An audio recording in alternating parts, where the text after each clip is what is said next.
all of us are using a lot of cloud service. For example, Dropbox, Slack, Facebook, etc. So as a result, the global data center traffic is increasing every year. So this is a forecast,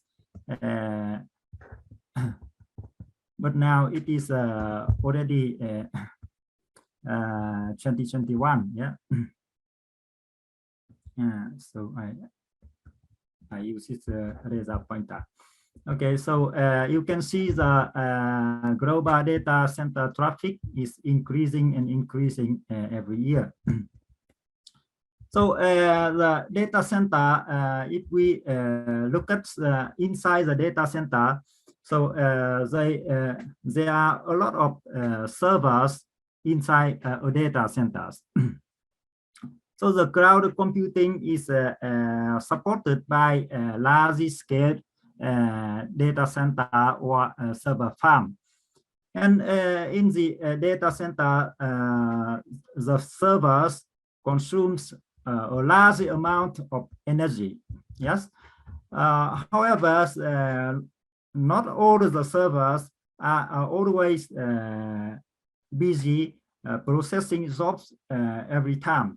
So there are a large amount of server that are idle. However, in the current technology, even when the servers are idle, they still consume quite a lot of energy. It is reported that idle servers still consumes about 60 to 65% of the energy consumption when they are processing job.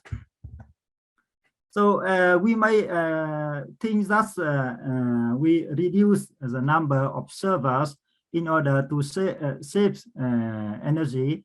However, the internet traffic or data center traffic is stochastically varies, and then sometimes the traffic may be very large. So in that case, we need to power up. We power on the off server in order to serve incoming traffic. However, as you see, even when we turn on a server, our server cannot immediately active serving a job. So there is a trade-off between the power consumption and the delay performance in data center. So in this talk, I will focus on this trade-off and propose analyzing some queuing model to see this trade-off. Yes. So let me explain the queuing model, our queuing model. So it is very simple. So one server in data center can be seen, can be modeled as a server in our queuing model, and every job can be seen as a customer in our queuing model. So that is for this community. It is better to say the computer is the server and the job is a customer. Yes. So in this case, all the server are occupied. However, now one server is idle. Then in order to save energy, we turn off this server. Yes. And now another server is idle, and we also turn off that server to save energy. Okay. And sometime later, there are two customers who are waiting, who arrive. Then we need to turn on the off server in order to serve the waiting customer. However, the server cannot be active immediately, so they need some setup time in order to serve the waiting customer. Yes. So during the setup time, the server consumes energy, but cannot serve the waiting customer. So after the setup time, the server can be active, and then pick up one waiting customer to serve. Another server completed the setup process and picks one waiting customer to serve. And this process is repeated again and again. Okay, that is our model.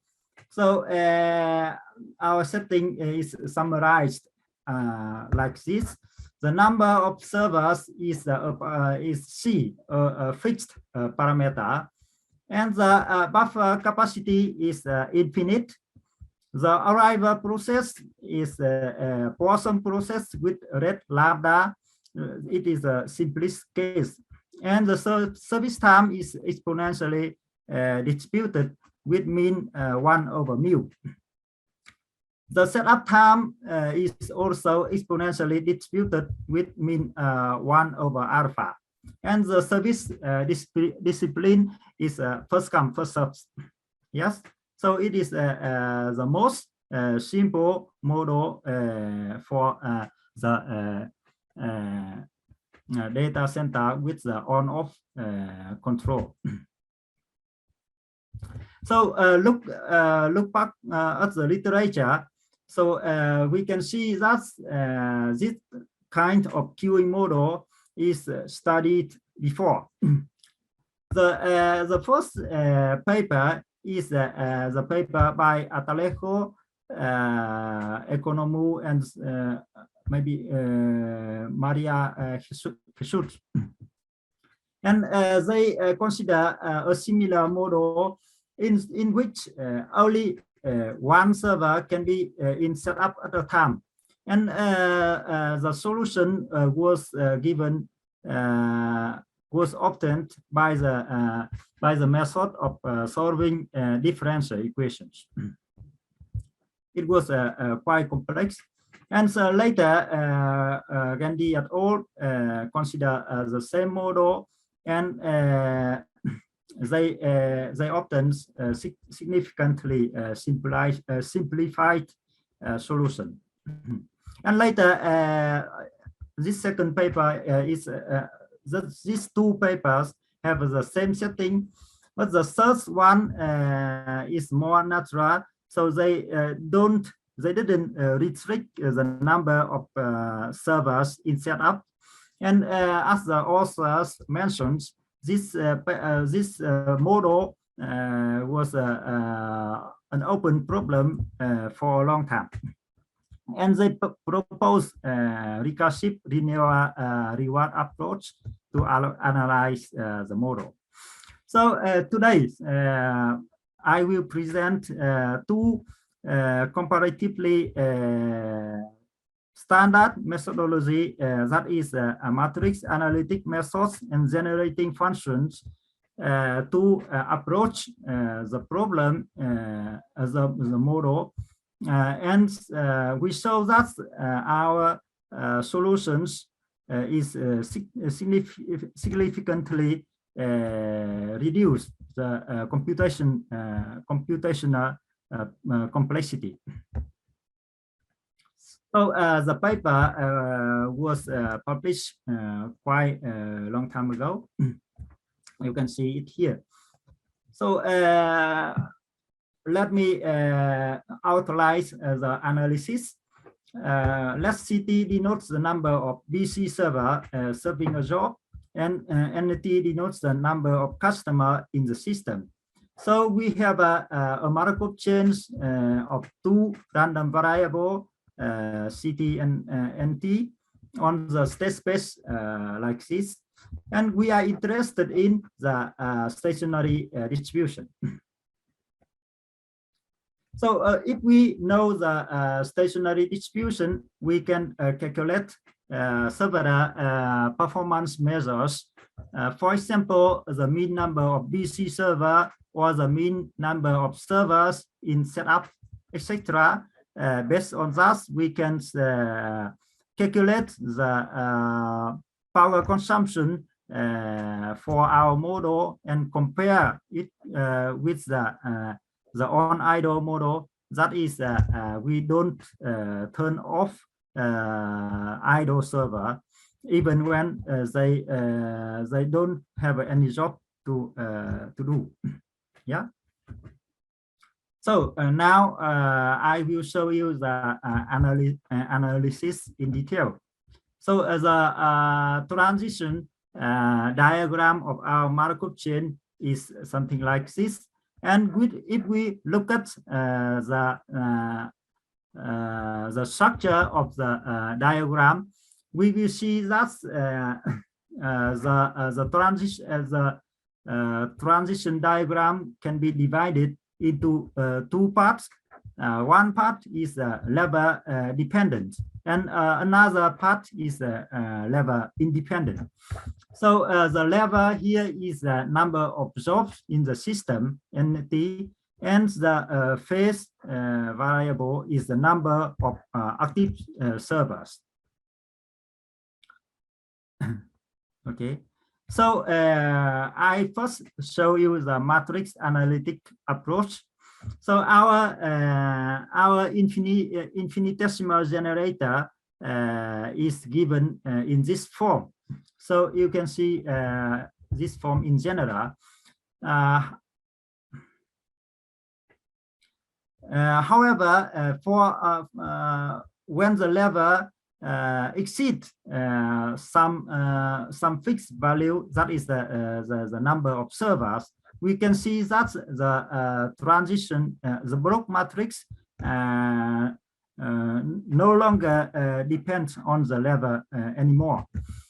So this is a level dependent, but dependent up to some level only. So for existing results for level dependent QBD, we can refer to the result in Ramaswamy Taylor 1996. So the solution, the structure of the solution of the stationary distribution have this matrix geometric form. Here the matrix Rn is the minima and non-negative solution of these equations. However, the exact solution for this red matrix Rn can be obtained in only a few special cases. And so in the paper Bright and Taylor 95, they gave the expression for Rn in terms of infinite sum. And here is our algorithm. We propose an algorithm based on matrix continued fractions and presented in QTNA 2010. So now let's look at the block matrix in details. So the level dependent part is given like this, and for the level independent part, we have this equations now becomes homogeneous equation like this, and the red matrix does not depend on the level anymore, and it has this structure. Only it is an upper diagonal matrix. Here I show for the case C equal to 2. So we can explicitly obtain the red matrix like this. First, the diagonal part diagonal part of the red matrix is explicitly obtained in terms of given parameter like this. And then one, we know the diagonal part, we can calculate the first upper diagonal lines R I to and I plus 1. So by in this formula, we already know the diagonal parts, this one and this one, and we plug in here in order to obtain the first upper diagonal part. And for the second upper diagonal line, we can recursively calculate it using this formula. And recursively, we can calculate all the non-zero part of the red matrix. For the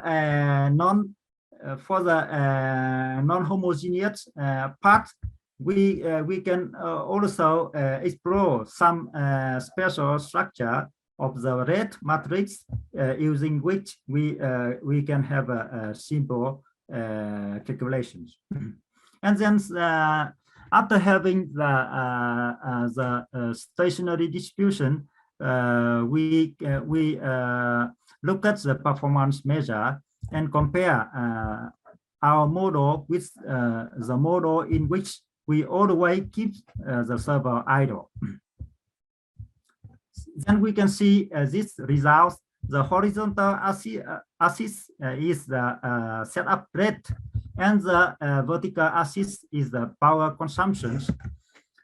We see that if the setup rate is very small, it means that the setup time is very long. So keeping all the server idle is better.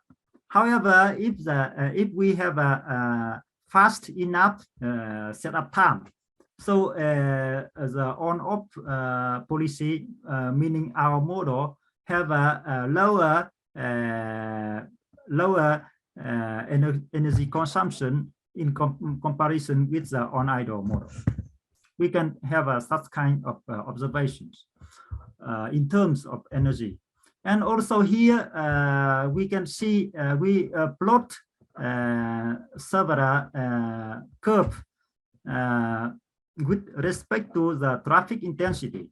Then we see that when the traffic intensity of one server is small enough, then the on-off policy has a lower power consumption. However, if the traffic intensity is large, meaning that the server are quite busy, then keeping the server in on-idle manner is better in terms of energy consumption. This straight line means the on-idle model. Okay, that is the first part using the matrix analytic methods, QBD approach. However, I also present another methodology, that is the generating function approach. Now we look at more in the phase, not the level. So if we look at the phase, our Markov chain has two consecutive phase relations. So the current phase depends on only the previous phase. So we can have a more efficient algorithm. So okay, so I only briefly explain the approach.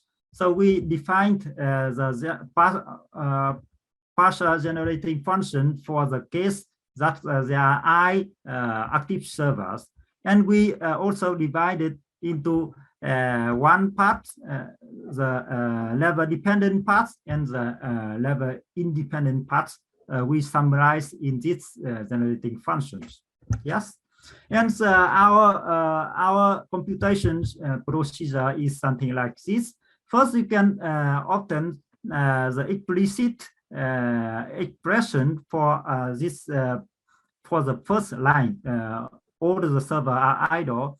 Then we express the case when one server is active in terms of the previously obtained pi0g. And then later we express everything in terms of the explicit one. And then we get the results. So by using this generating function approach, we not only obtain the stationary probability, but can have also some deeper theoretical observation. That is a conditional decomposition property.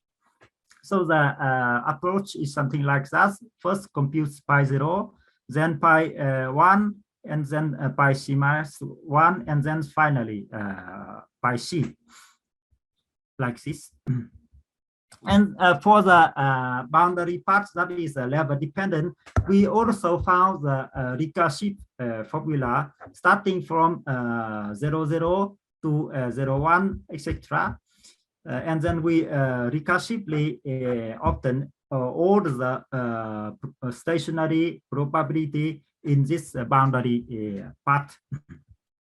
So the computational complexity of our methods is only in the order of c to the 2, so only c squared. So that is the lowest possible.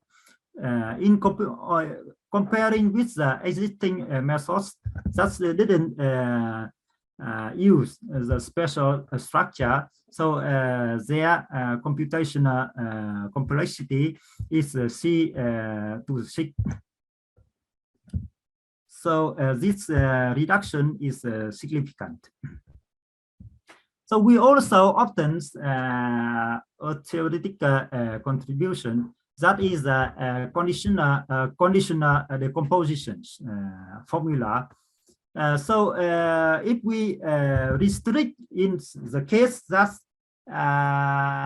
all the servers are busy, so we consider the number of waiting jobs under the condition that all the servers are busy. So denote it by the QC. Okay. Then this QC is decomposed into the sum of two easier quantities. The first quantity I denote by QC on idle. This is the number of waiting jobs in the MMC without setup time under the condition that all the servers are busy.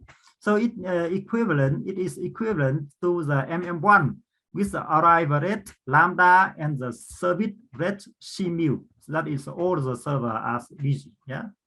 And this second quantity is a little bit more complex, but it has quite clear physical meaning. That is the number of customers who stand before an arbitrary customer under the condition that C minus 1 servers are busy. So the last one is, we are waiting for the last one to be active for the whole system to be active. Yeah. So if for details, I refer to this paper. So the outline of the proof is like this. First, we want to prove this decomposition probability. Here, the equal D is equal in distributions. So we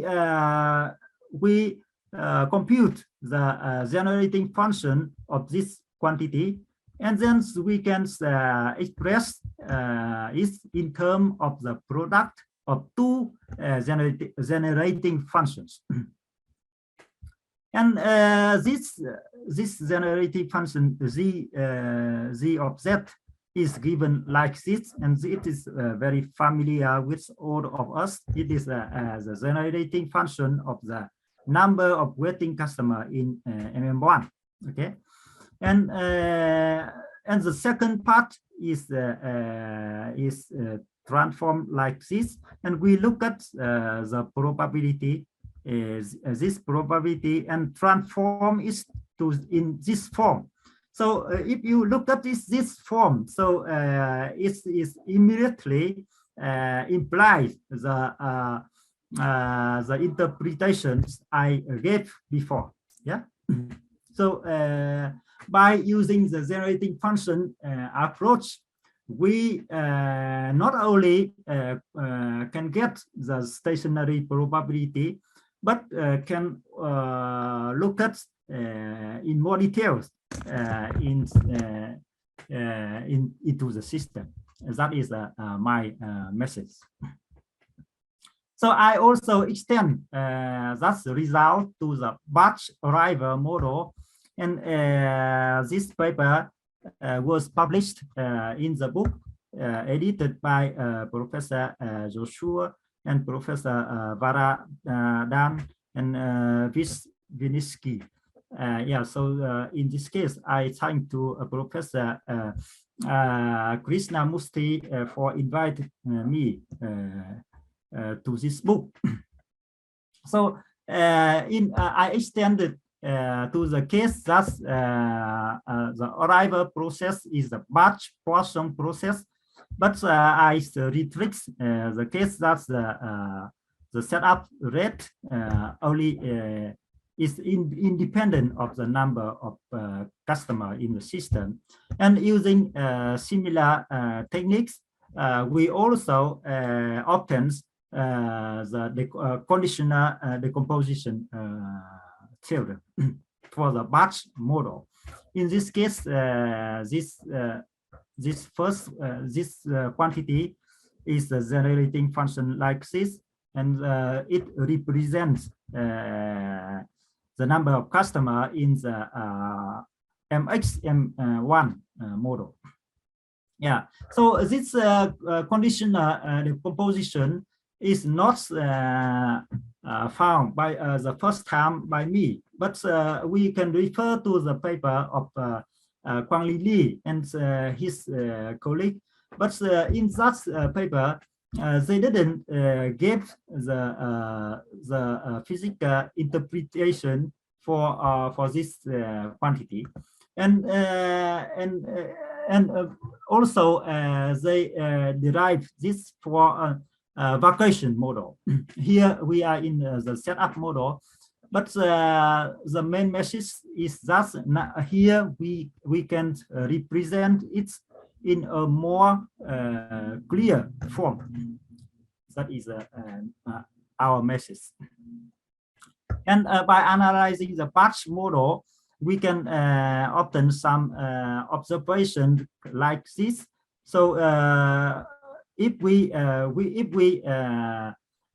with the same arrival rate, so if we arrive in larger batch, we can save more energy. That is the main message, because I also compute the stationary distribution and evaluated the power consumptions. Something like this. However, for the queue length, if we arrive in batch, then the queue length is longer. Something like that. And also we also study the response time distribution. So the interesting phenomenon in this model is that the response time distribution is not directly obtained from the queue length process. For many model, if we know the generating function of the queue length, then we can use the little law of the distributional little law. We can obtain the waiting time. However, this model the waiting time of a job may depend on the future arrival. So that is why we cannot directly apply, and we must often using the absorbing Markov chains. So we need to consider absorbing Markov chain and study the waiting time distribution. And our results with Professor Kawanishi was published in 2019. And I want to present one related model, that is the model with non-stationary arrival. This is a joint work with Professor Ramo Penda of Cornell University. So in all the previous work, we assumed the stationary portion arrival process. Now we consider the case where the jobs arrive according to a non-stationary portion process, and also the service rate is non-stationary. And we also consider the abandonment of non-stationary, and also the setup rate is non-stationary. So this framework allows us to study non-stationary models, and we can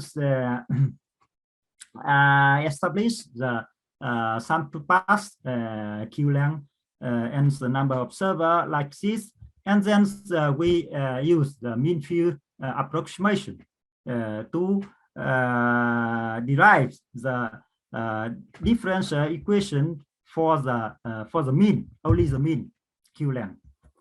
And then we can also prove it's the mean, the scaled version of the queue length and the number of server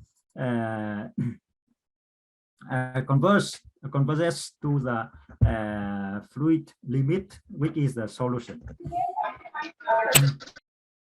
And then we compare with simulation and see that it is quite close to the analysis. Okay, so I still have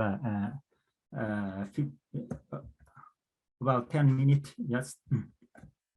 So I will present the last model that is the most related to this workshop. That is a model with retried retry. So this paper is a joint work with Professor Nazarov and Professor Moisev and Paul of Tomsk University. So in Tomsk, they develop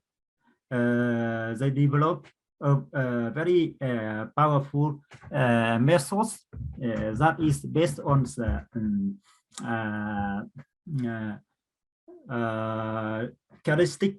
characteristic function. So I collaborate with them to study the setup time model with retry. So we consider a system of end server and the arrival process is portion process, and the setup time procedure is the same as before. Okay. So if the server is idle, then it is turned off, and later the customer arrives, then the server is set up and in setup, and after the setup time, it can be active. And the arriving customer, if they see all the server are occupied by meaning that's occupied by the that's all the server are either processing a job or in setup. So all of the server are occupied. then the customer will retrieve later. And the broke customer stay in the orbit for an exponentially distributed time with rate sigma. So yeah, so I the parameter explain the parameter again here. The arrival process is Poisson with rate lambda, and the setup time is exponentially distributed with parameter mu1, and the service time is exponentially distributed with parameter mu2, and the retrial time is exponentially distributed with the rate sigma. And we for this model we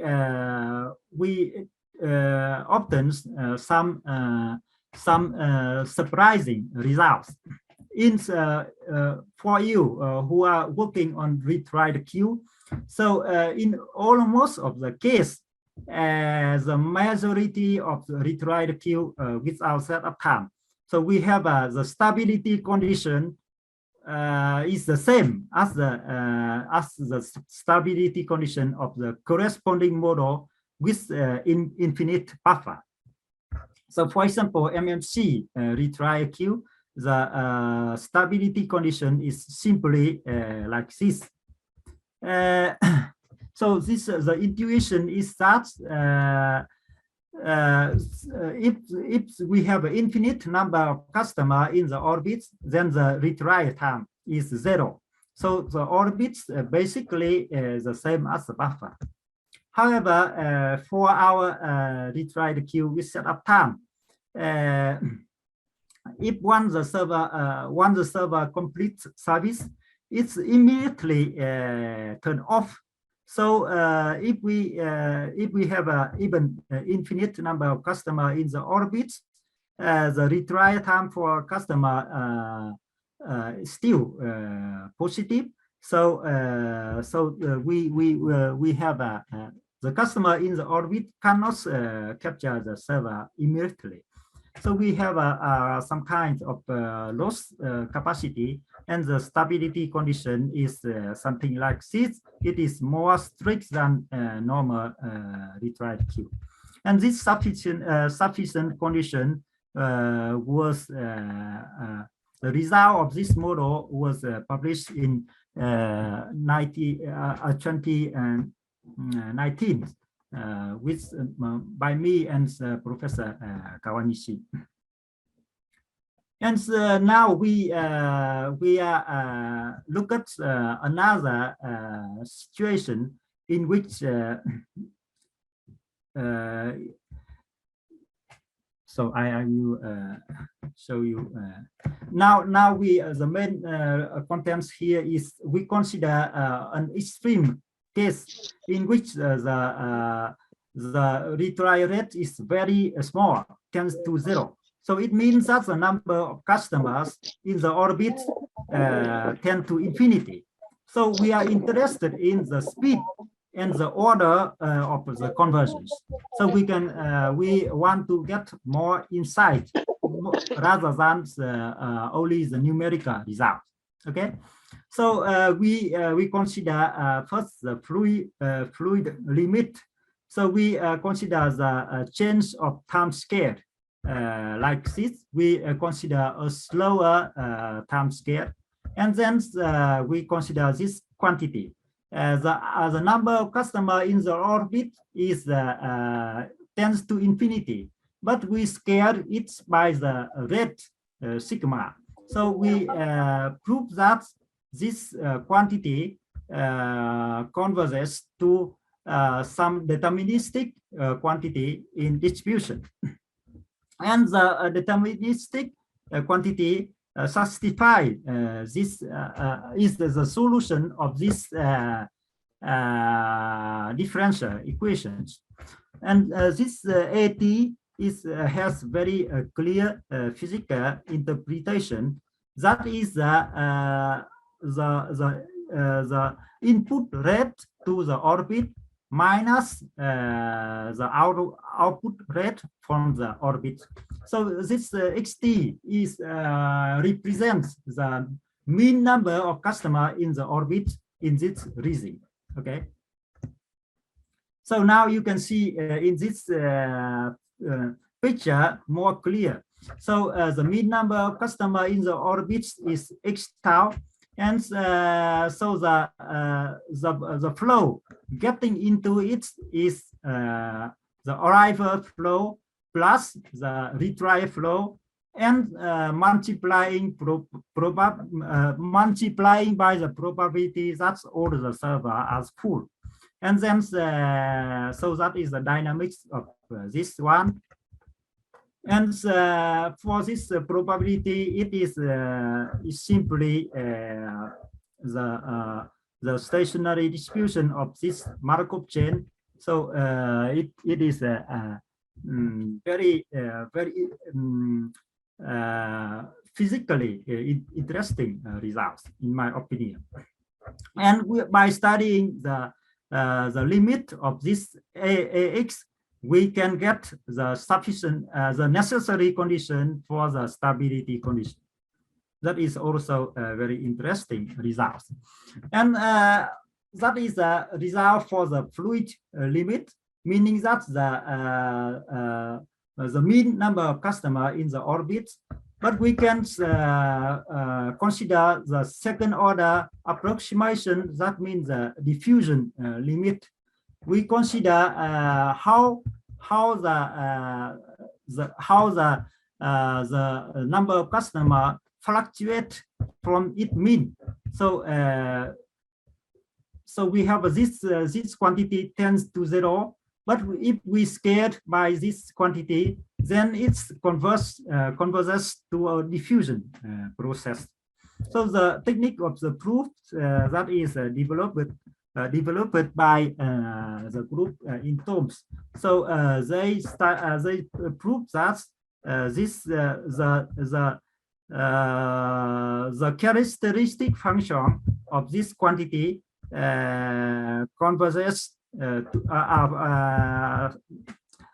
satisfies the equation of the diffusion process, with the coefficient are given in clear form. Okay, and then so this if we look at the limit of the quantity, and it is a solution of the Fokker-Planck equation like this, and using these results we can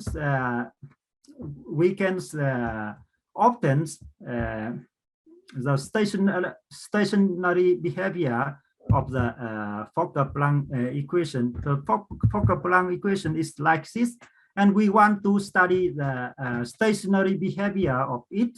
So we set this part to 0, and then we can get the solution pi z. That is the distribution of the stationary distribution of the diffusion process. And using this, we can build the approximation to the distribution of the number of customers in the orbit like this. And then we can compare with simulation, and we observe that when the retry rate is small enough, the approximation works very well.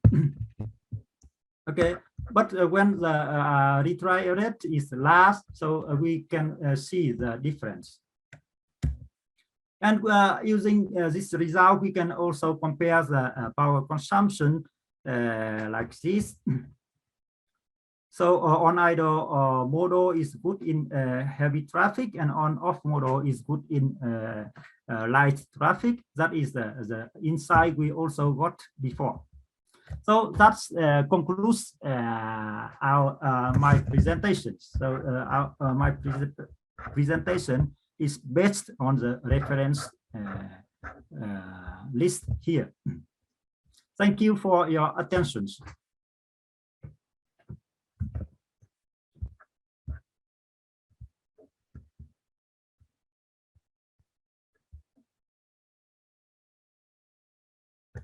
Okay. I cannot see anyone. Okay, now I see Professor Krishnamurthy. Thank you very much for the excellent presentation. A lot of ideas you have just packed into 50 minutes talk. It's really fast. Okay, I didn't have enough time. Yeah, I have one or two questions. Can I ask you right now? Yes. When starting a server, there is a certain amount of excess energy required for the starting. For example, some heavy machines require a lot of energy for the starting part. So this means that if the servers that you consider are such a type of machines, then probably keeping them idle rather than switching them off is more beneficial in terms of cost. Because the power consumption when idle may be much lower than the otherwise, when you just start this one, it will require heavy amount of energy. Yeah, you are. Yeah. Yes. I understand your questions. So you suggest that maybe we don't immediately turn off, but maybe keep it idle for some time, something like that, right? Yeah. For example, you can see the train engines, especially the diesel engines. They are kept on for a long time, maybe even 1 hour. Perhaps because the starting time and energy required may be very high. That may be the reason why it is always kept on. Or not always. If it does not have any work to do for next 3-4 hours, probably they switch it off. Or else they keep it on. So, but then of course, in a communication, it may not be that heavy machinery that is required. Therefore, it's okay. That may be how you might have considered. You have not considered a situation where such heavy amount of energy is required for the start of the machine. Yeah, you are right. So in my paper, I also consider the penalty for starting energy. Already I consider. You are considering it. Very good. That is good. But then really good. Yeah. Okay. So, I already consider that. Is it negligibly small or quite a moderate one? Yeah. It's moderate cost for that. Yes, you're right. So I already consider numerical results for that case. That comes into play for the total cost of the system. Okay. Another one is when you come to retail setup. Initially, we are speaking about the classical setup. The first maybe 20-25 minutes you spend on classical queues rather than a retrial. And subsequently, it was on multi-server retrial. So in that situation, one of my questions is the following. Yesterday, Professor Chakravarti was speaking about giving signals. Customers who are just going to the orbit. So only such customers will be registered and they will be called back for service when some server becomes idle. So if some mechanism like that can be adopted in your case, which is not implemented here right now. You are right. So now we didn't implement that mechanism. So you mean that's the server code for the that is precisely yes.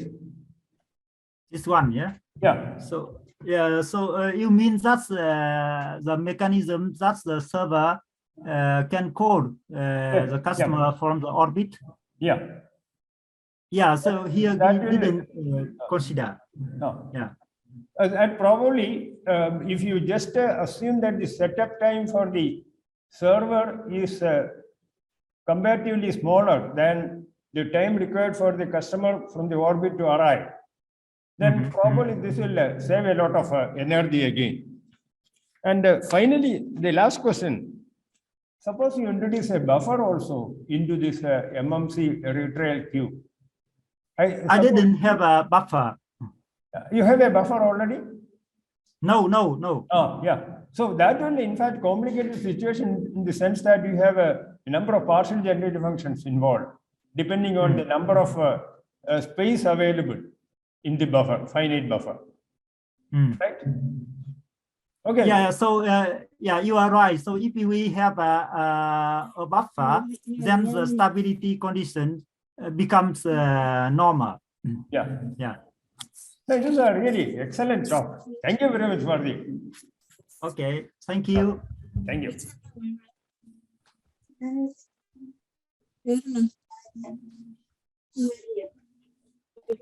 Sir, participants, please note, we have posted the feedback link of this session in the chat box. Please do fill them without fail.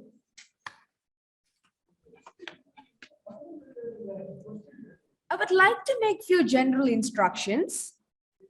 For easy identification, we appreciate all the participants who are involved in the paper presentation to display your name and kindly avoid the system name. Once the chair calls the participant for paper presentation, please do notify the organizers by clicking the raise your hand icon so that we can spotlight you at ease. Moving to the paper presentation session 2, we have 2 paper presentations in this session. May I request Professor Tuang Phung Duc to chair the session. Over to you, sir. Yes, thank you very much. I am ready. So we start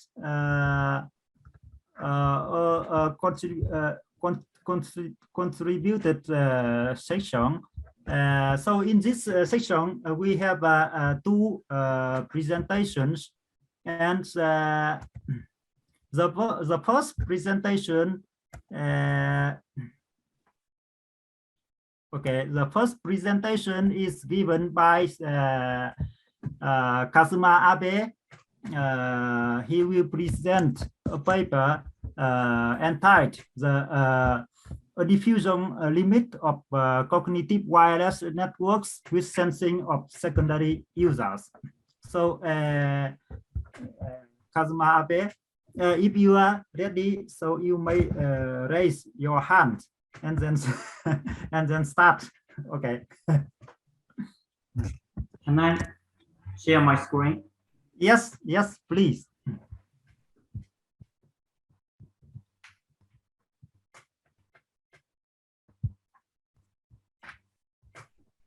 Can you see my slide? Yes, I see your slide. So you have 20 minutes of presentations. Thank you. Good afternoon from Japan. My name is Kazuma Abe. I'm a graduate school at University of Tsukuba. I'm very glad to present our research today.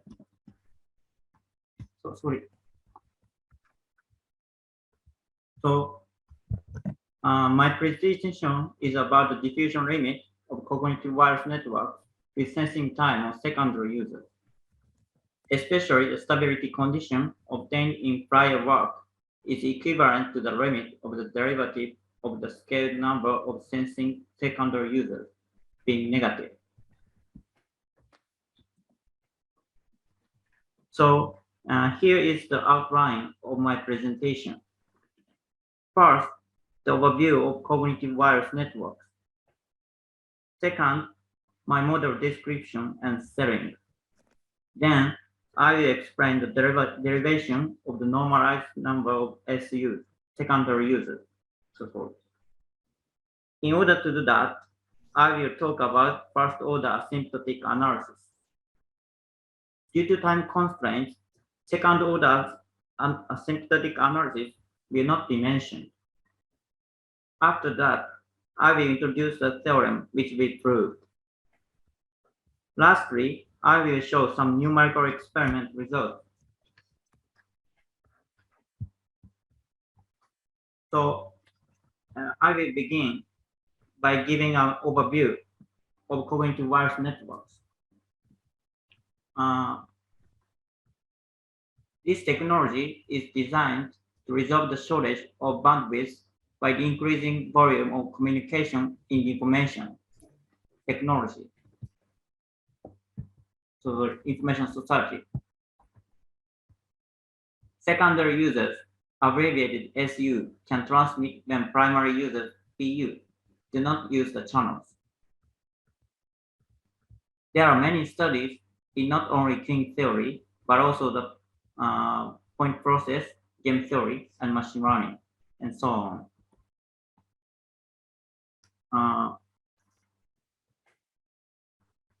In this slide, let me talk about the flowchart of a model. First of all, each user arrives at the system. When an SU arrives at the system, he senses the available channels. We call this phenomenon sensing. After that, the SU can occupy the channel and transmit. Unlike SUs, PUs have priority and can occupy the channels as soon as they arrive at the system. But if the occupying channels are full and at least one SU is occupying at the channel, the SU gets interrupted and swaps with the PU. The interrupted SU enters the orbit and senses the available channels again, and retries to use the channel. The SU sensing behavior is similar to the WRQ. So we use the methodology of the WRQ.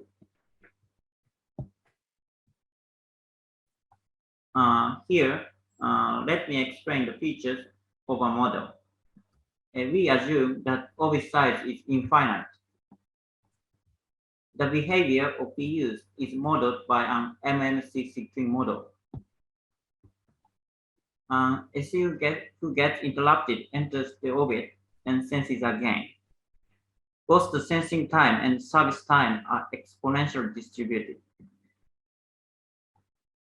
In this section, I derived the function of the scale number of SUs for the preparation for proving the main theorem. As the first step, we denote the joint probability distribution N1, N2, IT. Here, N1 stands for the number of PUs occupying the channels. Similarly, N2 is the number of occupying channels. N2 is the number of occupied channels by SUs. IT is the number of SUs in the orbit. Then, applying the Kolmogorov backward equation, we obtain in this form, where P is 0 for N1 is less than 0, or N2 is less than 0, or N1 plus N2 is more than C. We know that the red marker is expressed by interruption part. Here, we denote the partial characteristic function H, where J equals imaginary unit. So we can obtain in this form from the previous page, where H is 0 for N1 is less than 0, or N2 is less than 0, or N1 plus N2 is more than C. Yeah. Then we sum up equation 1 over N1 plus N2 is less than or equal to C. And we can get the equation. Here, we assign the new parameters sigma, tau, s, and new function f depending on n1, n2, omega, tau, epsilon. So we can rewrite the equation 1 in this form. We take epsilon to 0. We find the solution in this form. Here, R is the probability and the entries of matrix n plus 1 multiply n plus 1. And phi omega is the exponential j omega x star, that is characteristic function of x star.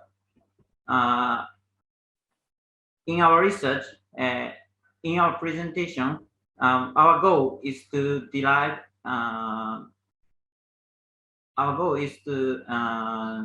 gain the relationship of x star. So substituting r phi into equation 3, we can obtain in this form. Then using the following Taylor expansion,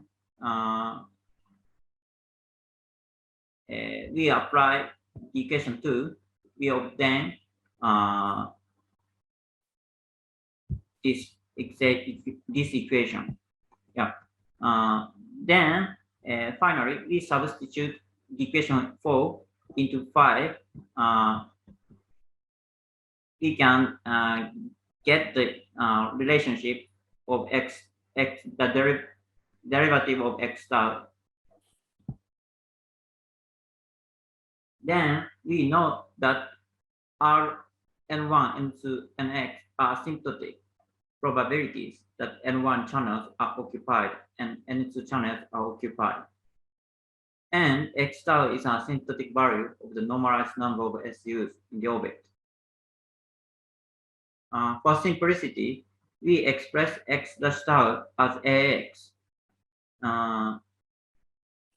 AX plays an important role for deriving a stability condition in the next section.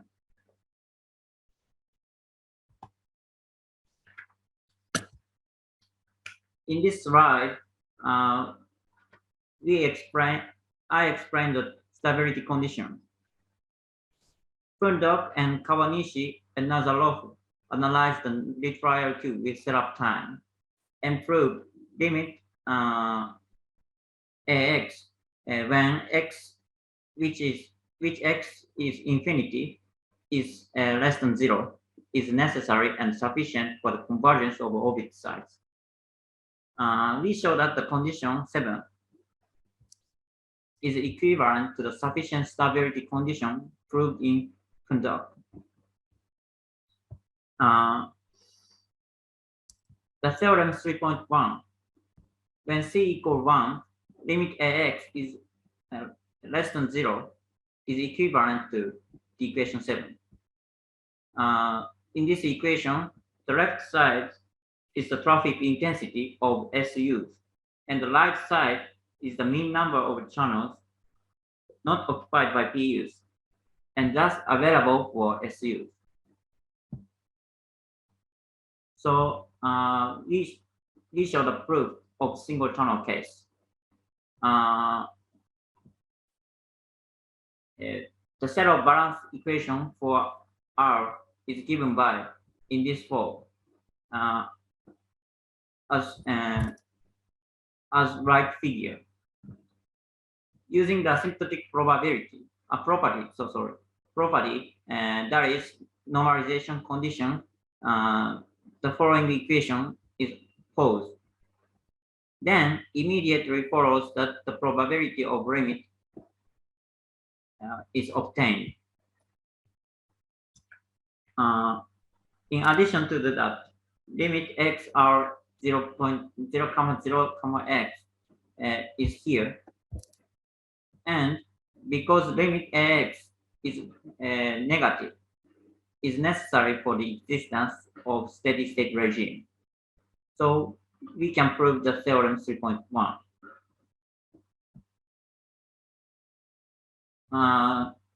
Next, we consider the single channel. We consider multi-channel case.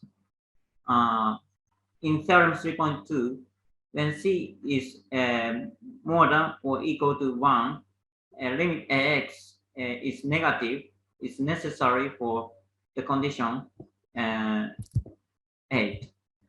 where phi I is the steady state probability that the number of transmitting PUs is I and given as follows. We know that phi I is the RMB formula for MMCC.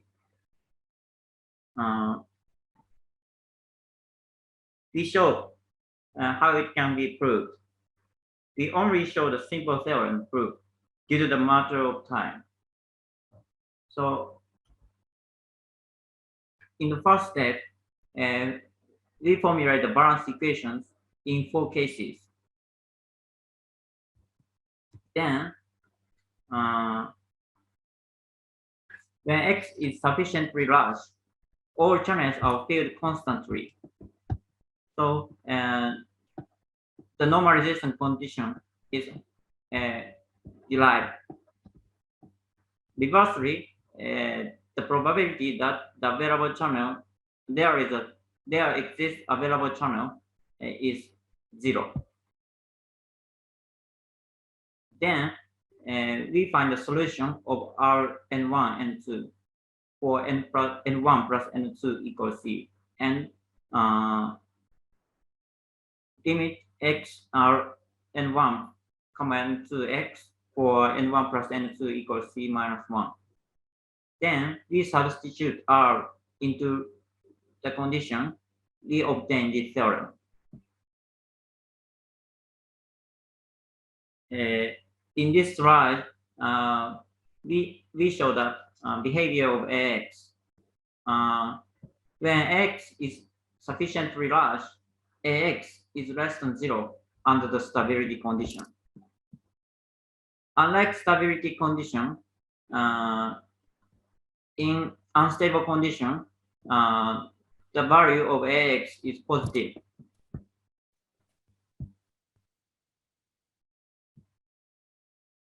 Here, we refer to the theorem of Nazaroff.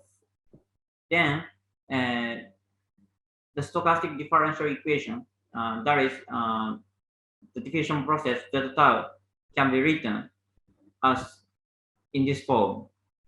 So, this form is the solution of Fokker-Planck equation. So, the PDF probability density function of Z tau is given by in this form.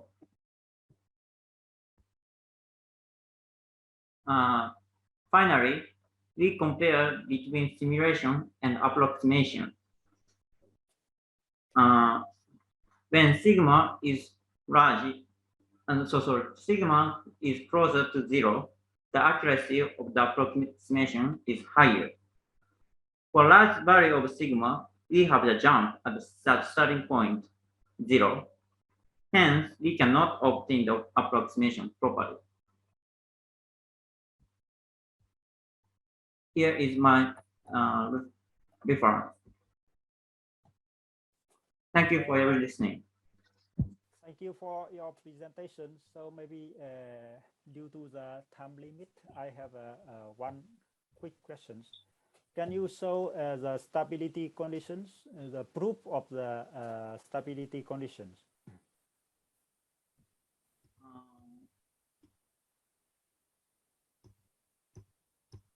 Yeah, so that's slide. Yeah. Next.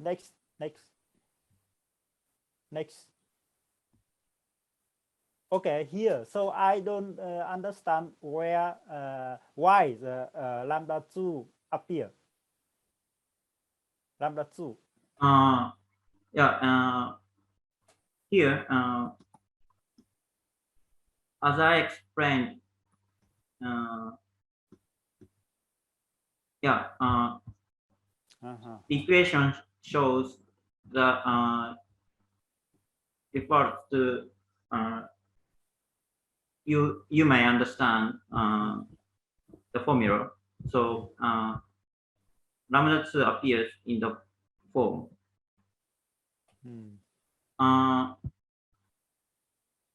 Okay. Okay. So lambda 2 directly come to the orbit. Okay, now I understand. Okay. So any other quick questions?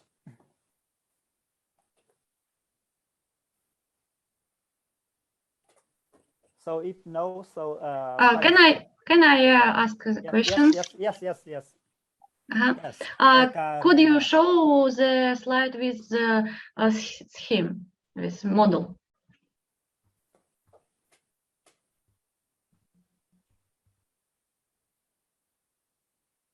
Okay.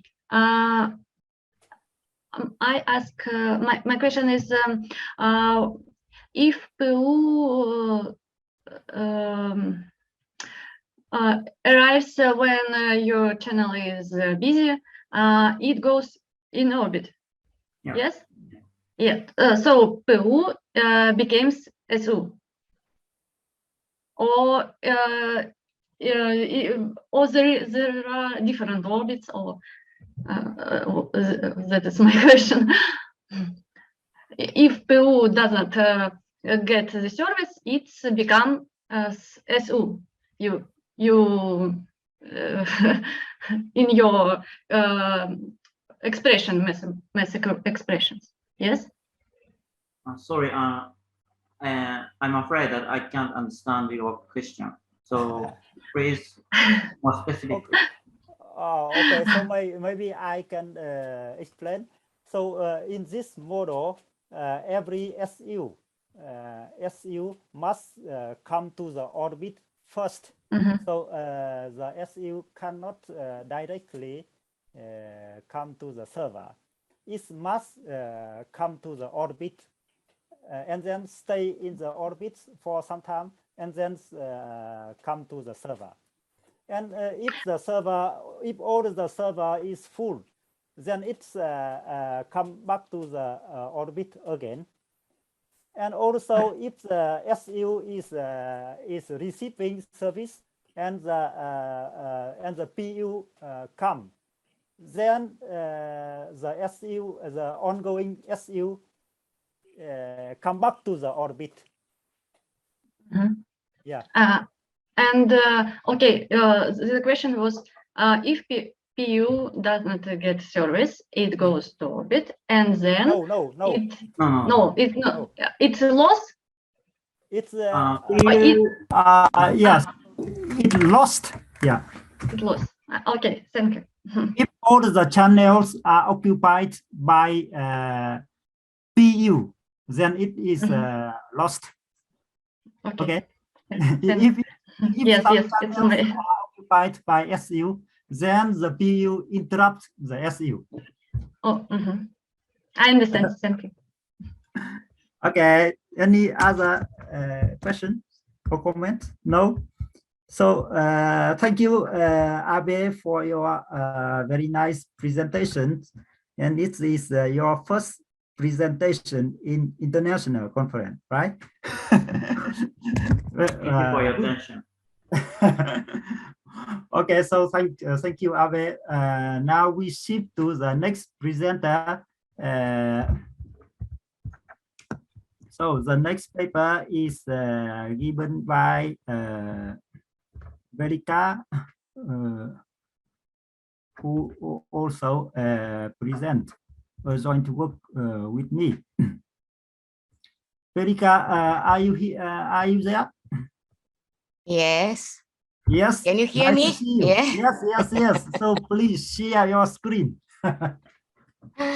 I don't have camera, I'm sorry, but I will present our paper without camera. Okay. Okay. Can I share the screen? Yes, please. Okay.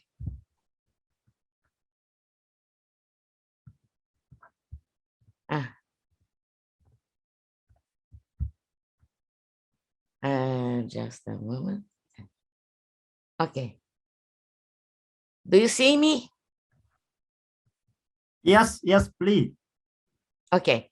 So on the number of retrials in cognitive radio networks with finite number of secondary users.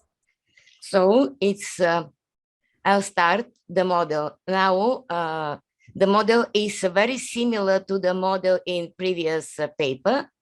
So I'll explain it once again. The model is with server that serves two types of customers or users, primary and secondary. Primary users arrive according to a Poisson flow with the intensity lambda 2, and secondary users are any number and form a Cauchy random input flow with intensity lambda 1. An arriving secondary user has to sense the channel or the server before using it, i.e., it joins the orbit regardless of the server state. And in general, this is the difference between regular retrial queues and the retrial queue in our model. Each secondary user in orbit repeats the service attempts until it is served. And the intervals between repetitions are exponentially distributed with parameter mu. A primary user does not have to sense, i.e., it does not join the orbit. And if upon arrival of a primary user, the server is idle or busy with a secondary user, the primary user service starts immediately, which means that the secondary user is interrupted by the primary one and joins the orbit. In the orbit, the secondary user goes to the orbit and retries for service with the same intensity mu as the other users in the orbit. And if upon arrival of a primary user, the server is busy with a primary user, the newly arrived primary user is lost. And service times follow the distinct arbitrary distributions with corresponding notations for them. Once served, each secondary user goes to its free state and the primary user leaves the system. The preemptive priority of the primary users over the secondary users allow to interrupt, to study this model as a single server, finite source retrial queue with server breakdowns and repairs or with vacations. The server goes to vacations in this interpretation of our model. The server goes to vacation after exponential with parameter lambda 2 time, regardless of its state, idle or busy. Service times and vacation repair times follow the same distribution as service times of the secondary and primary users respectively. This is the reason for which all quantities connected with primary users have index 2. And these connected with secondary users have index 1 in our paper. While if it's a primary user, it's maybe should be denoted with index 1, but because of this fact that the model can be considered as a model with vacations where the basic part is to the secondary users, that explains our notations. Okay, system state distributions. Okay, we introduce such notations. I'll not read them, you see them. And to study the steady state distributions, we apply the supplementary or complementary variable technique, and it's equals to the elapsed service time when server is busy. And we introduce the probabilities or densities connected with this model in this way. And to solve, to find formulas for this quantity, we apply the discrete transformation techniques common in the study of finite source retrial queues. The formulas for these distributions are obtained in our previous papers, and we use them in the investigations of number of retrials.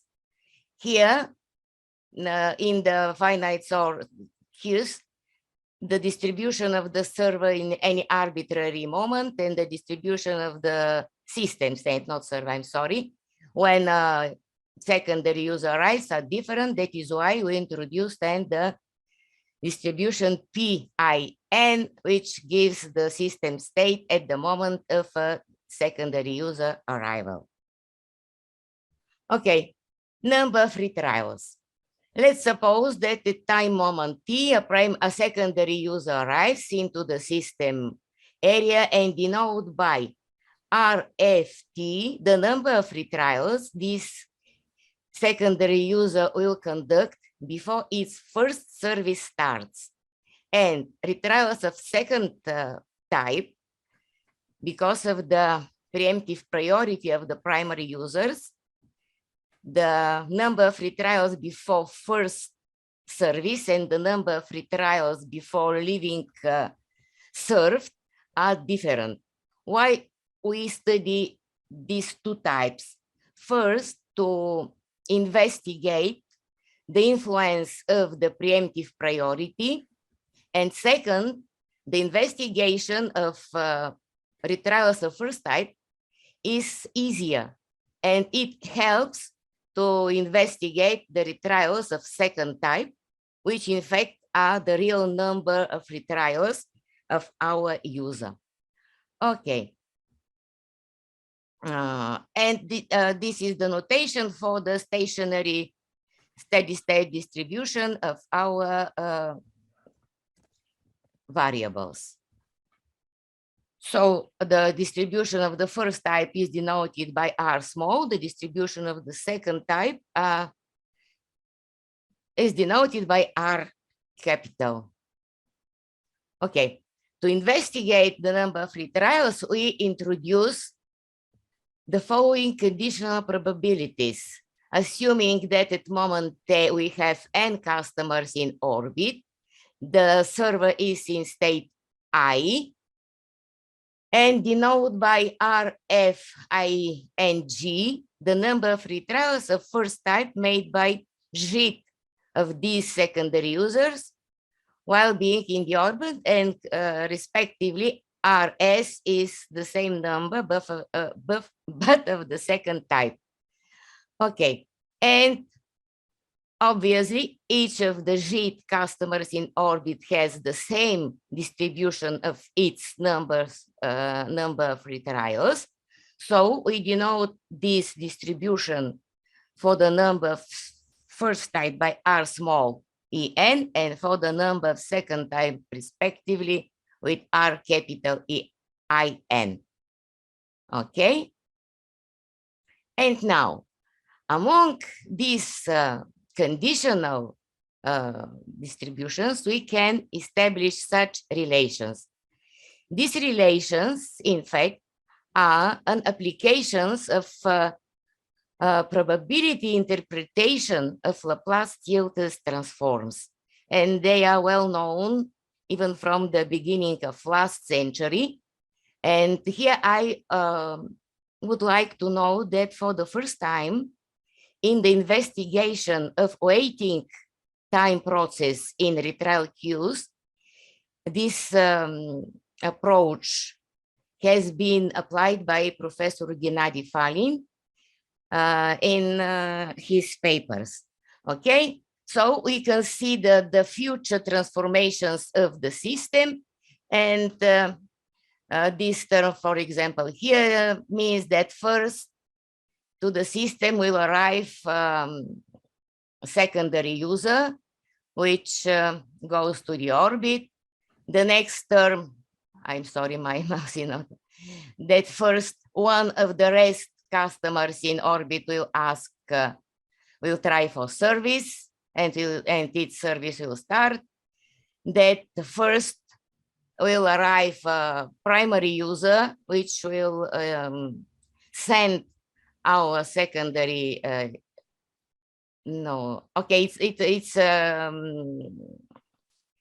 its service starts, and finally that our user will first ask service. Okay, so this having these relations after regular but not easy, of course, transformations. Here are notations of the participating quantities, which are not, I'll not follow them. And we establish such formulas for our conditional probabilities.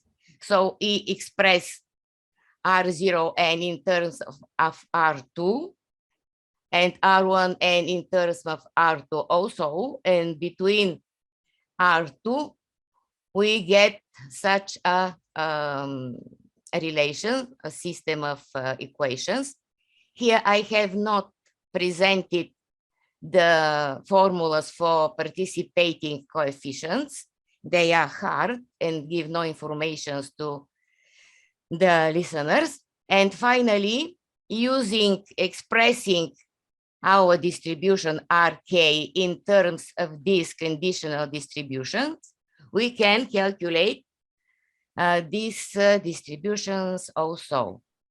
And the same holds for the number of retrials of second type, but because of the preemptive priority, here we have another additional term in our equation about R0, and the rest two equations are the same for the primary and for the secondary type of number of retrials.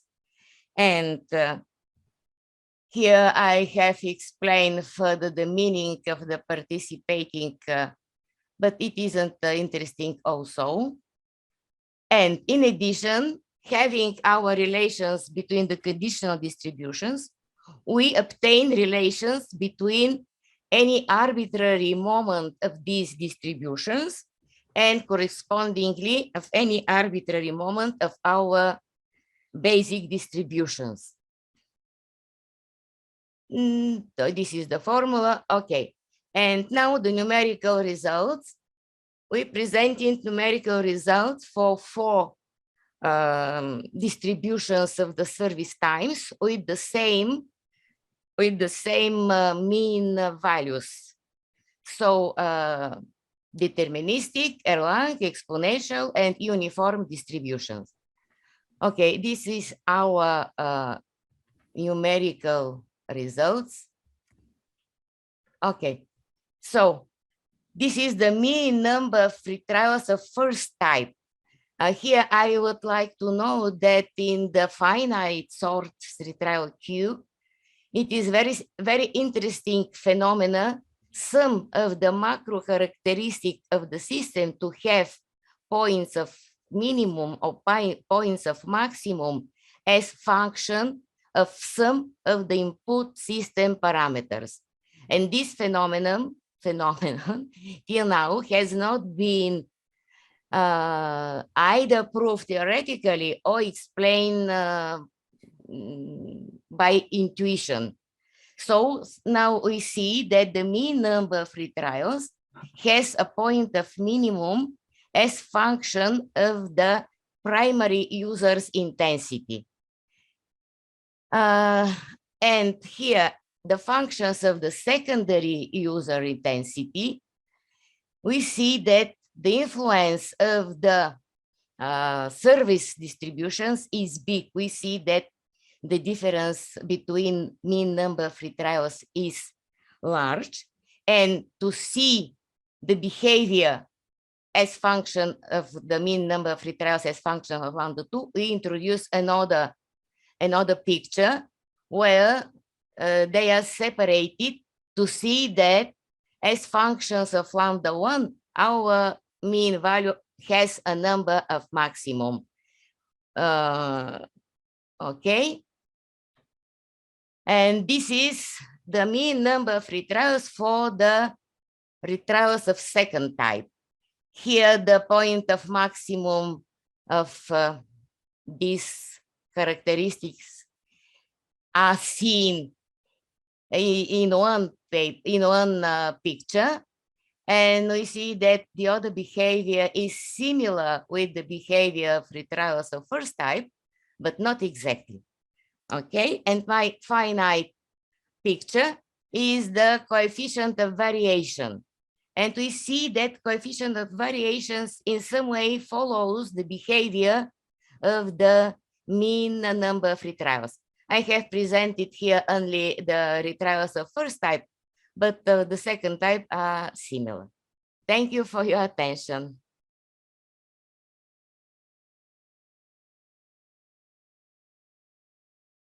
So thank you very much for your very nice presentation. So some results are surprising, right? Any question or comment from the audience?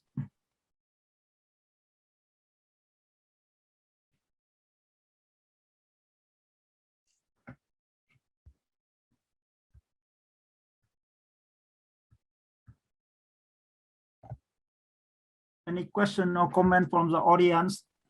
So if no, so you already said, but I'm still curious about the second graph. In the right top graph, you have a minimum of the number of retry. Yes. So do you have an intuitive No, explanation? I don't. I have not, and I think nobody has. I think so. It's an interesting question. It is interesting question. Maybe someone somewhere, sometime will prove this this phenomenon. Yeah, maybe we will prove mathematically. For example, if you have only one secondary user. So maybe your model can solve analytically. Yes, I hope that. So then we can investigate. Okay. Okay. Okay. So do you have any question or comments from the audience? So if no, thank you, Velika Dorajeva, for your very interesting presentation. So hope we can see you. Thank you again. In person soon. Okay. So we shift to the next section immediately. Thank you, Professor Tuang Phung Duc, for chairing the session. Let me remind the paper presenters once again that for easy identification, we appreciate all the participants who are involved in paper presentation to display your name and kindly avoid the system name. Once the chair calls the participant for paper presentation, please do notify the organizers by clicking the raise your hand icon so that we can spotlight you at ease. We also appreciate the presenters to wind up your presentation within 20 minutes to keep the schedule on track. So let's move to paper presentation session 3. We have 5 paper presentations in the third session.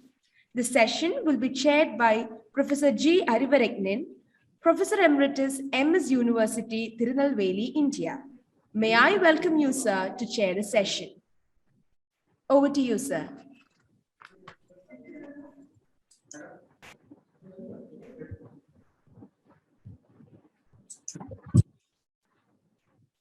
Hello, everybody.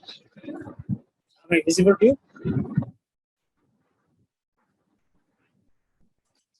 I am very thankful to the organizers for inviting me to this conference and the workshop.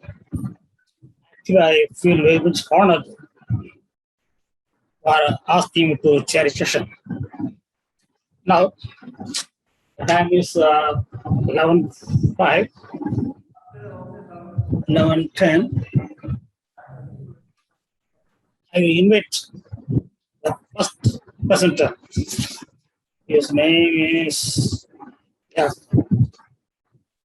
The paper number is PP02 F103. There are 3 co-authors who will be presenting it here.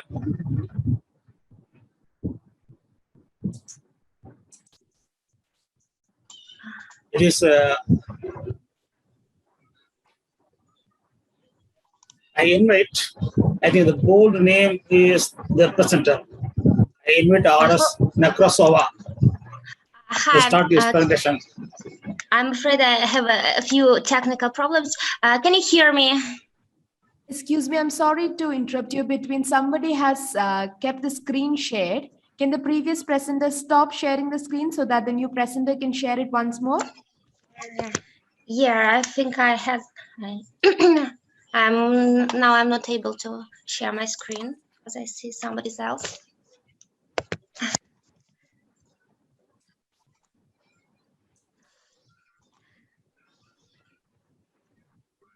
Is written that Velika Drageva showed. Yeah.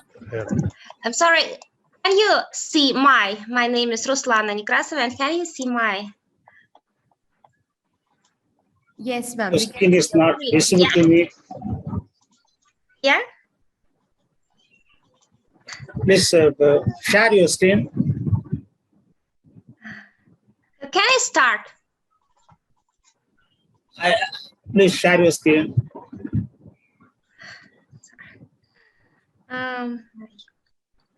The organizer should remove the, yes. Okay, hi, I can see you. So I think you see me, and I can share my screen now again. Yeah. Can you see it? Oh, that's not. Sorry, it's pretty. Sorry, I think it's some technical problems. Sorry. Sorry for delay. Very sorry. Okay.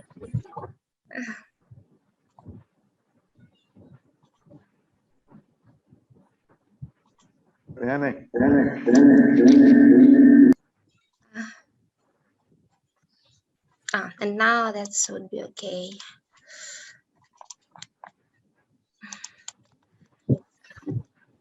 Please just share your screen. Yeah. If you are. I'm opening my presentation. Yeah, please. I'm opening my presentation. Ow.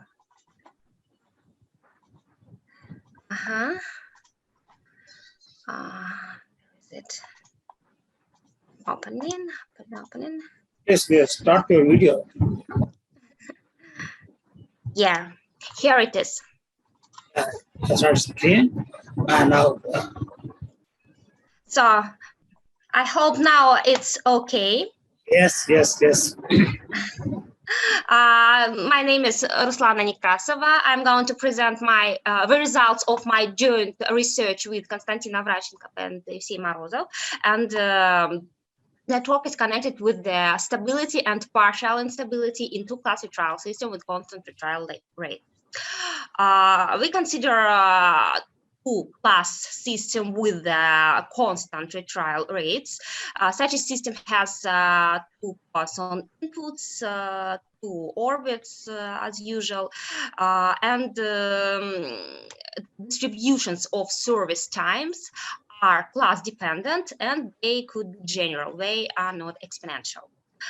Our goal is to obtain the stability criterion of such a system, and in our research, we relied on regenerative analysis, regenerative approach, and the technique presented in this book.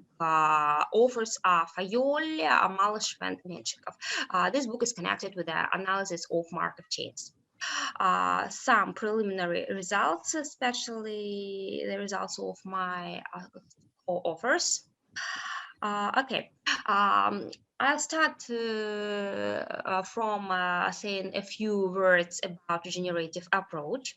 We construct the random process X, which is associated with the total number of customers in the system, and of course, such approach is not Markovian.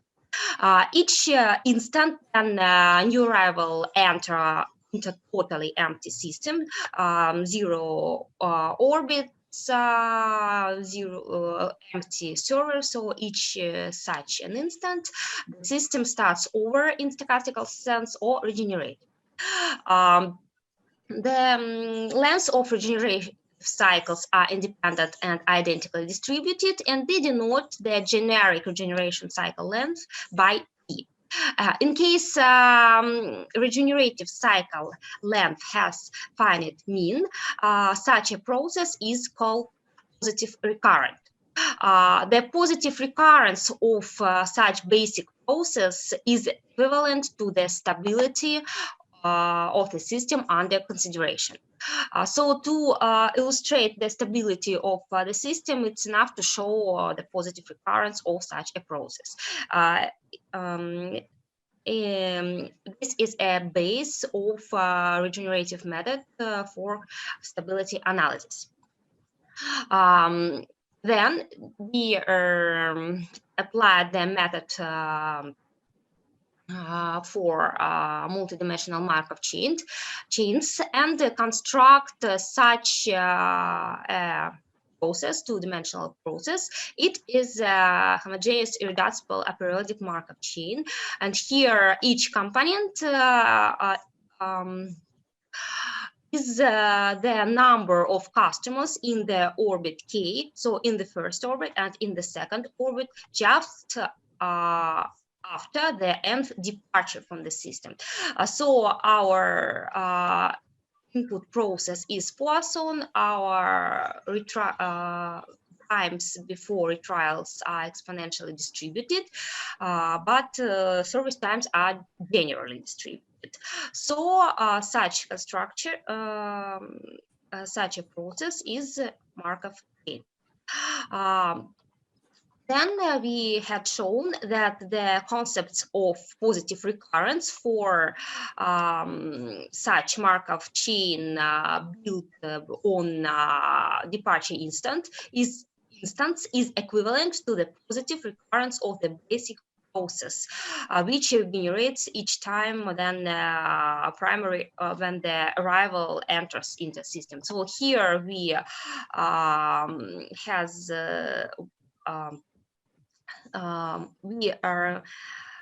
use discrete time scale associated with arrival instant, and here we used time scale associated with departure instant. Anyway, in case our system is stable, such two processes both are positive recurrent. The proof of this result, namely lemma 1, is presented in recent work. This paper is not still published, but it is in archive. So here is the reference for this archive. Then I'm going to present the basic result. We relied on Markov chain approach and obtained the following stability criterion to our retrial system with two classes. Here, rho is a load coefficient, rho with a k or with a hat, and rho 1, rho 2 are presented as follows. So in case the following condition holds, our system is stable, or equivalently we can say our Markov chain associated with the orbit sizes in departure instant is ergodic. So this is similar terms. These are similar terms, sorry. A few words about the proof. First, we built such auxiliary characteristics of our system. For example, M01 with a K, it's a mean increment of the orbit R. So M sub 1 is the mean increment of the first orbit, and M with the lower index 2 is the increment of the second orbit. Increment over one step if in the previous steps the first orbit was empty but the second was not. So M with the upper indexes 1 and 0 defines the increment of the corresponding orbit size if the first orbit was not empty in previous step and the second was. Then they also use the material from the book of Fayol, and here was presented ergodicity conditions via appropriate combinations of such inequalities. We evaluated these conditions to our system under consideration, and in terms of load coefficients and in terms of rates, ergodicity condition is defined as follows. So Fayol presented 3 cases there. Our system is ergodic, and if conditions 2, 3, and 4 hold true, we go to the first case of ergodicity. Here I joined all the cases. So this is a plot. Here we in gamma 1, it's the rate. It is the rate of the first orbit. Gamma with the low index 2, it is a rate of the second orbit, and our rates of input stream lambda and the rates of and service rates mu are fixed here. So if we take values of orbit rates from the zone A2, the system is ergodic. If we take values from B1 or C1, the system is also ergodic. And otherwise, if we go to B2, D2, or C2, our markup chain is in a transient state, and our system under consideration is not stable. Moreover, in the zone B2, only the first, only the first orbit is stable, but the second orbit goes to infinity. In the zone C2, we obtain the opposite situation.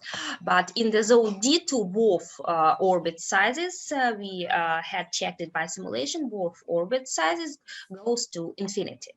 So in C2 and B2, we detected the phenomenon of partial instability, and moreover, we proved such a result analytically. Let's explore the zone C2. Such a zone is described by inequalities as follows, and we had shown that if such conditions 5, 6, and 7 holds true, the system under consideration is in so-called partly stable state. That means that the first class orbit is tight, is bounded in probability, and the second orbit increases in probability. To prove this result, we relied on the previous paper of my authors. Next, I'm going to present a few simulation results. So these are results for the system with exponential service times, exponential distributions of service times. Our parameters lambda and mu are fixed. In that case, we obtain the following values of load coefficients. And here, G1 and G2 are linear functions from gamma 1. Their coefficients are presented via service rates and input rate. So we simulated the behavior of our model in these 8 zones. Here are the results of our testing. For example, the test 4, here, the dot 4, the values of gammas, and we obtained that the first orbit is not tight and the second orbit is not tight. The mean orbit goes to infinity. And here are a few results for non-zero initial state system. Here, orbit 2 and here, orbit 1.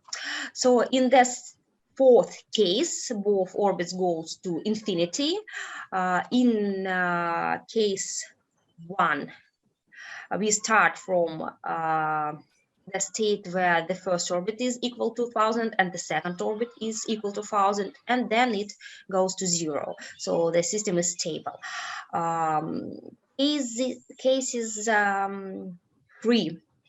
Case 3, for example, here our partly stable zone. And indeed, we obtain that the first orbit goes to 0, it's bounded, and the second orbit is not. So the results for non-zero initial state system corresponds to the analytical results.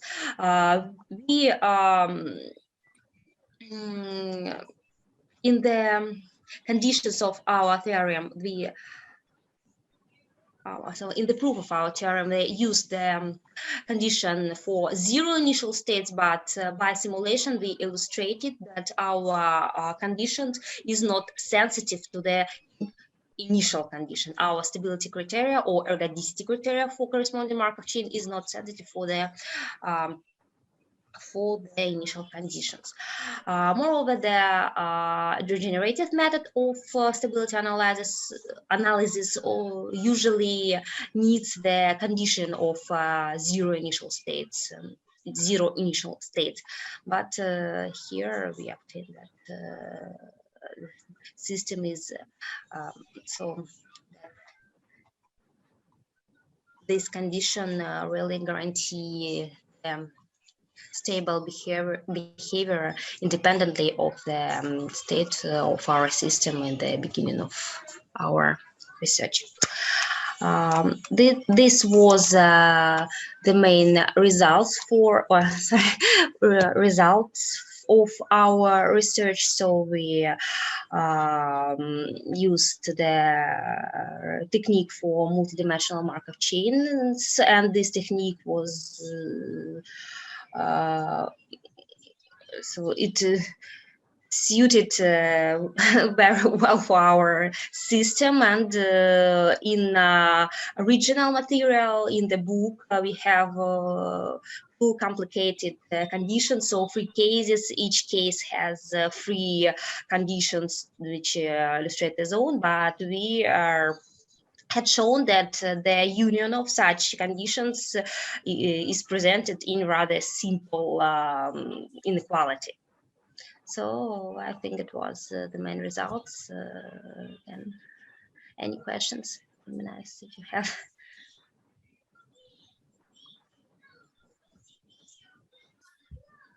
I have a question. Just at the concluding section, you made a statement that the stability condition does not depend on initial state, something like that. or it has a dependence. What exactly it is? Can you go to that, the conclusion that the slide indicate in the concluding remarks? Could you hear me? Yes, I hear you are talking about the initial conditions. If I understood you correctly. Usually, the stability condition means that the initial or the transient effect fades, right? So then the initial condition will not have any role to play in the stability, right? Yes, so in most cases, the stability means independence from the initial states, yes? Yeah. Yeah, it is one of definitions of stability. I just can say that in our theoretical analysis, we made an additional demand of 0 initial states just to apply the method, but simulation results, of course, had shown that this condition indeed indicate their stability or ergodicity of such a chain. Okay, thank you. I hope I understood you correctly. Yeah, please. May I have one question? Yeah, please, go ahead.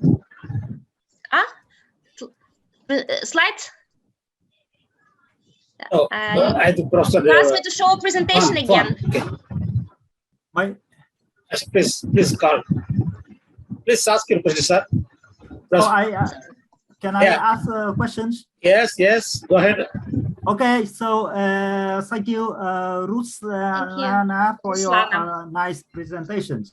I'm curious about the stability reason. You have A1, B1, and C1. They are all the stability, right? Yeah, but 1 second. If we go to, for example, B1, we have such a situation that one of components of our chain, namely the second component, it's something like it's a drift to the border. So first our second orbit goes to infinity and then stabilize. The opposite situation in the C1, but in the situation A1, they are initially stable. So okay. So here we are in the near the border of for the second orbit, and here we are near the border for the first orbit. In 3 cases, both orbits are bounded, but in B1, the first orbit firstly goes and then stabilize, and in C1, the second orbit goes it's near the border, something like this. So it's all stability, but very little difference in behavior. Thank you. Thank you. Okay, we thank the presenter for just completing it in right time. And I invite the second speaker.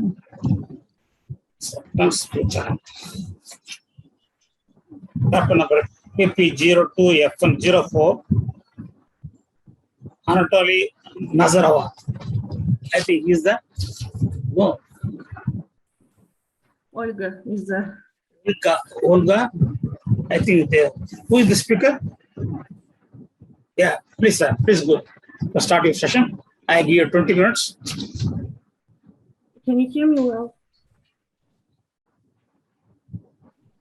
Professor, am I audible? Yes, I can hear you. Oh, thank you. You are audible. Okay. Then I will start my presentation. It is about the stability in the trial queue with collisions and upper system customers. We consider the trial queue with an arbitrary distribution of service times defined by distribution function B of x. The input is stationary plus on process with weight lambda. If the server is idle upon arrival, the incoming customer occupies the server and leaves up the system after the service. Otherwise, we can see the collision occur, and one of customers joins the orbit immediately, and the other customer can also join the orbit with probability R, or leave the system with probability 1 minus R. At the orbit, the customer waits for some random time and tries again to occupy the server. The duration of delay follows an exponential distribution with a rate sigma. The system state is described by three-dimensional stochastic process, I of t, k of t, z of t, where I of t is the number of calls in the orbits, k of t the state of the server, defined as follows on the frame. 0 is for the idle state and 1 for the busy state. And z of t is the residual time of service in our system. For this system, we derive the Kolmogorov system of differential equations for the partial characteristic functions. Here we use asymptotic diffusion analysis, which is described by Professor Tuan Hendrik today. Thanks for him. So to apply this method, we derive the Kolmogorov system of differential equations and the additional equation, which help us to derive the Fokker-Planck equation for the diffusion process S of tau, which is the diffusion limits of the number of customers in the orbit of our child here. So the main results of this approach is described in the following three theorems. The first theorem gives us the formulas for probabilities R sub 0 and R sub 1 for the different server states, and the formula for drift coefficient of the diffusion limits S of tau, which we derive from formula 3. It has form 5. We will call this function A of x.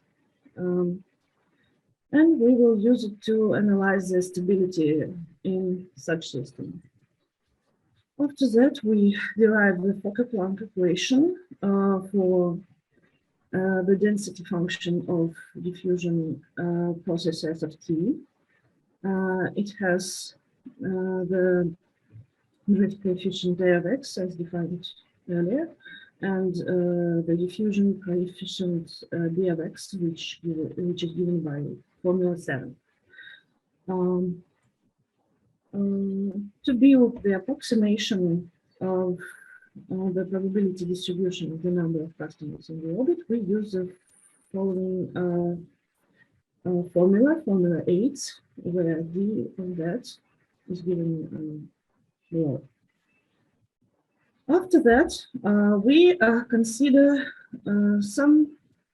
one of the cases of stability in such system, the case of stability. If we set the parameters of the system, we can analyze the drift coefficient A of x to define whether we have the stability in our system. If A of x is negative on the infinity, which we can see on the figure 2, our system is stable, but as we can see, we have some areas of stability for our process. If A of x is positive, the number of customers in the orbit grows. So from 0 point to point kappa sub 2, we have the first stability point. first, the process number of customers grows before it tends to the point kappa sub 1, and then it starts to decrease back to the point kappa sub 1. So we can call kappa sub 1 as the first stability point in such system. And we have also the second stability point around kappa sub 3, where the process also can stay for a long time. So we are curious to obtain how much time will the process, the number of customers in the orbit, will go around the kappa 3 if the process will fall in the second stability area around kappa 3, how much time it will give the process to return back to the first stability area and become kappa sub 2 again. So for this end, for this research, we consider the process T of tau, which is the time from tau, from the moment tau to the instant when S of tau is kappa sub 2. For this, for its conditional LST, we derive the backward Kolmogorov operation, number 9, and also we derive boundary conditions. The first condition is obvious that if the value of S of tau is kappa sub 2, then the transition time is 0, so we have LST equal to 1. And the second boundary condition represents the case when our process S of tau is slowly varies around the point kappa sub 3. We have failed in solving the problem 9 with such boundary conditions. Thus, we have derived, using this equation, we have derived the equation and boundary problems for the moments of the transition time T of tau, which are given by 12, with the following boundary conditions. And its solution is presented in formula 13. Here we see the recurrent formula, and as we can see, if we want to obtain the first moment of the transition time T of tau, we should solve the threefold integral. For the second, we should solve sixfold integral, and so on. So we were working on the problem how to avoid these calculations, and we present the approximation for the moment, conditional moment of the transition time T of tau, which is given by 14. Here we use Gaussian distribution function, n of x, with mean kappa sub 2, and variance gamma, which is defined by following conditions. After that, for the conditions, we use formula for T sub 1, which is T sub 1 of kappa 3 in its explicit form. So we can say that for the first moment, our approximation is fits enough. After that, we have two formulas for the nth moment of transition time, and we can derive the recurrence relation for values of Cm, which is given by 15. Here beta is defined as follows, and for our new formula, we can calculate threefold integral only one time, and it doesn't require a lot of calculations. We also transform the formula 15 to the form 16, and here we can use it in formula for Tn as moment of transition time. We also have observed that in the limit by sigma tends to 0, beta is similar to T sub 1. So our moments, Tn, of the transition time T of tau, can be presented in form 19. And the form of the moments give us the assumption that the transition time T of tau is asymptotically exponential with mean 1 divided by beta.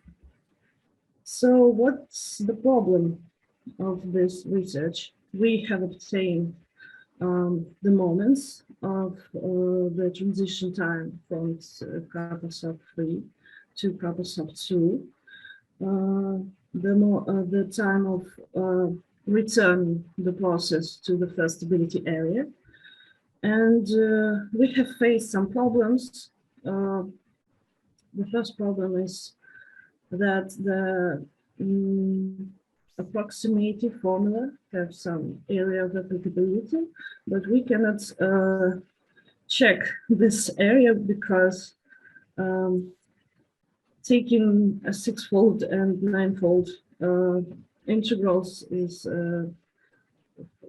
pretty, it requires some computational time, and we seek the other solutions. We also cannot use the simulation results because the transition from kappa sub 3 to kappa sub 2 is pretty rare events. For the considered numerical example, we have obtained T sub 1 is equal to 6 times 10 power 4. That's it. If you have questions or maybe comments, I'm willing to listen and answer. Thank you for attention.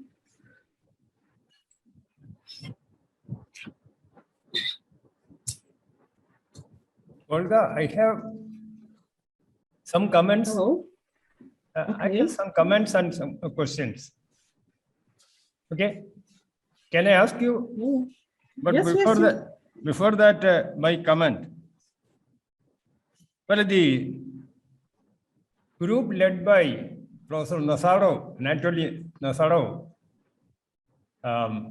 Professor Moiseev, Professor Svetlana in Tomsky University, they are doing an excellent job. They have introduced recently the asymptotic analysis and have done quite a bit of work. And in addition to that, they have contributed quite a bit to this interesting branch of study. Now, you have talked about the bivariate stability, right? Bivariate stability. Yes. So, Stability. Distability. Stability. Bistability. Oh, bivariate stability or bistability? Oh. So, what does actually that mean? Well, you have more than two components involved, and then you condition on one thing, or you are allowing both to vary and looking for stability points. Yeah, we are looking for stability points first, considering the drift coefficient of our diffusion process. And after that, we seek for the time of transition, the diffusion process, which approximate the number of customers in the orbit, when it turns from this one stability point to another.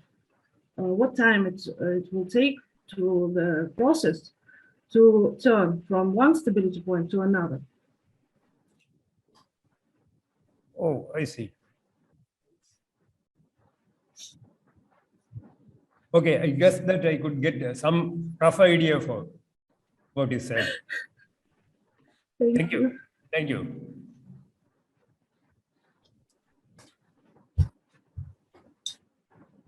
I want to ask one thing.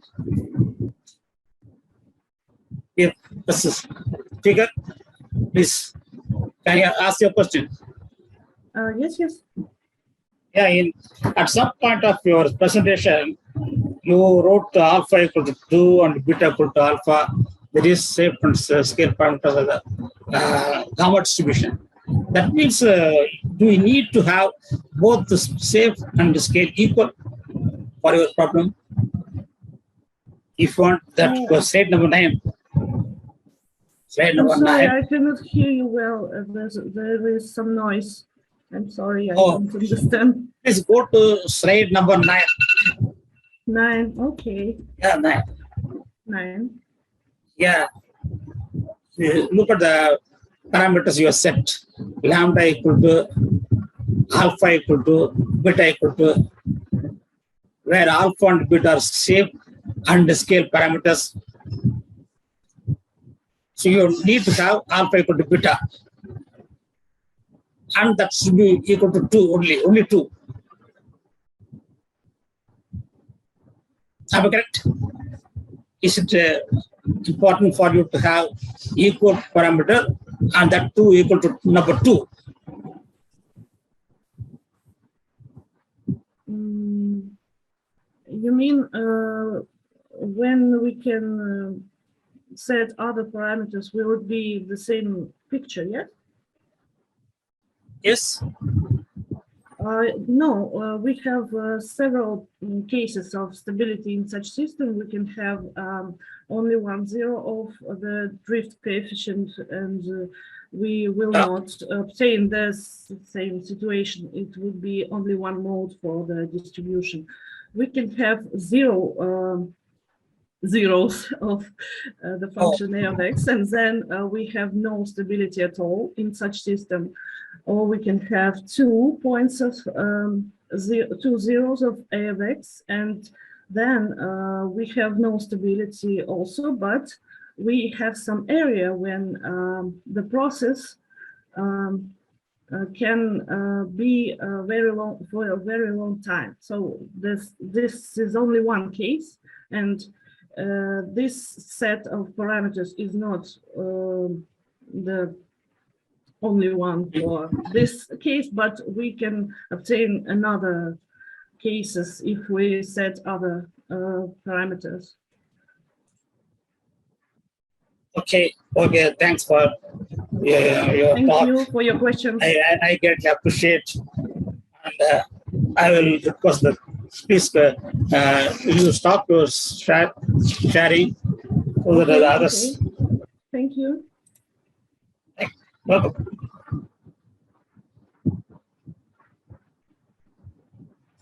I give the third speaker. The paper number is PP02 F105.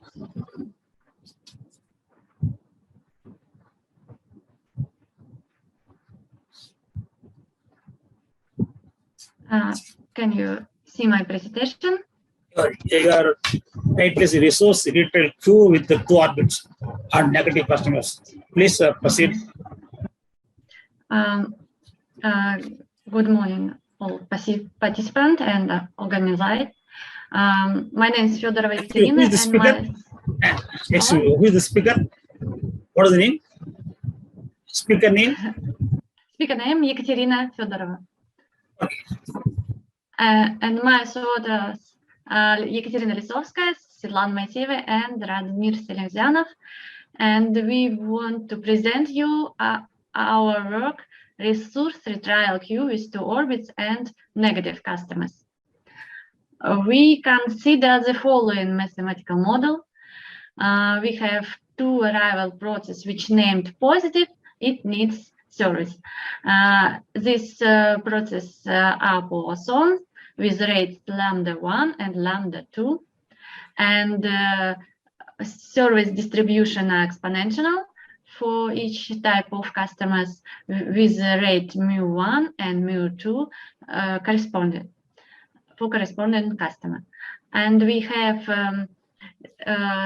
is a great enough number of servers in service unit, but we have limited amount of resource in service unit equals R, and each customer needs some amount of resource during the servicing. So if system has not enough of amount of resource, it goes to orbit, and delay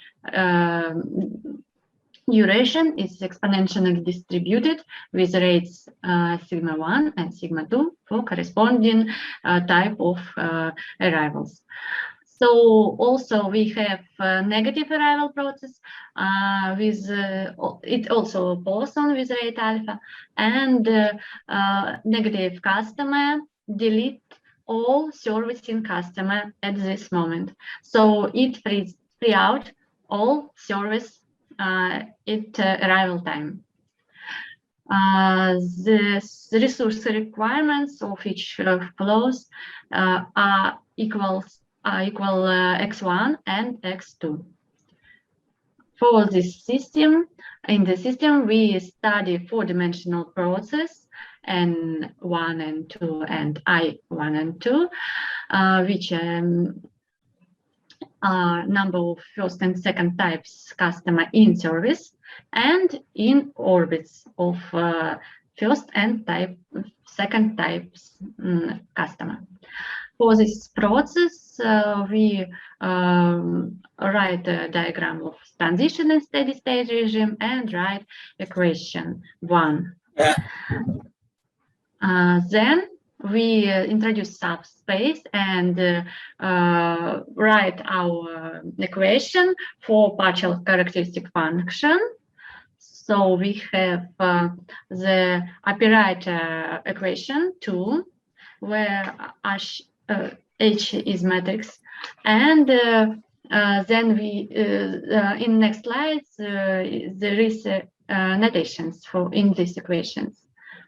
So we have operator equation, and also we have additional scalar equations by introducing operator A is sum of equations on all possible values of N1 and N2. So for solving equations 2 and 3, we propose asymptotic analysis method under long delay conditions. And for this purpose, we introduce notations 4 and have asymptotic equations 5. During the solving, we have that asymptotic functions have form 6, where kappa 1 and kappa 2 is means of number of customer in each type of orbits, and it defined from the system of equation 7. Then we provide second order asymptotic analysis, and for this purpose we introduce some notations. And here is here asymptotic equations are presented, and finally we have that asymptotic partial characteristic function of a number of calls in the orbits has Gaussian form, where parameters of these distributions defined by system 12. Also, we want to present you some examples of numerical analysis.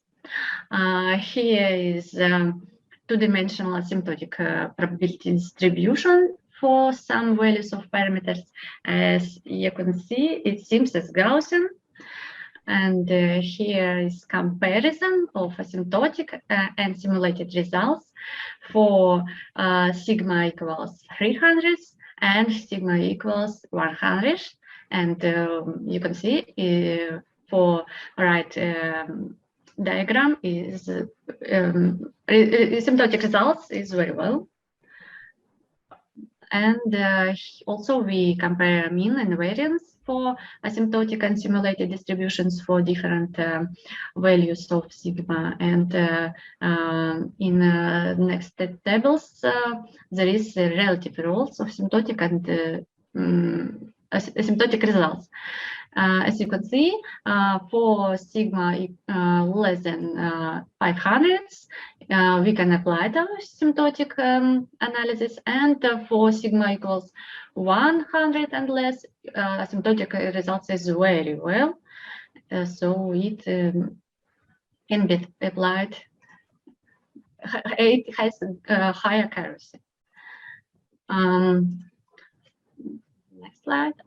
Also, we compare distributions by Kolmogorov distance, and here is table with its values. And we calculate joint probability that all type of customers goes to corresponding orbits, and it depends on total amount of resource in service unit and rates of our negative and positive arrivals. Here is tables with values, and we can conclude that there is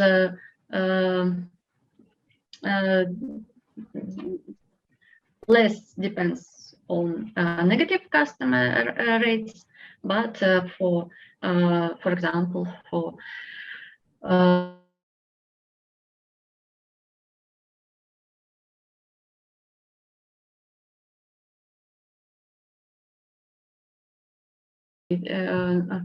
we have same results for different values of alpha. So in the paper, we consider multi-server retrial queue with two type of customers and also negative customers, and we proposed a asymptotic analysis method for its research.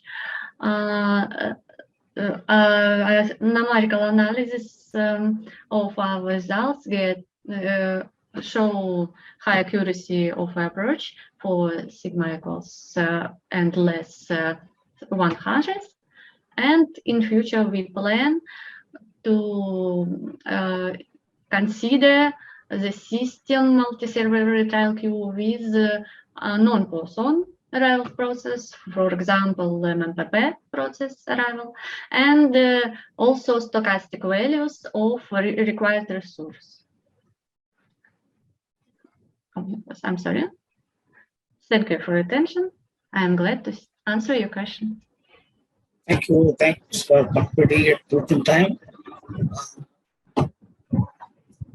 Yeah, I invite questions or remarks, comments from the participants.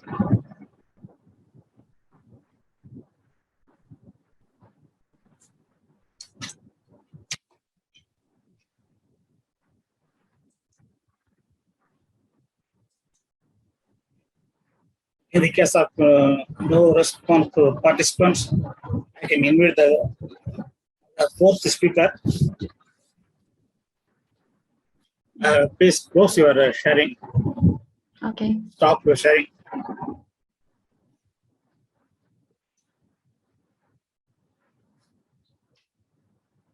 Next presentation on paper number PP02 F106.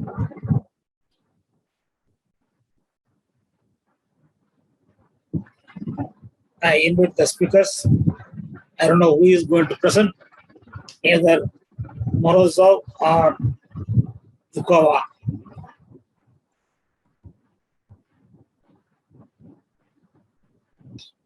please raise your hand or just join the meeting.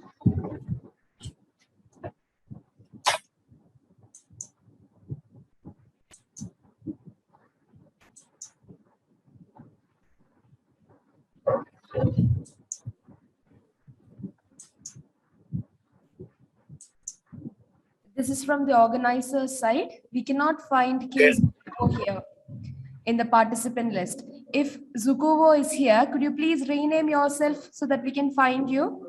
We are unable to point you in the participant list.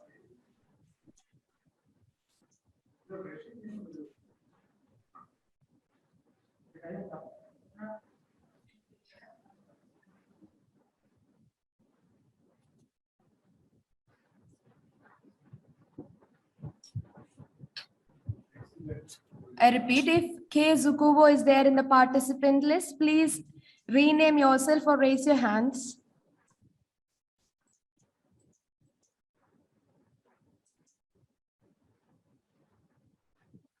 Okay, I think we can call the fifth paper presentation. Can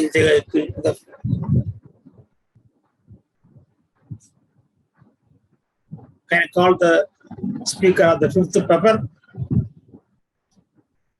Sir, you may please. Can I call?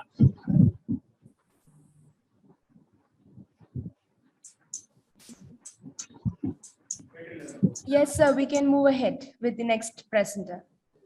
Okay, the fourth, last time is not, but then paper number is PP02F107. SS inventory system with perishable items and age-dependent demands. The authors are Jijo Joy, KP Jose. Who is going to present? Sir, Jijo Joy. Okay, please start your presentation.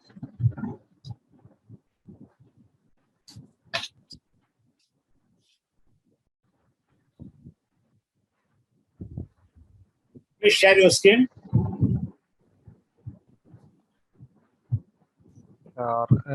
Host disabled participation screen sharing a message is there, sir.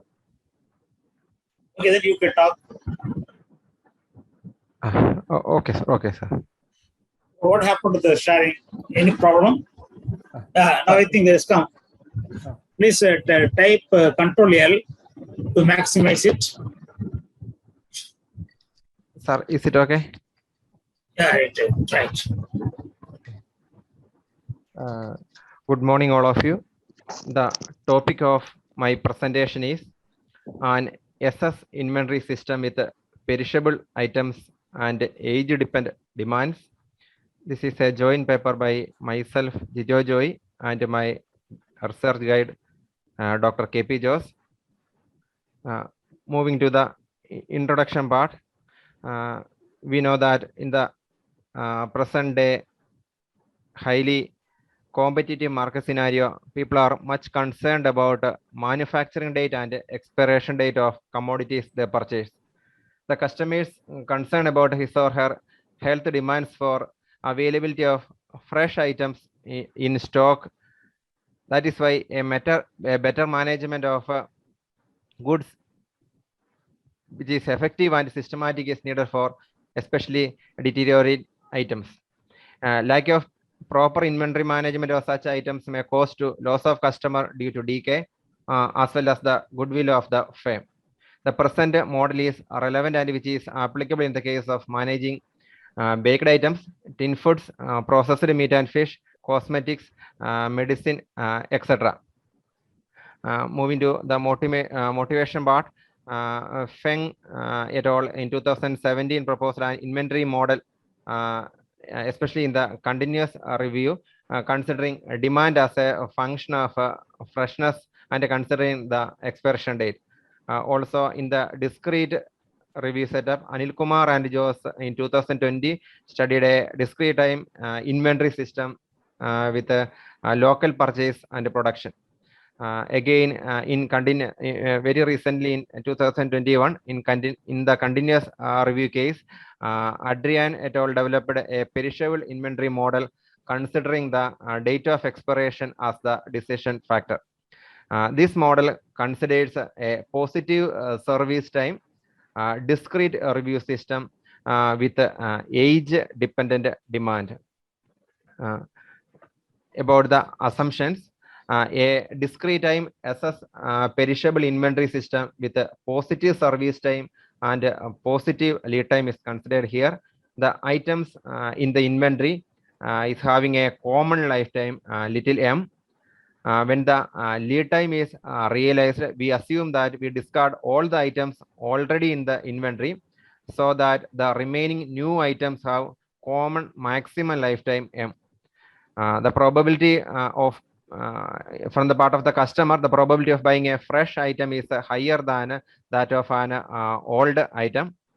Now we assume that for an item in the stock with the remaining lifetime I, where I varies from 1 etc.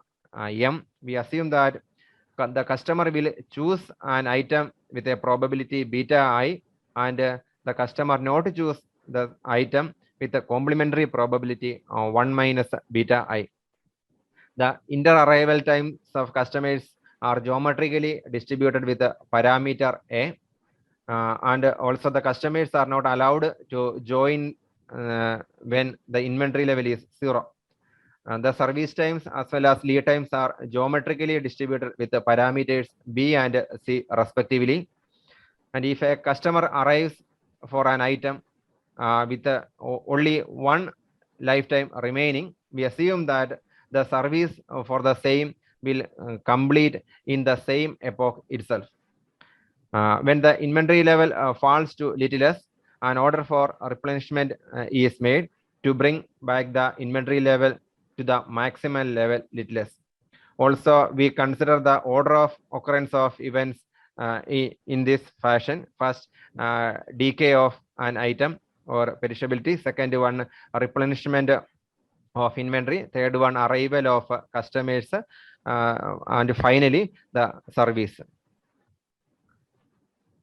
Regarding system modeling, let xn denotes the number of customers in the queue at an epoch n, yn the inventory level at an epoch n, and zn the remaining life of an inventory in stock at an epoch n. Then psi is equal to xn, yn, zn, where n varies from 0, 1 to etc. as the structure of a level independent QBD process with the following state space. Now, regarding the transitions, the transition probability matrix of the process has the block structure form P, where C0, C1, A0, A1, A2 are all square matrices of order S into M plus 1, where C0 is given, C1, C2, in the notation J star is J minus I minus M into I minus M minus 1. Also, the square matrices A1 and A2 are the having the following forms. Now, regarding stability and steady state analysis, since the arriving customers are not allowed to enter the system when the stock is empty, the inventory level will not affect the length of the queue. Therefore, the system is stable if A is less than B, where A is the arrival rate and B is the service rate. We use matrix analytic method for the analysis, steady state analysis. We assume that the QBD is a periodic and positive recurrent. We denote by pi the stationary probability vector. Then it is the unique solution of pi p is equal to pi and pi is equal to 1, where E is a column vector of order Sm plus 1.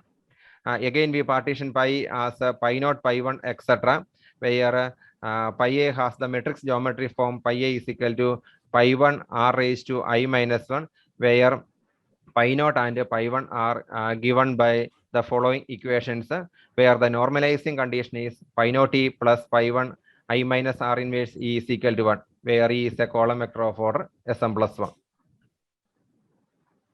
1. Now we define certain performance measures. We partition the components of pi into the given form, having SM+1 coordinates, and define certain performance measures. First one, expected number of customers, EC. Then the expected inventory level, EI. Third one is expected reorder rate, ER. Fourth one, expected replenishment rate, ERR. Also the probability that the inventory level is 0, P0. Expected loss rate of customers, EL. Expected number of customers waiting in the system when the inventory level is 0, EW. Expected rate of departure after completing service, ED. Expected perishability rate, EP. And finally, the expected number of perishable items, EPI. Using the performance measures, we define an appropriate expected total cost function in the following form: C0 plus C1 into ER plus C2 EI plus C3 EW plus C4 EL plus C5 EP, where C0 is the fixed ordering cost, C1 procurement cost, C2 the holding cost of inventory, C3 that of the customer, C4 cost due to loss of customers, and finally C5 the perishability cost. With the given total cost function, we compute certain numerical results. First one, the arrival rate A versus ETC for the following cost values for B, C, little s, capital S, M, and beta I values. As the arrival rate increases, the table 1 shows that an increase in the arrival rate results in an increase in the measures like expected reorder rate, expected number of customers, expected replenishment rate, whereas the expected inventory level and the expected perishability rate decreases. And the following figure 1 represents its graphical illustration. Table 2 represents the numerical illustration of the service rate B versus expected total cost, ETC. From table 2, it is clear that the service rate increases, expected inventory level, expected perishability rate, and expected number of customers decreases. Whereas expected reorder rate and expected replenishment rate increases. Figure 2 represents its graphical representation. In the third table, we vary the replenishment rate C, and the calculation is for C versus ETC. The behavior measures like expected number of customers and expected inventory level increases as C increases. From all the three figures, figure 1, figure 2, and figure 3, as the arrival rate, replenishment rate, and service rate varies, we can see the convexity of the curve from all the three figures. Here we have some of the important references that we used, and as a future work, we are planning to find the optimum SS pair, and also planning to introduce the phase time distribution in the case of service time.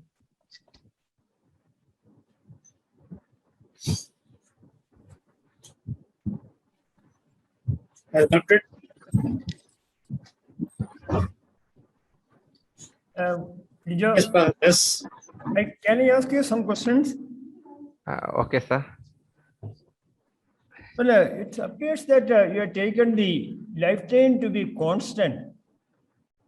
Lifetime of items to be a constant, right? M slots. Yes, little m. Not a random variable. No, it is a constant. Okay. But then probably you have forgotten to mention that when the item comes to the inventory, their age is 0. In fact, that's a very important assumption that you have to make. Yeah. The old items discarded. Is it not? Yeah. Unless you make that assumption, what happens is the age may be positive. Already it is attained to a certain age, and therefore it is only the remaining lifetime. Don't all of them. Sorry, we in the assumption we assume that when a new stock array. Yeah, that is what I said. So you have to make it explicit. Okay, sir. Otherwise, this sort of question will be arising. And then perhaps there may be a lot of, but then because you are considering this in discrete time, the transitions, number of transitions in a slot will be quite large. Different types of transition, for example, inventory or replenishment. But what is the lead time that you are associating with the replenishment of inventory? What's the lead time? Negligible or no, we consider the positive lead time. Yeah, otherwise you do not have to make the assumption that no customer is permitted to join when the inventory level is 0. But of course, you can also consider a situation where backlog is permitted. Now, certain number of items customers can arrive, and then only the order will be placed, because that will be referred as backlog. If already number of customers has exceeded that threshold, then waiting in the inventory, in the absence of inventory, well, you can immediately start this service. Place the order, get the item immediately, because then even the 0 lead time will work still there. Okay. In the present case, it is positive lead time. Okay. Probably Professor Adiveringen and others have done this sort of work, but not in the continuous case, discrete case, continuous case. And of course, Professor Marcel-Nutz and the 2 Chinese, they were the first to introduce this common lifetime concept in where the lifetime is phase type distributed, discrete phase type distributed, but the lead time is assumed to be 0 there. Sure. Thank you. It was a good presentation. Thank you, sir. Thank you, sir. Thank you, sir. I want to make one remark. Okay, sir. That is, this one mistake error in your list of references. There is a references, list of references. Yeah. List. There is a second one is the year is 2018. Is that possible? You have to make a correction on that. Okay, sir. Okay, sir. Because that is done before 2000. That work. And looking at your list of references, you have not referred to the recent publications. Possibly there are, as you can see that there is only one 2020. Before that, Professor Sivakumar, Professor Sophia Lawrence, and their students, they have done good work on discrete time inventory. Okay. I think you should include their references, because that will help you to compare your paper with others. Right? Okay. So you just try to know about those work. Okay. And it may help you to improve your models. Okay. Okay, please close down your sharing. Stop sharing.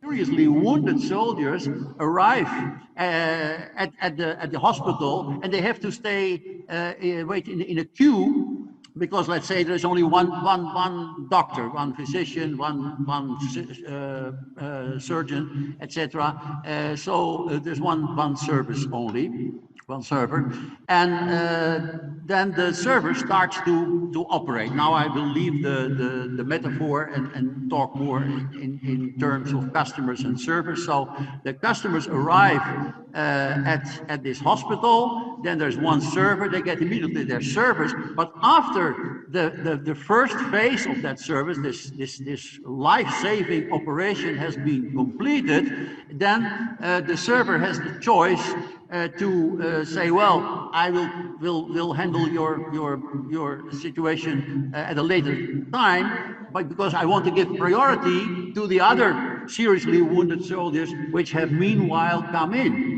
Or he can decide, or she can decide, to do the final operation immediately after the life-saving operation. Well, that's more or less the picture. So let's now go to the description of the model. So now I only use terms of the queuing theory. So first, the table of contents. I will give this description of the model. I will give an example of the dynamics of the system, that you can really see how the queuing theory is, the queuing model has been set up. We will give a steady state analysis. So I will shortly give you the balanced equations. From these balanced equations, we do a standard method of probability generating functions, which turns out to be rather complicated in this situation. Once we have the joint probability generating functions for the limiting distributions, we can go to the marginal distributions to get the Q size and the orbit size, because I didn't say that, but when you send away an operated soldier after this first service, then he goes, say, into orbit, and then this soldier can decide to go to the hospital again some random time after. So in that sense, we have a delay retrial model, a mixed model. Next, we will look also at the individual waiting time of these seriously wounded soldiers in the queue. And finally, we'll give some numerical results and come up with some conclusions. So let's now go to the detailed description of the model. We have, of course, a simple arrival stream of Poisson process with rate lambda. Customers who, upon arrival, find the server busy, they are put in the queue. So these are these seriously wounded soldiers, and the queue is served in FIFO order as usual. Each customer requires two phases of service. That's what I said. First, this life-saving operation, and then probably much later, the second phase of this of medical care. Both service phases follow an exponential distributions with rate mu1 and mu2. Then, in case the queue is empty, the customer proceeds to his second phase immediately. So when you have this seriously wounded soldier, and this soldier has been operated and everything went okay, so his life has been saved, and in case the queue, so there are no recording other in progress. What's this? Got it? Yeah. Once the seriously wounded soldier has been operated, and there is no other seriously wounded soldier in the queue, then of course this soldier receives immediately his second service phase. But in case the queue is not empty, the customer is sent into the orbit with a fixed probability alpha.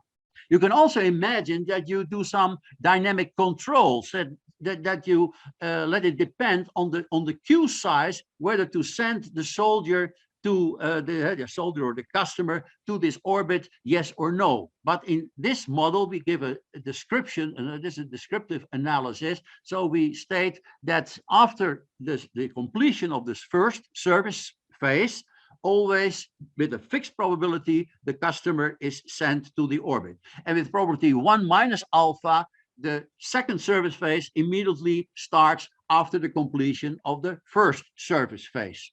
Okay, The orbit is, as usual, a virtual waiting place from which the customers try to approach the server anew after a random time, and the retrial times follow an exponential distribution with rate new. So that's new. So there's nothing special. So this is the model. So here we have a nice picture. You see the queue here. You see the first server. So this is only one server. Right? So I hear some noise. There's only one server, but we depicted it here in two phases. So let's say, well, a first wounded soldier, seriously wounded soldier comes in. The server is idle, so immediately goes to his first phase. And then at an epoch when the first phase has been completed, and when in case the queue is empty, it immediately goes to the second phase. But in this case, a second customer has been arrived in the queue. So at the end of the first phase, with probability alpha, this first customer goes into the orbit, and immediately the server starts the service of the second customer. Then, of course, we have this situation that after the first phase has been completed of the second customer, it can go immediately to the second phase because there's no queue. The queue is empty. So after the end of the first phase, the second customer immediately goes to his second service phase. Then we look at the situation that finally, when the server is idle, then of course, customers from the orbit can approach the server. And in case the server is idle, then a customer from the orbit can catch the server, and then the server starts to do the second service phase of that customer who came from the orbit.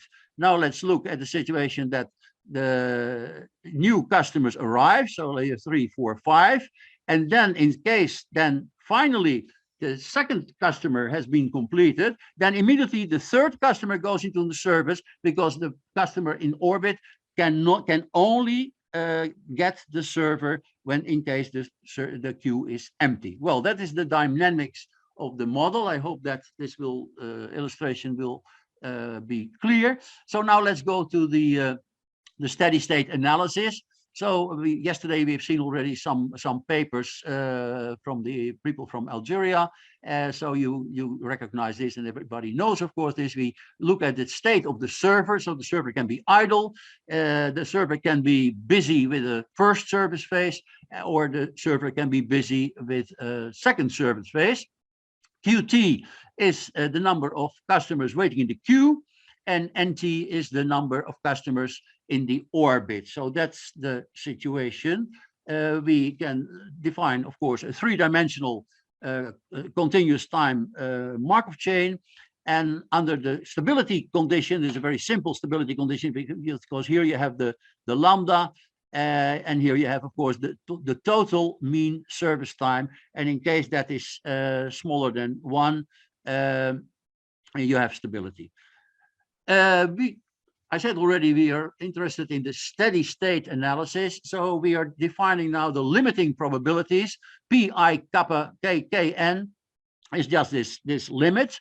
And like I announced already before, we will study the probability generating functions. So here I introduce them. These are actually three-dimensional, but okay, we can say two-dimensional generating functions defined as usual, but we need also the partial generating functions to find the full generating functions. So here I will say what we are going to do.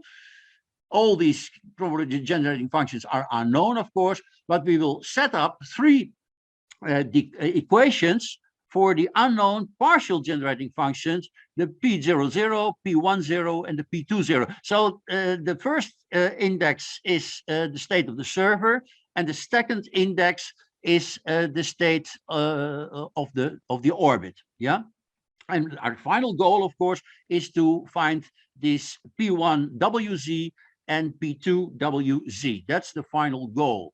So let's first look at what we can do with it. Once we have found these full probability generating functions, we can do marginalization, so we can get the probability generating function of the Q size, distribution, the limiting Q size distribution, of course, and we can also write down the probability generating function of the orbit size distribution.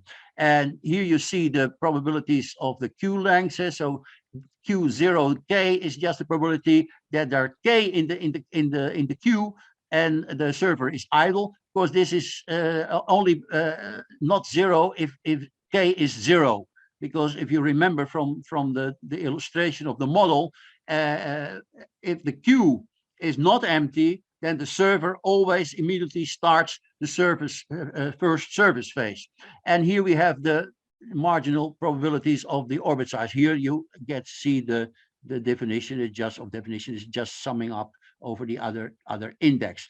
So now in terms of these probability generating functions, you see that the Q is written in this P1 and P2, and of course also the N alpha Z is written in these terms. So now let's go to the balance equations. We distinguish two cases. First, we look at the situation that the Q is empty, and then these are the balance equations. I will not go into full detail. We made some pictures here. So and I say me, I always refer to my student Charlie Veenstra, who did a lot of work for this talk. Here you have well, this I don't go into details here. I think you have here the simple generating balance equation. Well, it's clear if you the server to get into the model, server empty, nobody in the queue and in the orbit. Of course, you have this transition to this state. That's immediately you start a second service phase, and then only n1-1 stay in the orbit, or you have an arrival and then you get this state, or if you can enter into this state if you were in the state that the server was serving a second service phase, and this expires, and then you enter up in this. Okay, so you can do all the other ones as well, but I will not go into details because everybody knows these things. So the second type of balance equations are the balance equations for the situation that the Q is not empty. Then we only have two balance equations, and also these balance equations are pictured here, but due to time, I will not go into the details here, but it's everybody can see these things.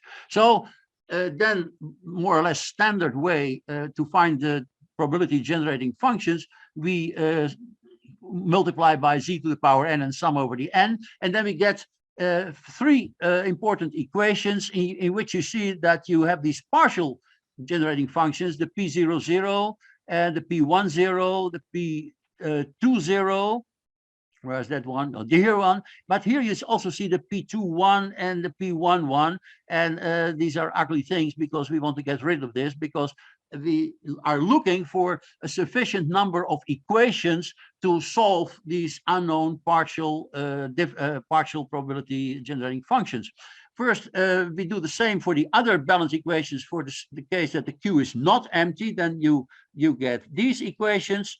That's all standard. And now the next step, of course, is to multiply by W to the power K, and then we get the full probability generating function, the P1WZ and the P2WZ. You see that here. And of course, in this P1WZ, you also see the P2. And so we can plug in the 7 into the 6. And then we get a nice equation for the P1WZ. So the main point is we want to find this function. Once we have this one, we can also find the P2. Then we have the full probability generating function.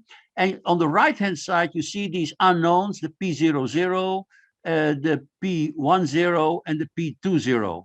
Remember that, I will go a little bit into detail here, that if you looked at this one, you still also had unknown P11 and P21, but fortunately, when you work this out algebraically, these disappear, they cancel out. So we have only these unknowns 3, 1, the P00, P10, and the P20.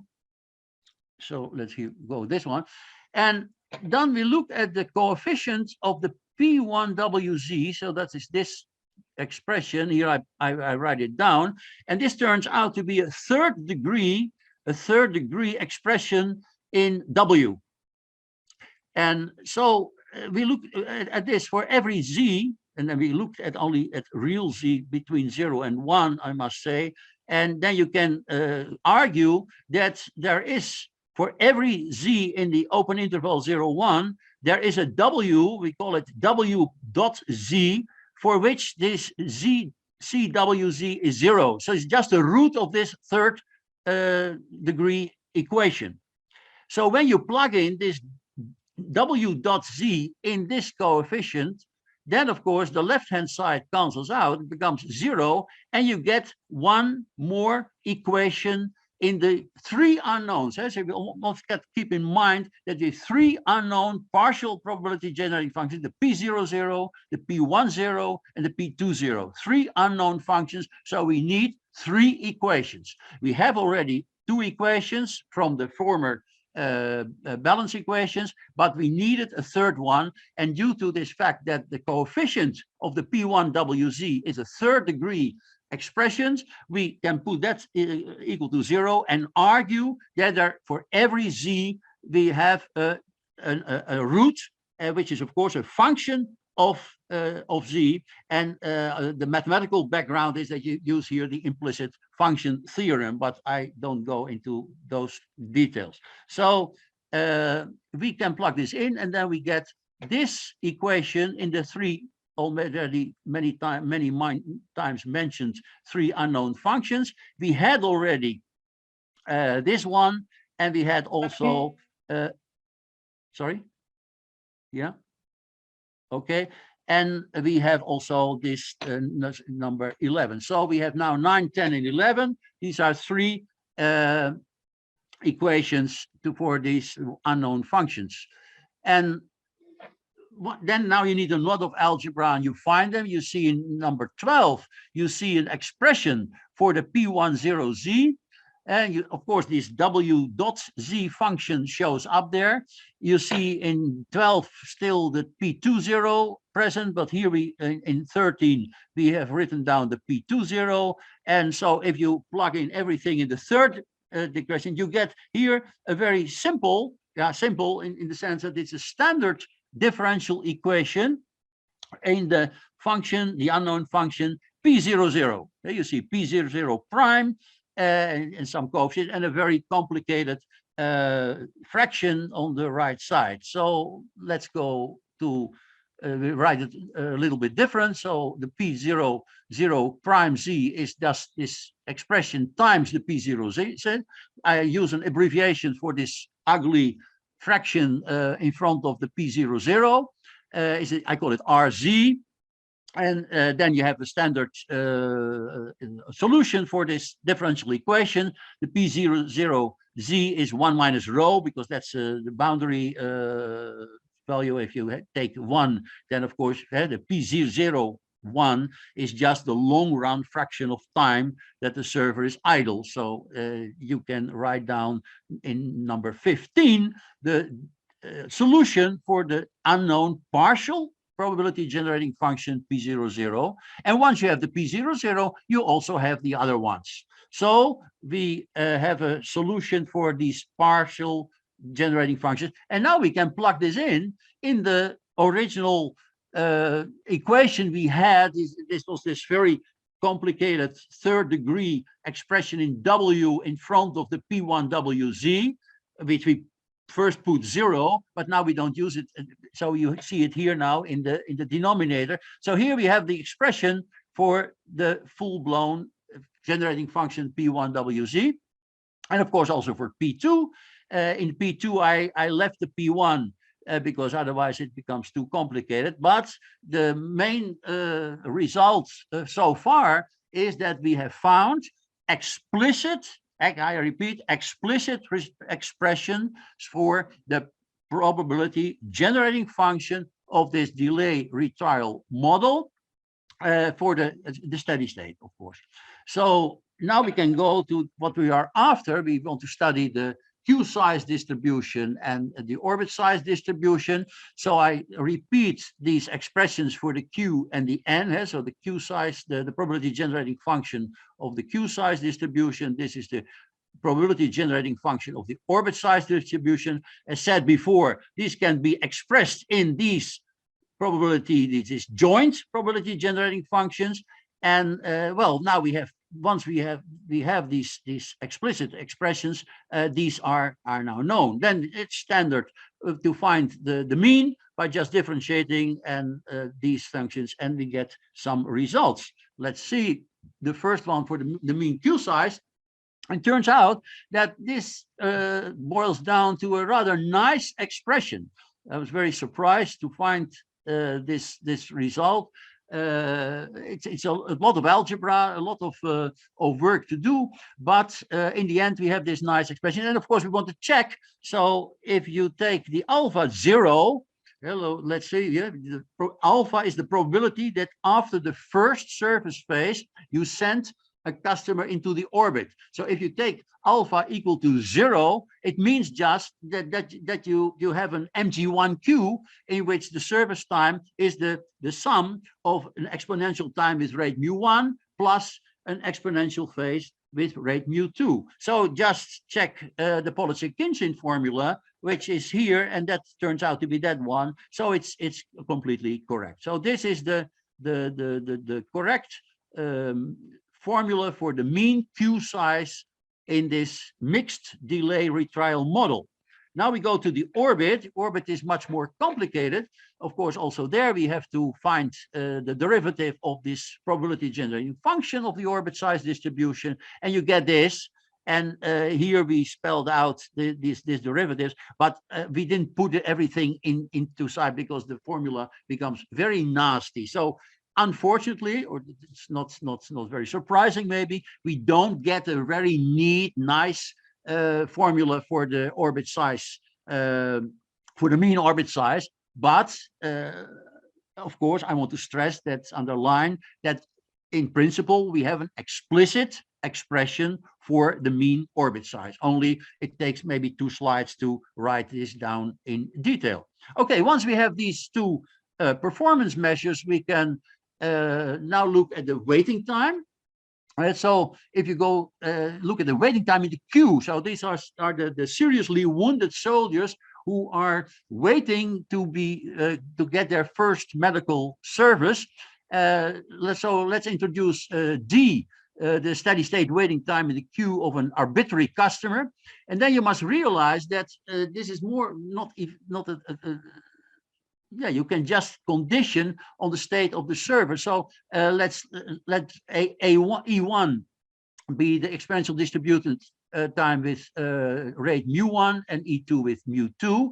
Then when the server is working in the first service place, the residual service time of the customer in service can be written down like this, because with probability alpha at the end of the first phase, the customer will be sent into the orbit. So then the server can take the first customer in the queue. But with probability 1 minus alpha, after the end of the first service phase, the server starts immediately with the second service phase. So we see that the residual service time of the customer in service at the moment that you arrive has a Coxian distribution. And of the Coxian distribution, of course, we can write down very easily the Laplace-Stieltjes transform. So that is good to realize. And then it becomes rather easy, and I don't go to these details, just by conditioning on the state of the system. So I mean the state of the server and the queue length. It's very easy to write down the Laplace-Stieltjes transform of the waiting time, and you find it here. And of course, we see now again our full probability generating functions P1 and P2, and that is more or less the main part of the whole paper, to find these functions. Once you have these, then it's rather easy to find, easy but very tedious to find the other the performance measures. So of course, just we checked also this, just by differentiation we found that we have the result in correspondence with Little's law. So let's go to the numerical results first. Telling my student wrote a simulation program just to check, because we did very complicated calculations. You've seen the expressions for the mean orbit size, for instance. So it was a good check to write also a simulation program, and the results were completely the simulation were turned out to be correct. So let's go now to some. First, a rather simple numerical result, which is in correspondence with our intuition.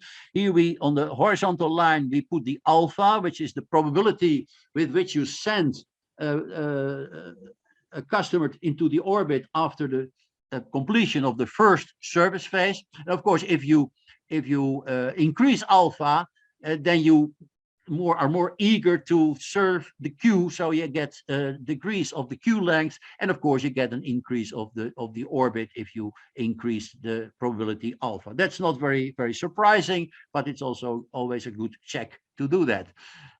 Here you see the sensibility for alpha and the rho. You see that if we take alpha fixed 0.5, so with probability 1/2, you send a customer to the orbit, and with probability 1.5, you immediately start the second service phase after the first service phase. Then you see that with a very high load, that the orbit increases enormously. You get it, yeah.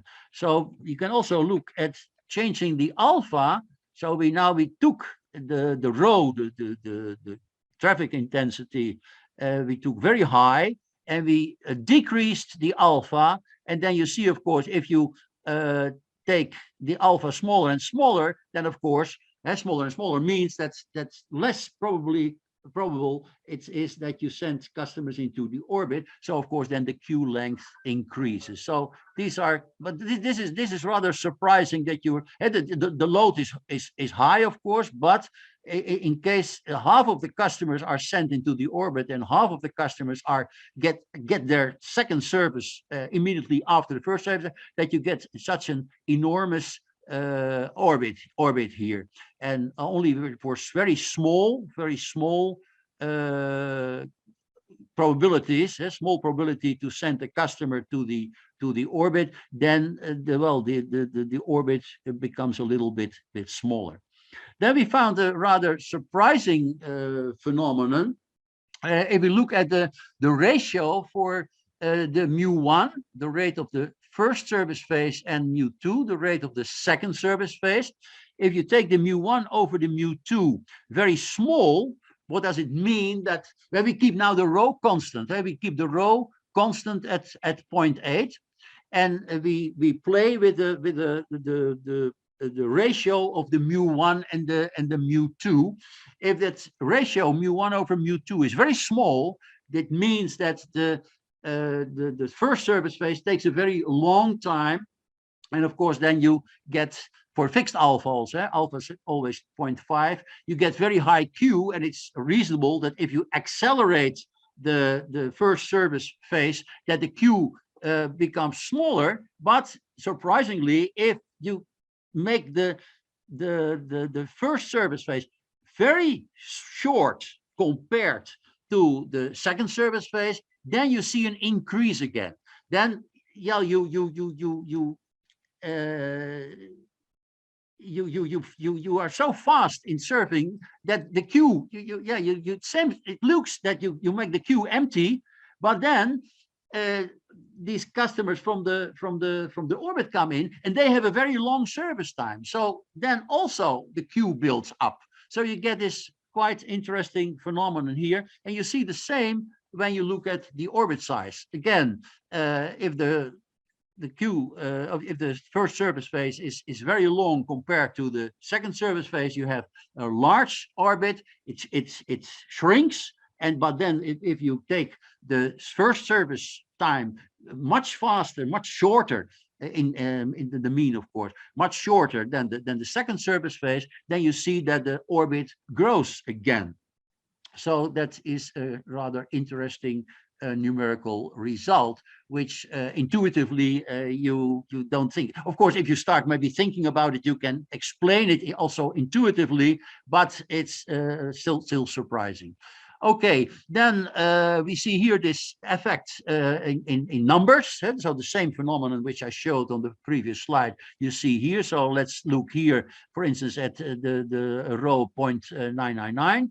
Then you see here that if the ratio increases, that the Q size decreases. But if it's very high, here we could only go to 8 in the table. Then you see it goes up again. Here it's 1.89, and here you see it's 1.91. So it's increasing. And also, if you look at the orbit size, then you see if the ratio mu1 over mu2 is increasing, then first you see that the orbit size decreases, and at 8 it's again higher than when this proportion, this ratio is 4. So that's another more precise illustration of the phenomenon which I showed in the previous slide.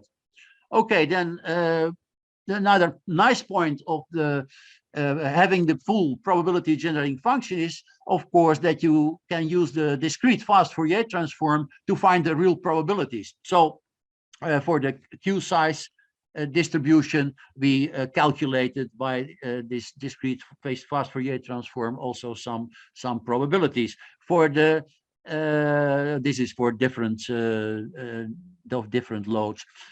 We didn't do that for the orbit size distribution because, well, I said we have an explicit expression, but not just a formula. So we could not use, unfortunately, we could not use the discrete fast Fourier transform to find explicitly probabilities for the orbit size distribution. That's a negative point for this result. Now let's shortly look at the waiting time distribution. I showed you already the Laplace-Stieltjes transform of the waiting time distribution. That's the waiting time of an individual customer in the queue. And then you get this, by numerical Laplace inversion, you can show the probability density functions. You can also show the cumulative probability functions.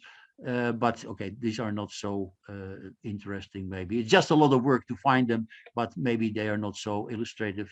They're not very peculiar if you see them here. So, well, that's more or less the end. So let's go to some conclusions. We calculated the probability generating function of the steady state Q size distribution, an explicit formula. By differentiation, we found the mean Q size, and that was a very nice closed formula, which gives some satisfaction. It was a kind of generalization of the Polacek-Khinchin formula. We found also the probability generating function for the steady state orbit size distribution. And we found the Laplace-Stieltjes transform of the steady state waiting time. Further, we have an explicit expression, what I said already, for the mean Q size, also an explicit expression for the mean orbit size. We used the discrete fast Fourier transform to find the steady state Q size distribution itself, so the probabilities. And we did some research in looking at the sensitivity of the performance measure and probability distribution to shifts in the parameter space. I showed you some examples of that. And using the numerical Laplace conversion, you can also find the steady state waiting time distribution. And well, that's it. I hope that it has been a little bit clear. I see that I'm exactly on 11, at least, yeah, for me it's 10:20, and that's exactly 50 minutes. Well, I lost some minutes in the beginning due to my digital illiteracy. I apologize for that, but I hope that, well, this is what I can tell you. Okay, thank you very much. Yeah.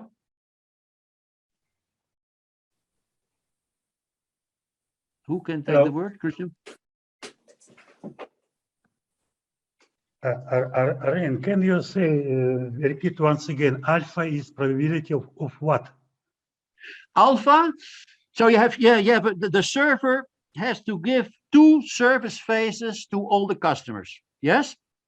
And at the end of the first service phase, with probability alpha, the second service phase is postponed because you send this customer to the orbit. That's why I made this illustration of a hospital. You come in seriously wounded, you get your life-saving operation. Once your life has been saved, well, then Ren, please repeat once again. Alpha is probability of what? I didn't follow you exactly.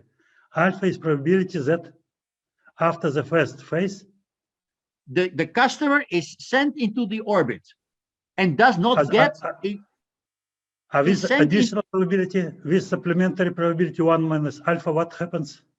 And with probability 1 minus alpha, the customer immediately receives his second service phase. I see. I can go back to. No. Thanks. I understand. Okay. Okay. That's it. More questions? Hi, may I ask a question? Yes. Hello. Hello. You had presented the stability condition. If I'm not mistaken, that means if load coefficient is less than 1, then our system is stable. But then you presented some numerical results, and there was a situation that the orbit was rather high.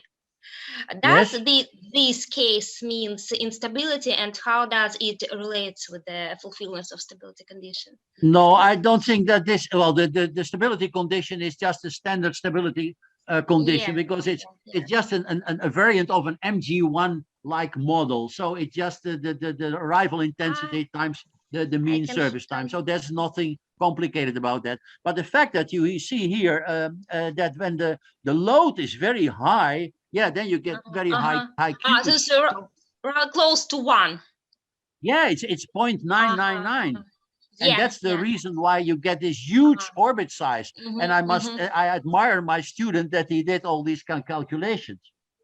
That's really nice. But you see, if you have a 0.8 or 0.9, then the orbit size is not. But you know, that is the one minus rho effect in Qs. That if the load is very close to 1, you can get huge orbit sizes or Q sizes.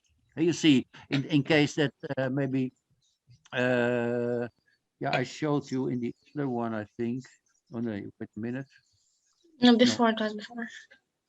Here, for instance, you also see again, even if the alpha is, this example. You also see that the orbit it's close to 1, really. Yes. And if you take the alpha very small, then of course the Q becomes very large. Yeah. Okay. Thank you. Okay. Bye, Ruslana. Is it same alpha for all customers? Sorry.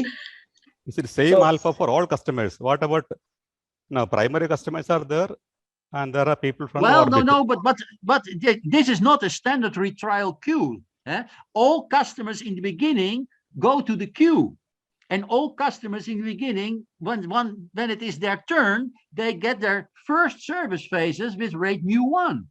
Only after the end of the first service phase, then with the probability alpha, you are sent into the orbit, and then you become a secondary customer if you want to use that vocabulary. Okay. And then so there is no secondary arrival to the queue. And sorry, there is no secondary arrival to the queue. Yeah. And the customers in the orbit, they try to approach the server, but they can get their service only when the server is idle. That is and true. The server is idle only when the queue is empty. And you can say, well, of course, these serious.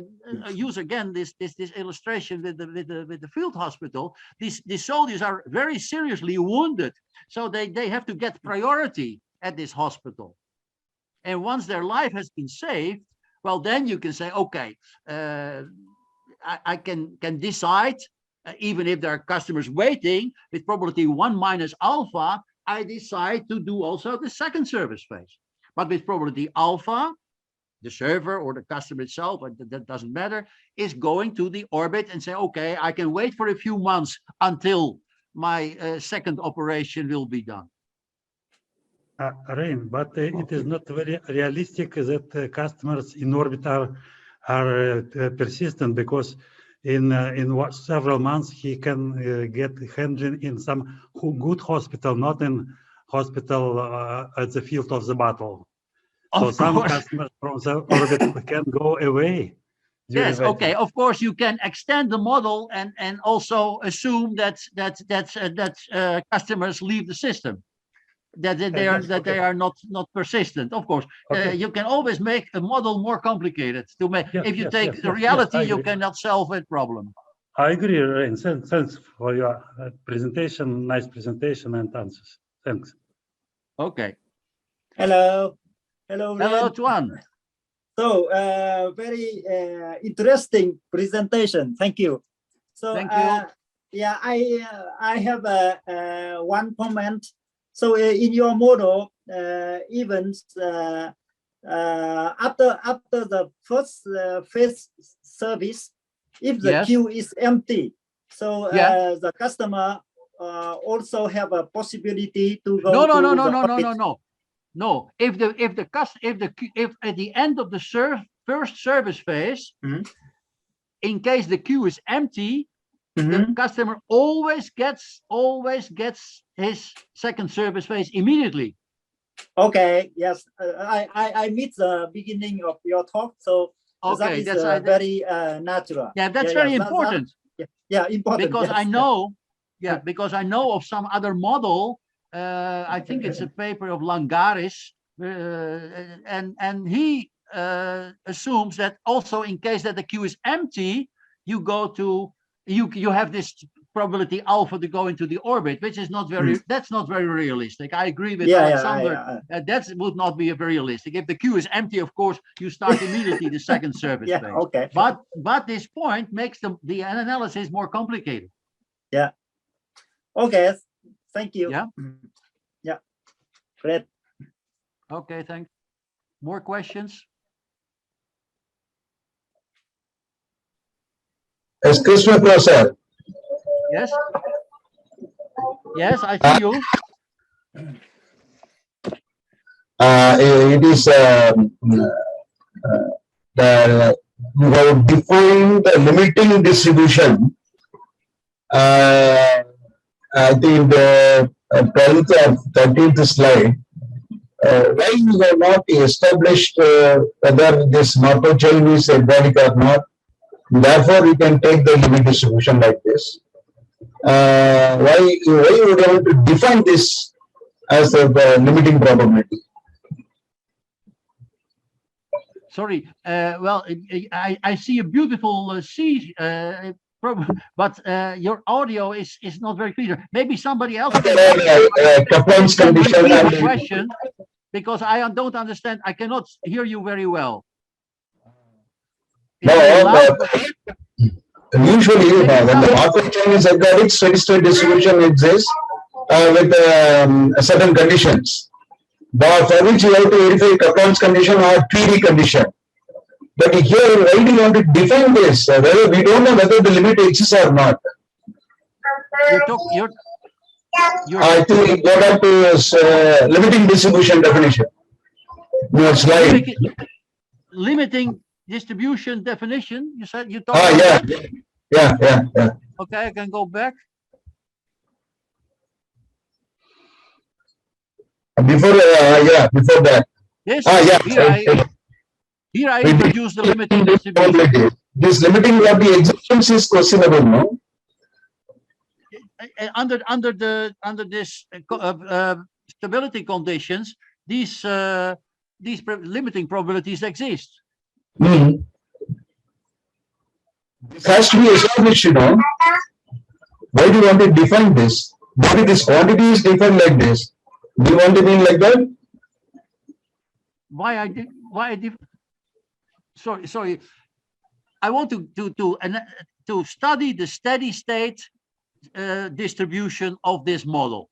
This steady state distribution exists under the stability condition, which is the standard stability condition here. So once you have that this rho is smaller than 1, then in that case, I can define these limiting distributions, these limiting probabilities. The word I am bothering about is defined. Rather, we can denote in any appropriate.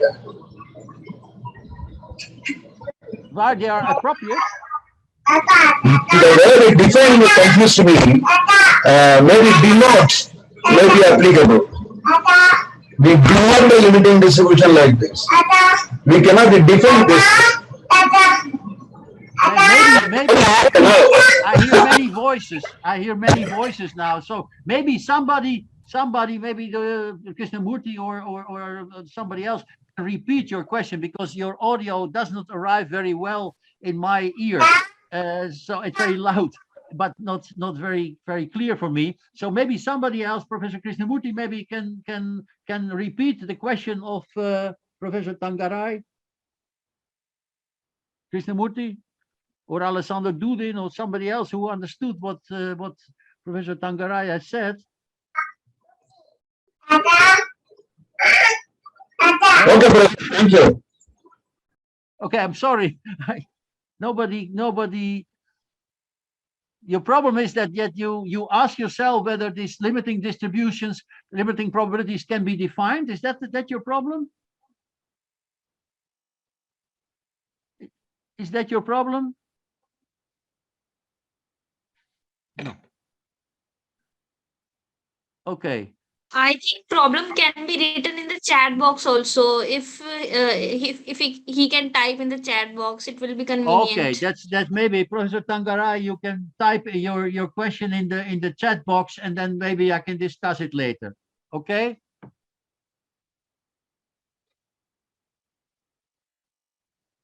Professor, can I ask a question?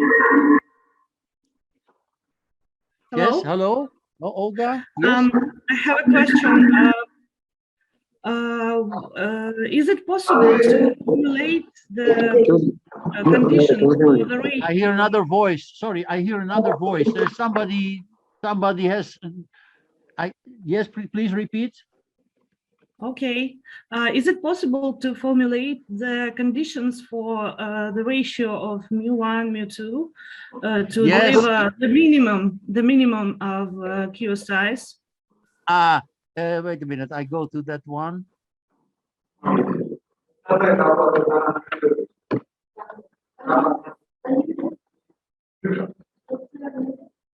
You mean here to find an explicit? Well, what we did was we take the rho constant, and then we got some information about this ratio, but we didn't really mathematically try to minimize. But maybe that's a possibility. I must think about that. I don't know, but it's a good question. Good question, okay. Because we would be interested to see this. Yeah. Okay, thank you for your answer. Thank you. Very nice question. This. Yeah. Okay. Thank you. So, Professor Ryan, if you are done, I will start my presentation. Okay. Okay. Thank you. Okay. I will hear your presentation now. Oh, thank you very much. Yes. Okay. Yeah. I will start my. So I have to close something. Yeah. Probably you can close the share screening. Okay.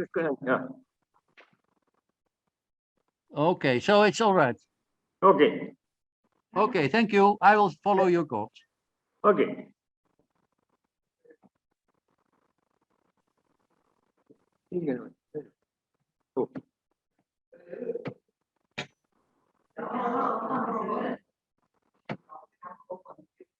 Okay,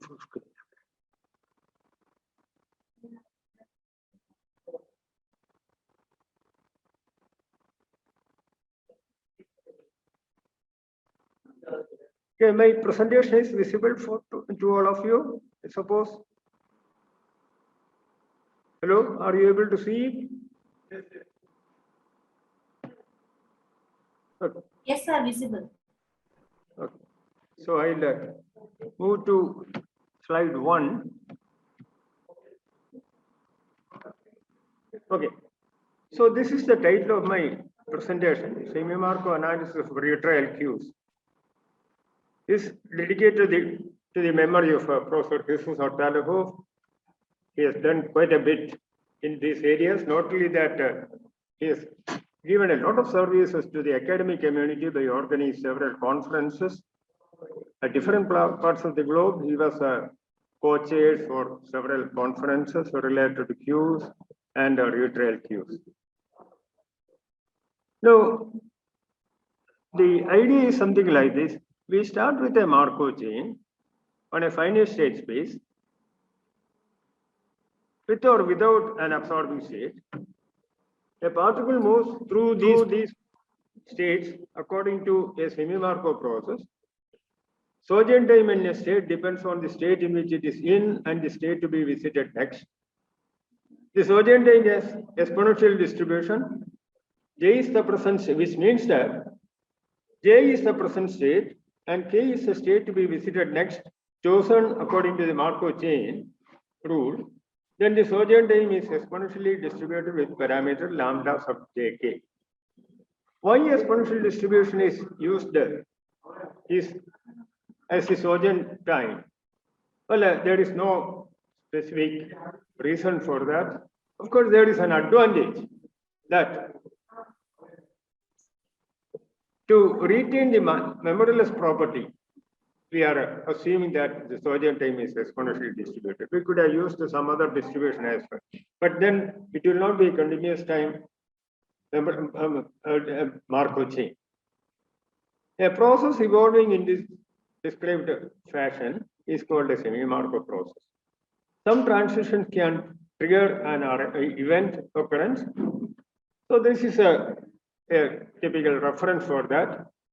My recent publication 2020 that appeared in a bulletin of Kerala Mathematical Association. Now, naturally, a question arises: why a retrial queue? Along assumed that customers arrive during the time when the servers, all servers are busy, are lost to the system. This is not true in most of the real life phenomena. Coston assumed that such customers keep retrying until they access the server. But the second part was not in his assumption. And that I just added, that or until the time before which this customer has to get service, whichever occurs first. Need of a retrial queue, say, and of course, it is not in the context of the reason for using retrial queuing theory. Books by Paulin and Templeton, 1997, that by Arthur and Gomez Correll, 2008. In addition, there are several significant contributions by Professor Reinobel in discrete time queues and Professor Alexander Dudin in continuous time setup, among many other researchers. Calls to telecommunication are a typical example for retrial queues. Picking up customer from orbit immediately on service completion is introduced by Jesus Artalaho, Joshua, and myself in Krishnamurthy.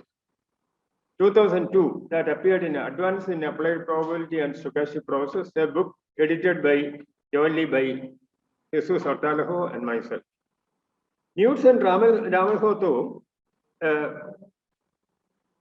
introduced the search of customers in the classical queue, not in the case of a retrial queue. In fact, there is no mention of retrial queue in their Journal of Applied Probability paper.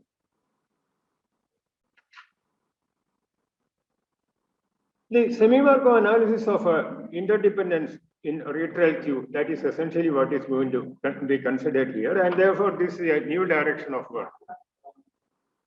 Interdependence can be between arrivals and service process, between service and the retrial of customers, between arrival and retrial, if any, in the orbit, otherwise there cannot be a retrial, and even among all the three components.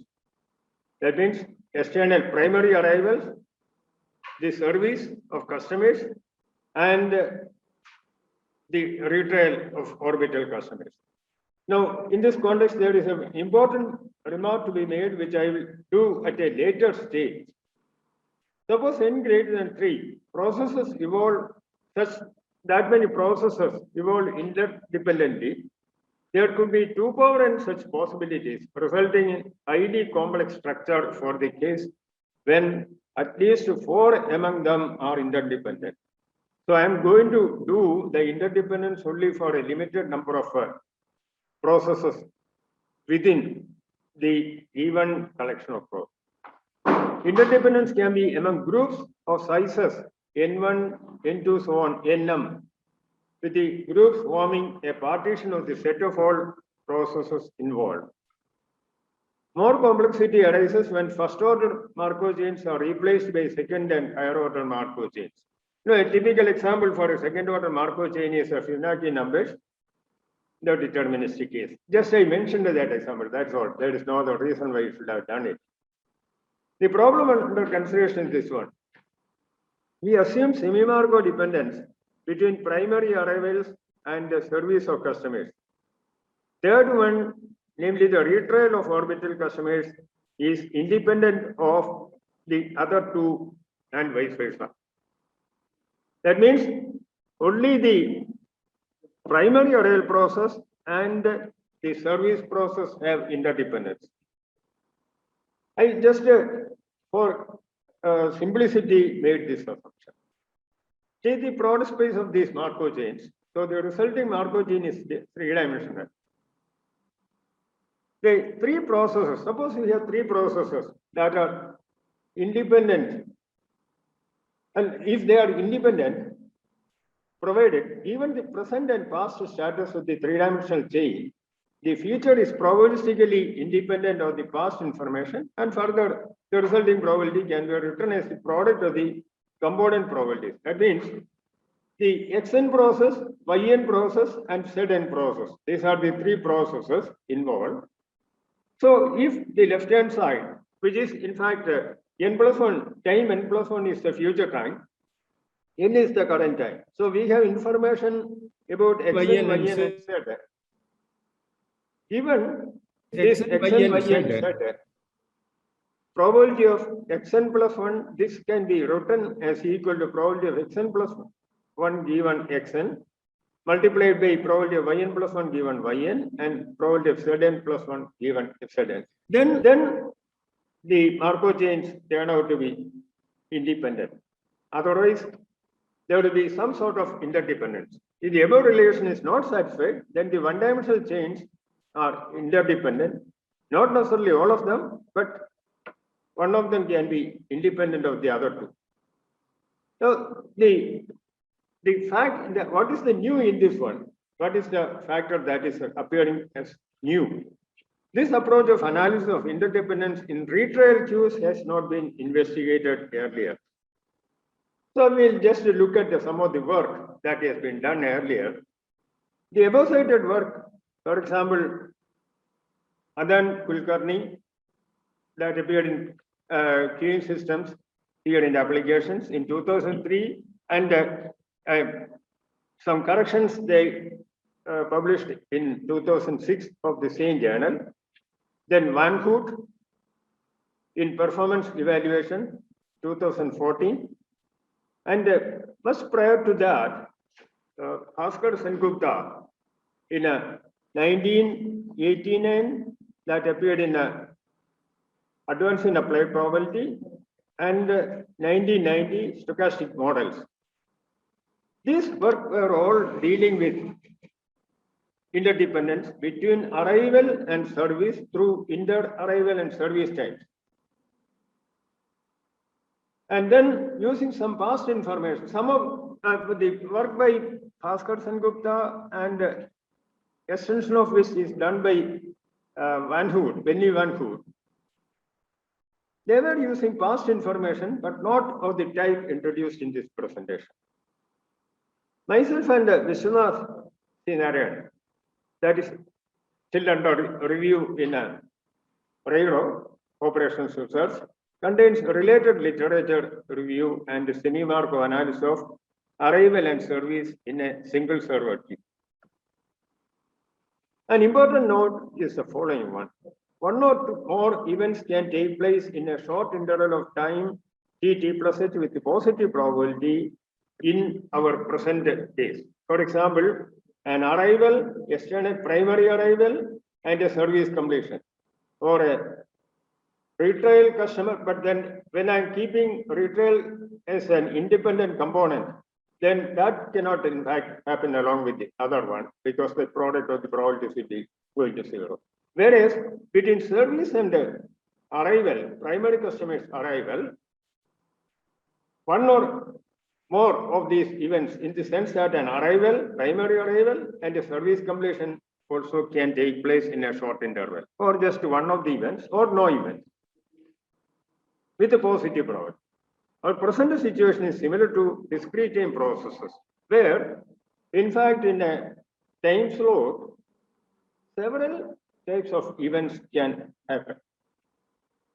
Thus, the analysis turns out to be more complex than that of queues with an independent arrival and service process. Nevertheless, it is for the specific researcher to decide whether to permit no event, one event, or more than one event taking place. To overcome the difficulties, overcome this difficulty, one can assume that at most 2 events occur in a short interval of time with a positive probability. This leads to a sparse infinitesimal generator matrix. Another difficulty that is encountered is the following. When an event, for example, service completion takes place, server stays idle until the next arrival. In the retrial setup, or none left behind by a departing customer for the classical queue. In the classical queue, because there is a waiting line just at the counter, and therefore server becomes idle only when the queue becomes empty. So what happens is, because these two things are driven by the product Markov chain, product space Markov chain, and these are interdependent, so now no customer is left behind. If therefore there is no absorbing state as such for the service, due to just a transition, a service completion can take place, or there may be a transition without a service completion. So assuming that a transition with a service completion has taken place, now that is going to be the state for the next service to start. Therefore, we have to freeze that service part at that point, at that state. So we have to just keep track of that. Hence, the coordinate corresponding to service indicating the state to start the next service has to be frozen, and that will be then made active once the next customer comes in for service, maybe orbital customer or a primary customer. The above problem does not arise if every time an event takes place, the starting state for the next service is chosen according to initial probability vector of the corresponding Markov chain. In fact, this is what is essentially happening if we are assuming that there is an absorbing state, a specific absorbing state, and the next service starts by sampling from the transient states through using an initial probability vector. So that problem arises only in the case when we do not have a specific absorbing state. Now the state space of our process can be, first I will write like this, and later on I will rather make the state space smaller.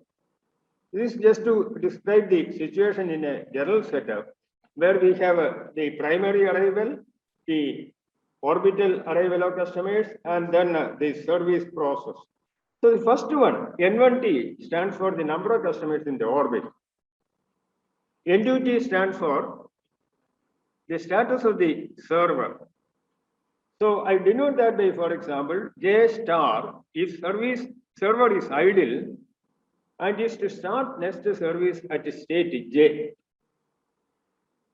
Else, J stands for the current service state or state, whatever. And then N3T, the third coordinate, stage of retrial of a retrial customer. With a star in that position, if no customer in orbit, that means the next server customer has to start his retrial at state K. N4T is the state of external arrival process, and that is the one that is going on without any interruption. One arrival takes place and the next arrival starts. Whereas in orbit, the problem is unless there is a customer, that retrial process cannot continue.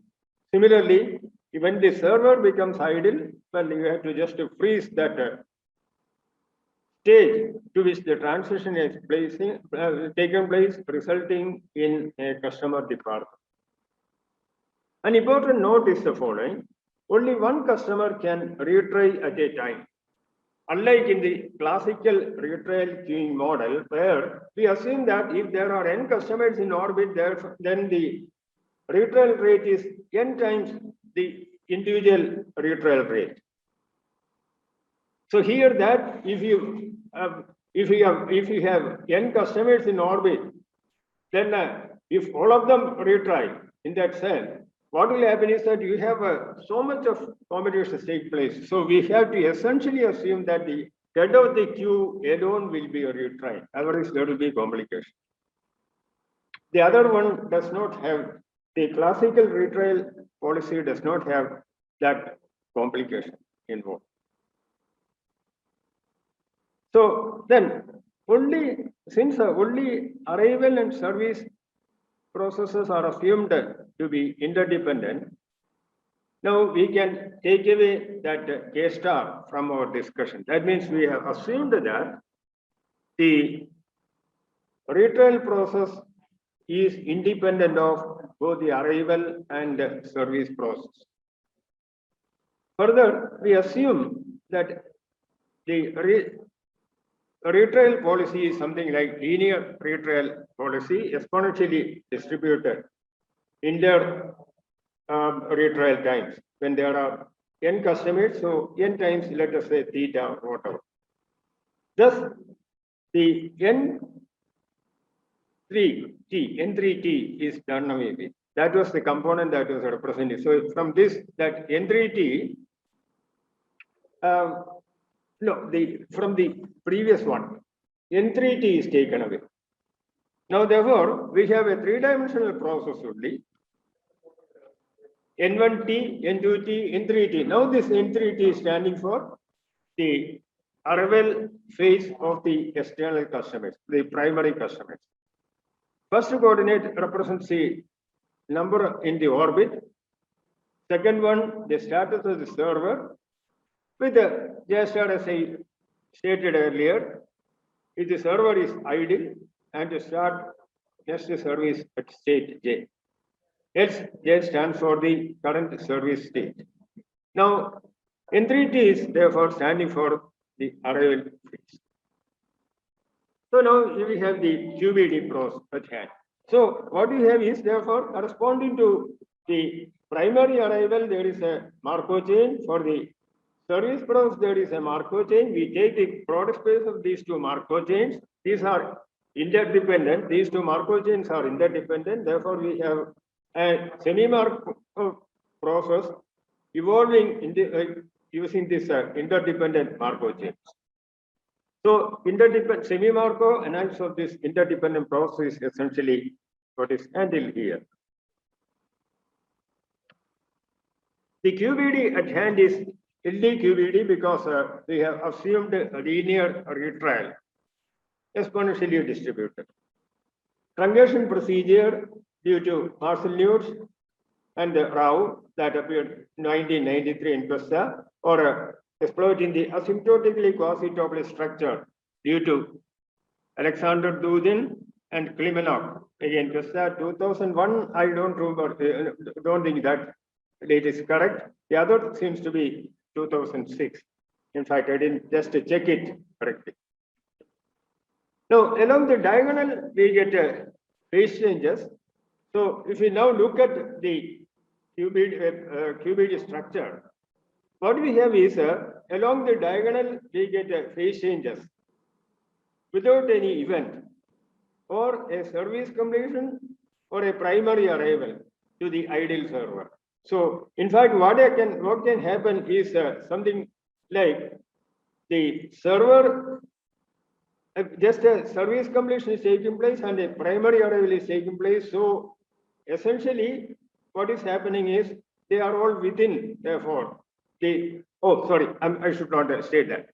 Along the diagonal, we get phase changes without any event or a service completion and an arrival, or service completion alone or an arrival. So all these ways, you have a diagonal entries getting filled. In the lower diagonal, metrics due to successful retrial from orbit, because there will be one customer moving out of the orbit when the retrial is successful.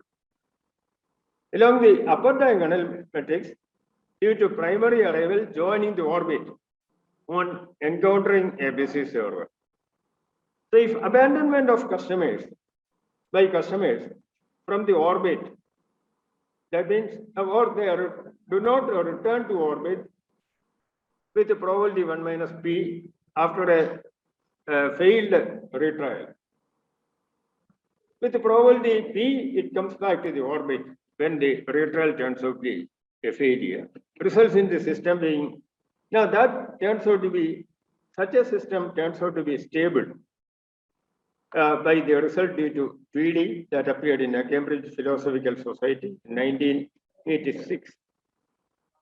We take a truncation level, which is the number of customers in orbit.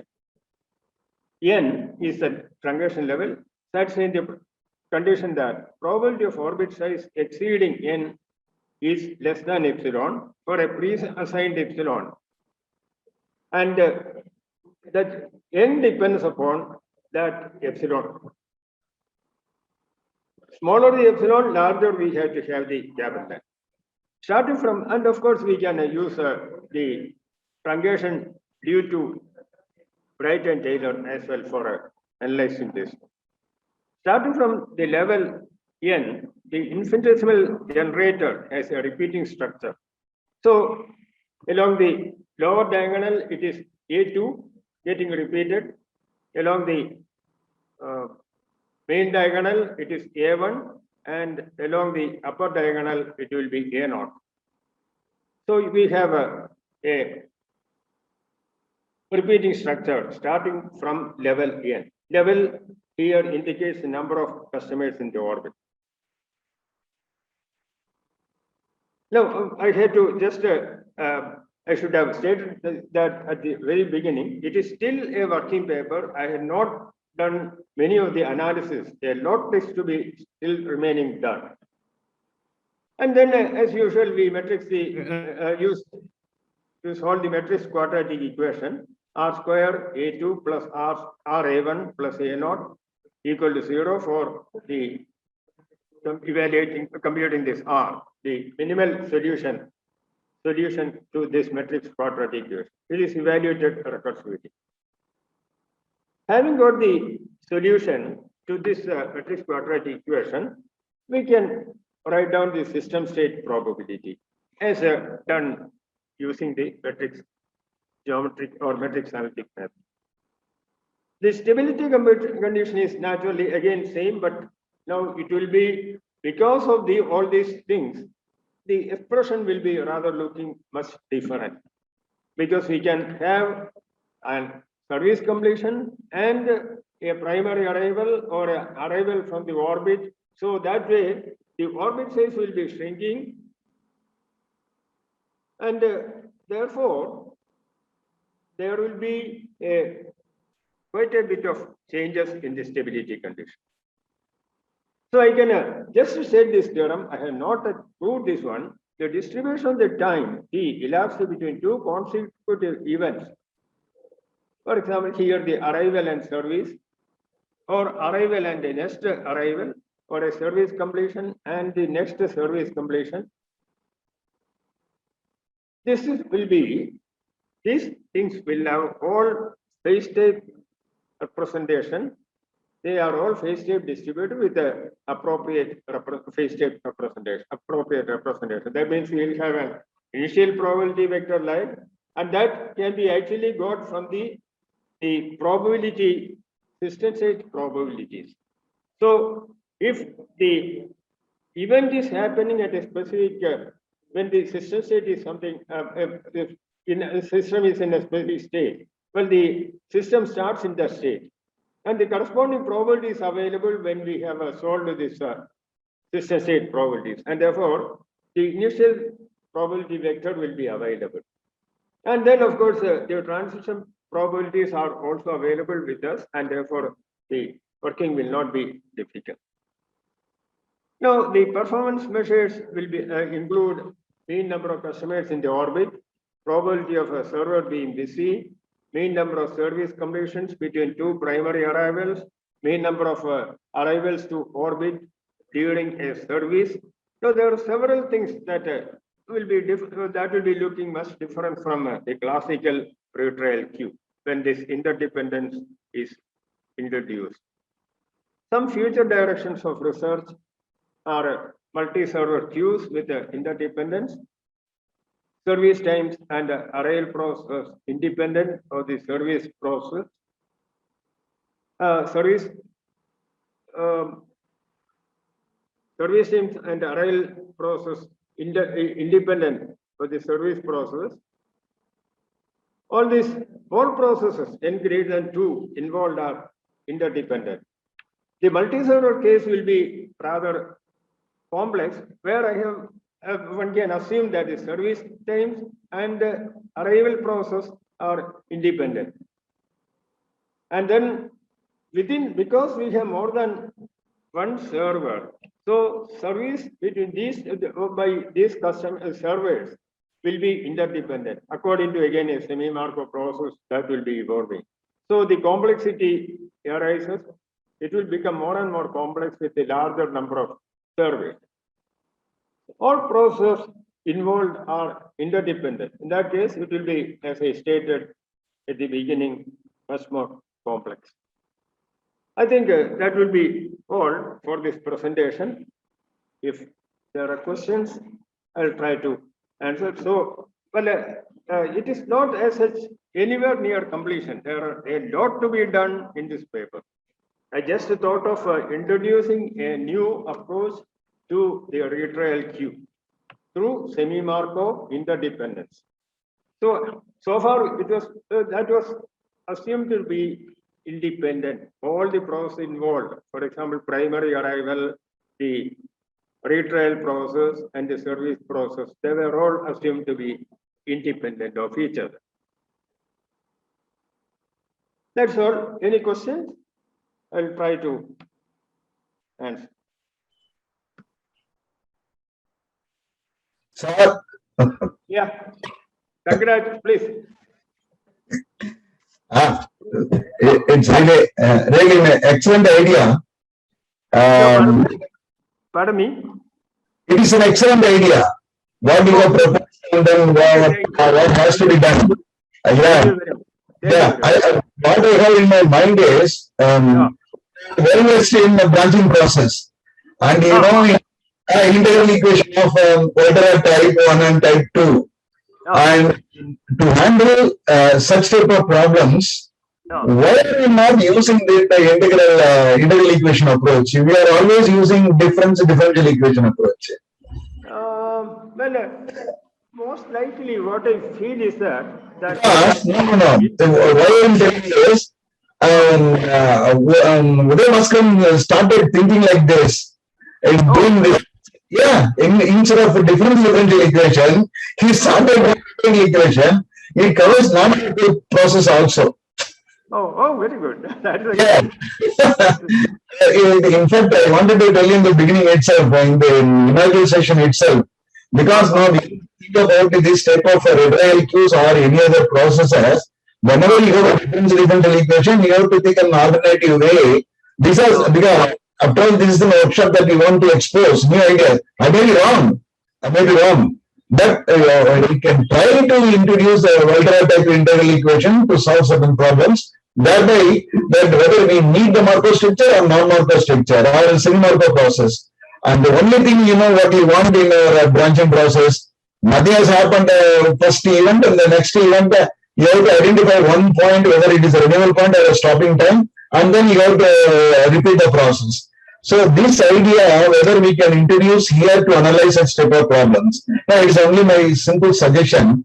But what we have done is a wonderful thing that one can explore the possibility of writing a more thought about it and writing new ideas, new techniques, and then new proofs.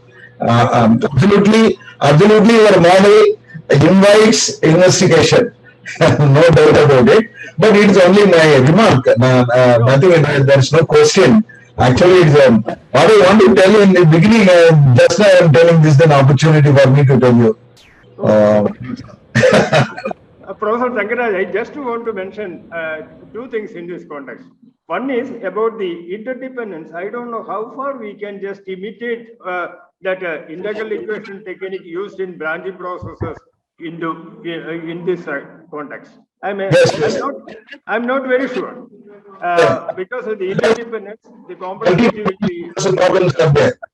Yeah, and the second thing is, you said it's a new direction, not only for retail queues or classical queues.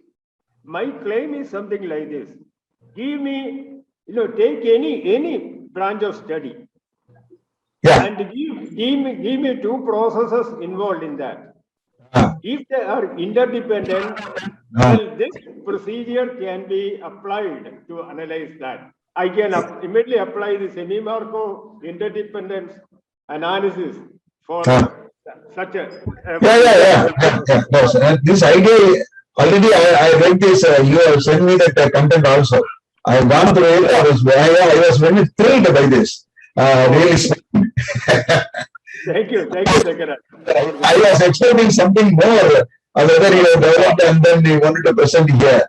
It is still in investigation. Yeah, hey, this retail queues, I just started only. Okay. Fine. Classical queue, that paper that is under review in railroad operations research, that is complete. Yeah, right. The thing is, I am just waiting for the final report.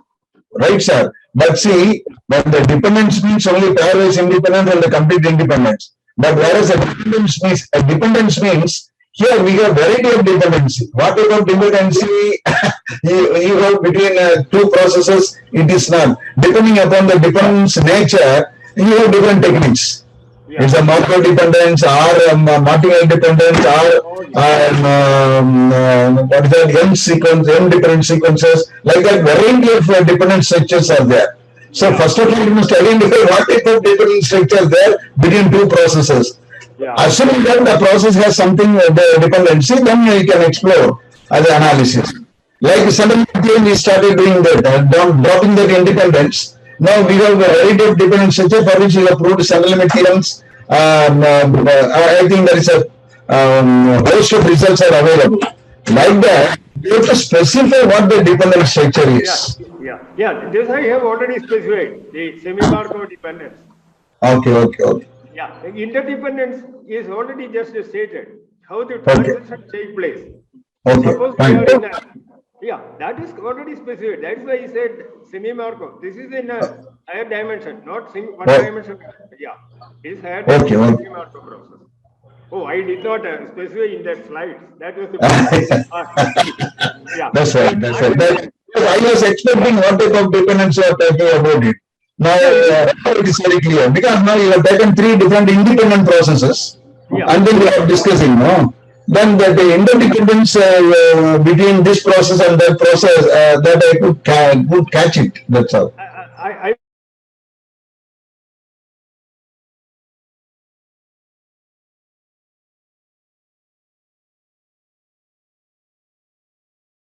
and service. So I is the stage of the primary arrival process. J is that of the service process.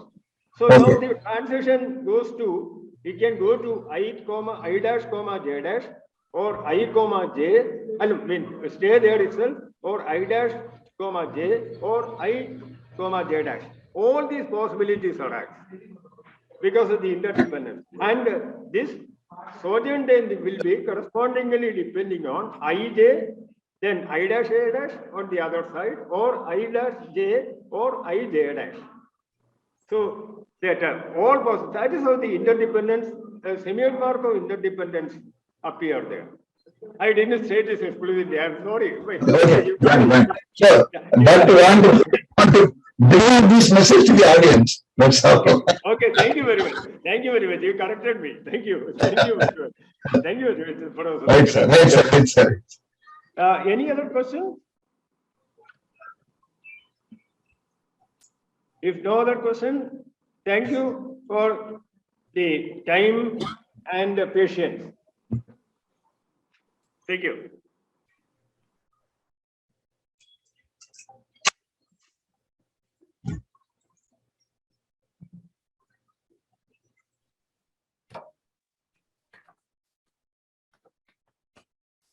Thank you, Ryan Noble sir, for the talk, and thank you, Murthy sir, for the talk.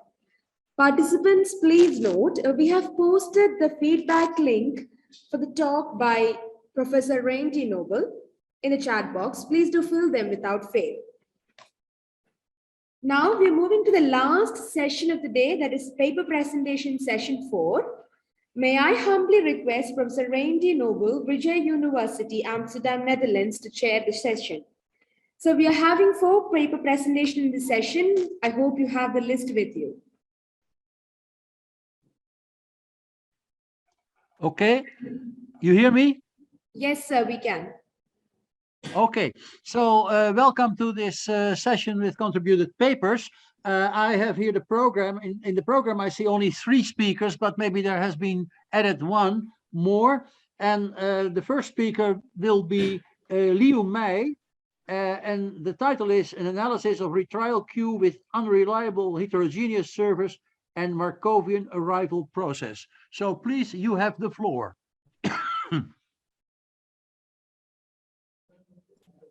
Thank you very much, Rain, for the floor. Alexander, you will present it, okay?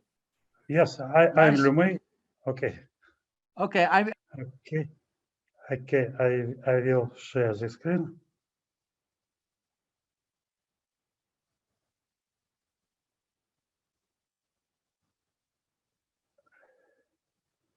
Where is my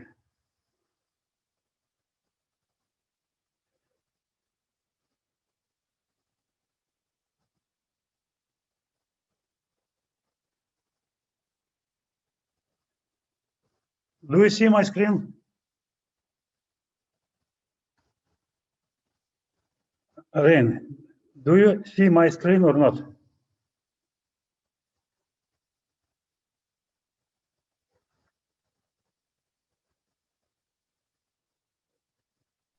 Yes, sir, we can see the screen.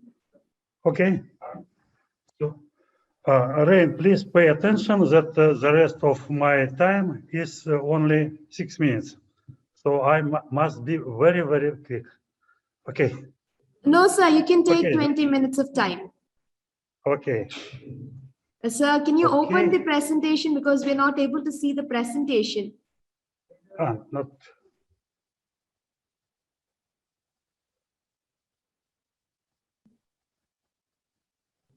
So do you see my slide?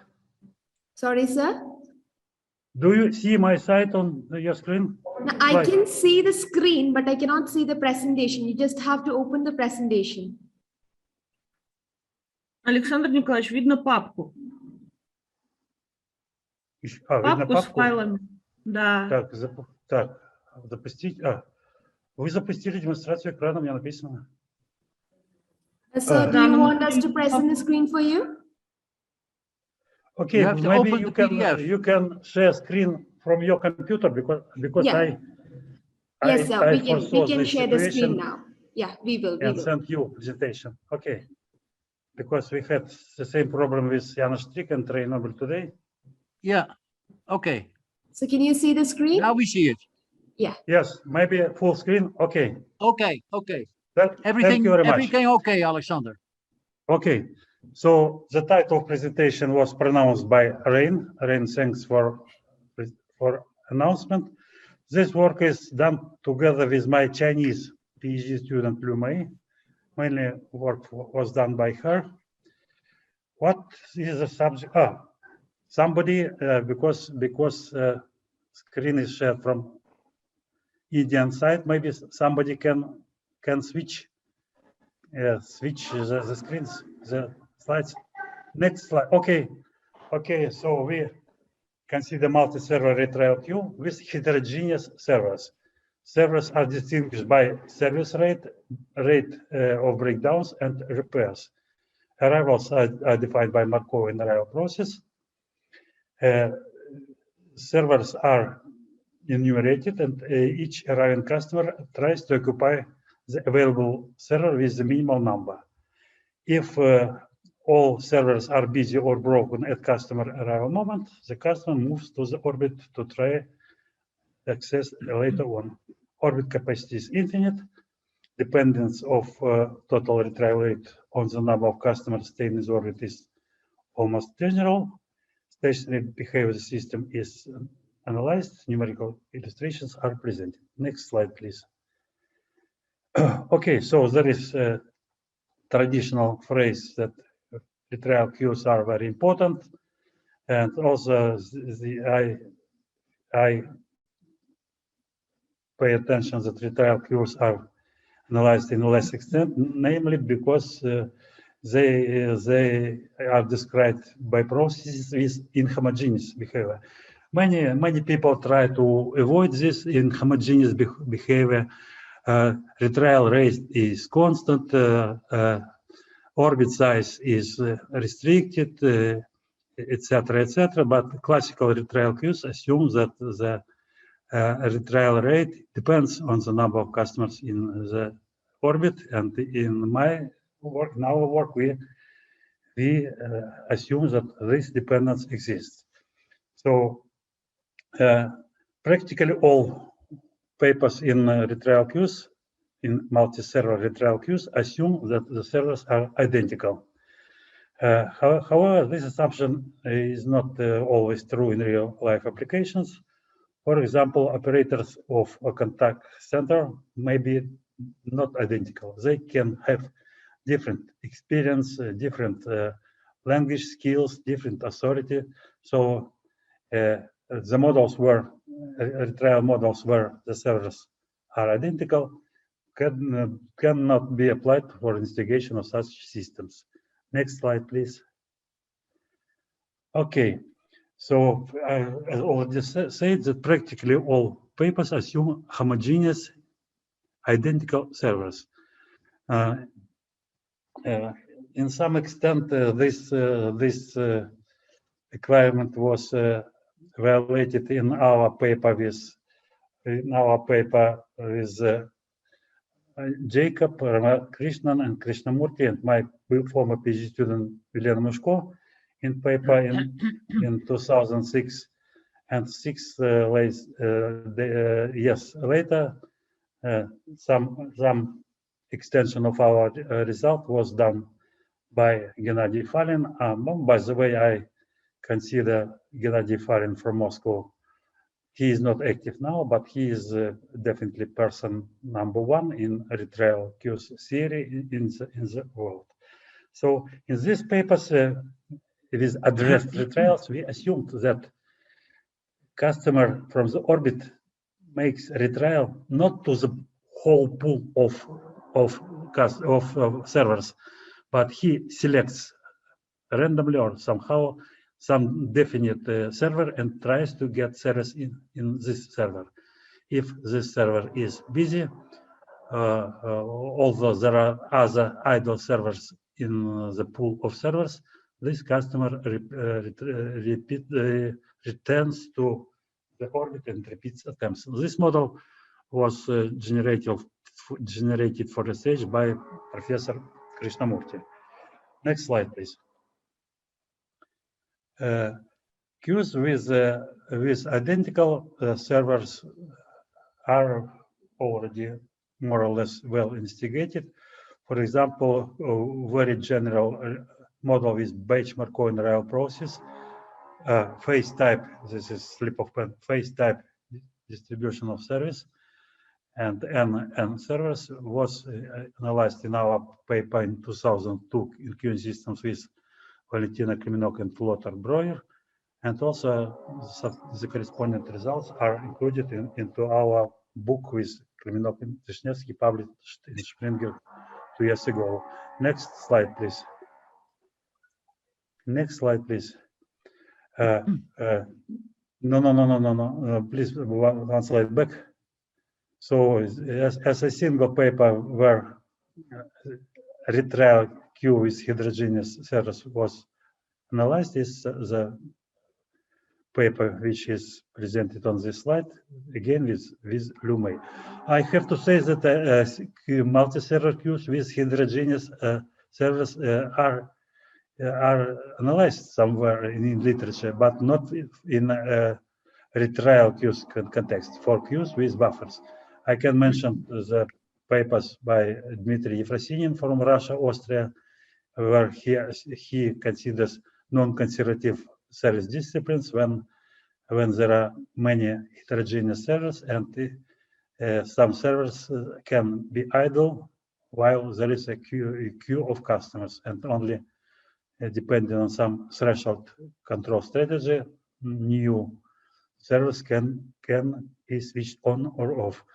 And I do not know another papers in retrial queues with heterogeneous servers, except this paper with Lumey. Next slide, please. So in this presentation, we extend results by Lumey to the case of non-reliable queue. So we have N server retrial queue. Servers are enumerated, and N server provides service during exponential distributed time with intensity mu sub n. N server can be broken during the working period. Intensity of breakdowns is phi sub n. The broken server immediately starts reparation, and repair time has exponential distribution with parameter gamma n. Arrival flow is Markov real process. I will not explain what is it. I guess almost everybody already knows this. Next slide, please. Next slide, please show. So if arriving customer meets all servers idle, the customer enters the first server and starts service. If the first server is busy or broken, then the customer enters the idle server with the minimal number and starts service. If all servers are busy or broken, then the customer moves to the orbit. Capacity of the orbit is unlimited. Customers in the orbit make repeated attempts, and we assume that inter-arrival times when I customers are staying in the orbit is exponentially distributed is parameter alpha sub I, and we assume classical strategy assumes that alpha pi is alpha multiplied by I. We assume we do not assume any concrete dependence of alpha sub I on I. We only assume that the limit of alpha sub I when I tends to infinity is equal to infinity. Next slide, please. So we let I sub T be number of customers in orbit. MTN describes the state of the end server. It can be idle, busy, or broken. And new sub T is the state of the directing process of MAP. Next slide, please. Next slide, please. Okay, so we consider such multidimensional process zeta.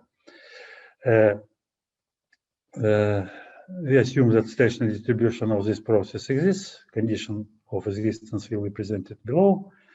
We enumerate the states in the lexicographic order and introduce such stationary probabilities. Next slide, please. Next slide, please. And we sequentially combine probabilities into the vectors, and finally we get vector pi consisting of vectors pi sub 0, pi sub 1, pi sub 2, where pi sub I is the vector of stationary probabilities corresponding to the states when I customers stay in the orbit. The size of vectors pi sub I is k, equal to W plus 1 in 3 in power n. So size can be quite large, but usually when we analyze multi-server queue in our numerical examples, we try to have a number of servers 30, 50, 60, 70 to show that the proposed algorithms are well, not just for toy example. And usually if we had the homogeneous servers, we could apply trick by Lukantoni Ramaswamy with another organization of Markov process. But here, because all servers have individual characteristics, there is no way to avoid dealing with vectors of such size k. Next slide, please. Okay, it is not difficult to see that this process zeta is level dependent QBD. So its generator has structure 1, where blocks Q sub ij have the following form. Please, next slide. So the most difficult part of this work was to write down this generator because any change of the customers in the orbit or in service requires corresponding careful account of transition of this multidimensional chain. And finally, my PhD student, under my control, succeeded to get explicit form of these blocks, where some involved matrices are given in the next slide. Next slide, please. Okay, these are some matrices which are included into blocks of the expressions of the blocks of the generator. Next slide, please. There are some necessary matrices which are above, and this okay. Next slide, please. Next slide, please. Next. Okay, I promise that we will derive ergodistic condition. No, first of all, I would like to say that Markov chain which we analyze, it is possible to show that it belongs to the class of asymptotically quasi-Toeplitz Markov chains. Such chains were introduced in our paper with Valentina Klimenok in Q systems in 2006, where we used the idea of sensored Markov chains, and we do not solve equilibrium equations which we obtain as the result of building up the generator, because that system is bad. We replace system of equations for stationary probability vectors by absolutely another system derived from consideration of sensored Markov chain. And finally, we propose the formulas how to check whether or not the stationary distribution exists, and the algorithm for computation of stationary distribution. So we derived ergodicity condition in form of some matrices, and when somebody applies asymptotically quantitative operator Markov chains to concrete system, the most laborious part is to start from these expressions in matrix form and to reduce them to a nice scalar form. Here, this work is done, and ergodicity condition is given by Formula 1. Formula 1 is transparent. Left side is intensity of arrivals. The right-hand side of one is intensity of departures of customers from the system in situation, not always, in situation when the system is overloaded. System is overloaded means that customers from the orbit do not have chance to enter the service. Only customers from new customers have no chance to catch the server. Only customers from the orbit catch the server. And here gamma sub k divided by gamma sub k plus phi sub k is probability that at a arbitrary moment the case server is in working state, is not broken, and denominator and numerator mu sub k plus phi sub k is the intensity of departure of customers from the system. I forgot to say that if we assume that if breakdown arrives, the customer which receives service at the server is assumed to be lost. So this Formula 1 is transparent, it's evident. Next slide, please. So having this condition and some fixed parameters, we can check whether chain is ergodic. If it is ergodic, we can apply the algorithm proposed by myself and Valentina Klemenov, or some more fresh approach proposed by my son jointly with our group in 2020. And to compute, these algorithms are, what is important, numerically stable. We do not have problems, maybe problems with time, but no problems with accuracy of computation.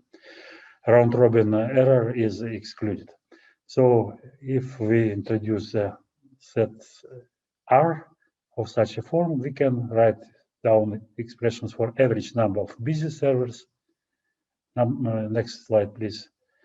Average number of servers under repair, average number of idle servers, and most important characteristic for a trial queues, the probability that arriving customer can enter service immediately upon arrival. Next slide, please. Okay, a numerical example. We consider Markov arrival process characterized by such matrices. This is correlated arrival flow. Coefficient of correlation is 0.2. Coefficient of variation is 13.4.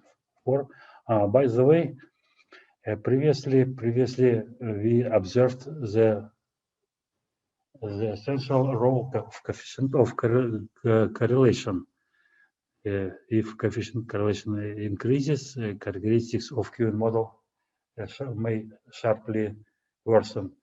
But now we make applied work for Huawei company, and I paid attention from the real data that coefficient of variation is maybe more important than coefficient correlation. Both are important, but sometimes correlation is small, but coefficient of variation is large, and characteristics of the system are very bad. So here, coefficient correlation is equal 0.2.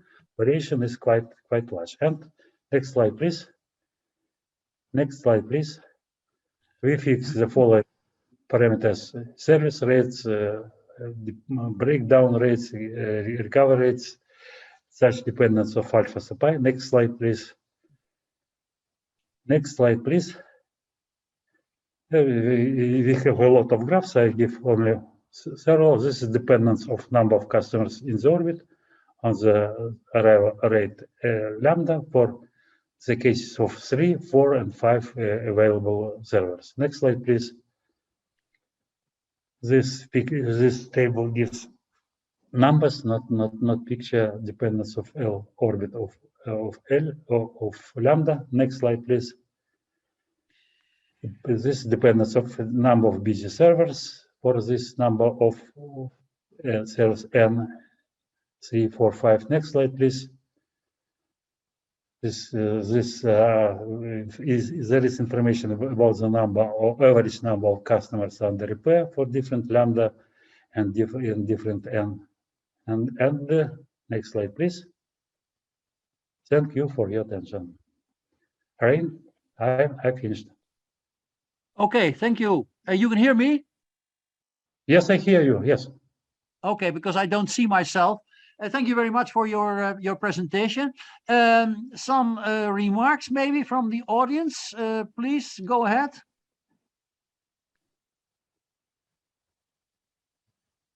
Nobody?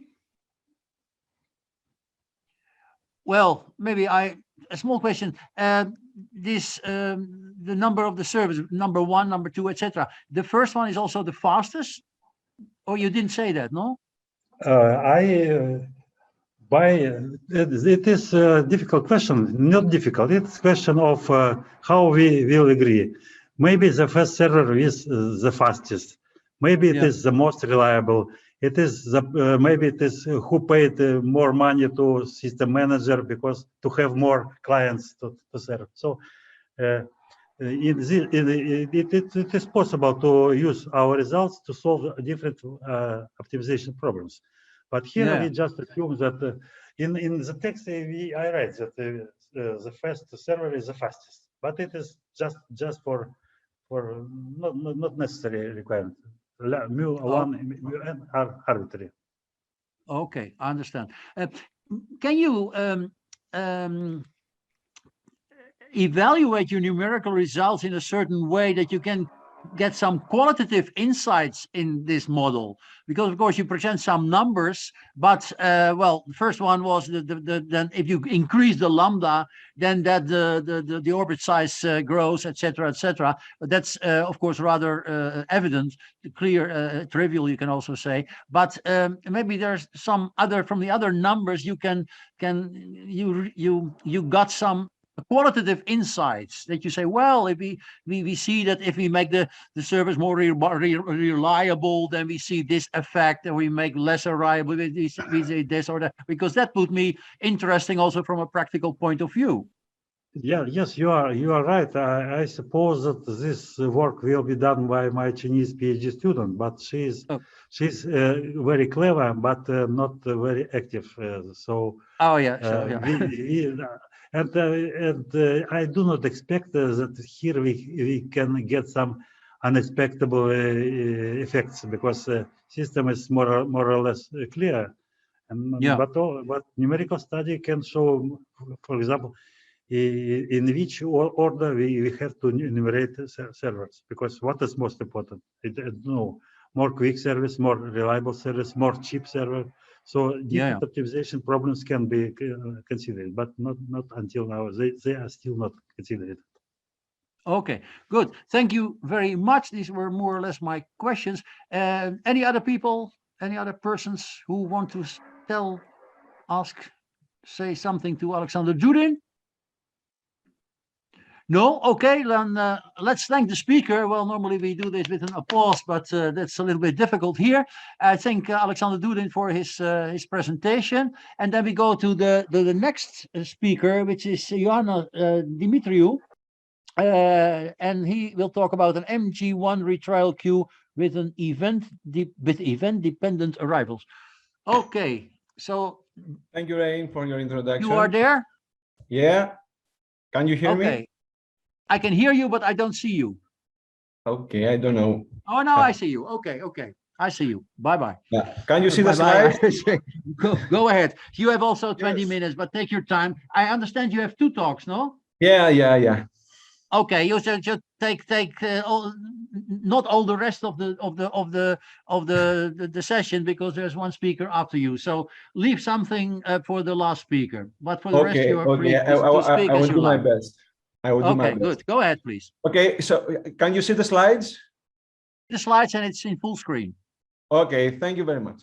So I'm very happy to be here and to share my work with you. This work deals with an MGN NG1 retrial queue with the special feature of event-dependent arrivals. So here is the outline of my talk. First of all, I will say a few words about my motivation and state the contribution of this work. I will then present the model in detail, and my main results refers to the performance analysis. I will investigate the ergodicity of the system and then proceed with the analysis at an arbitrary epoch using the supplementary variable technique. And then I will say a few words about some numerical experiments that I have done. And I will finish with some conclusion and some future, some open questions that are related to this work.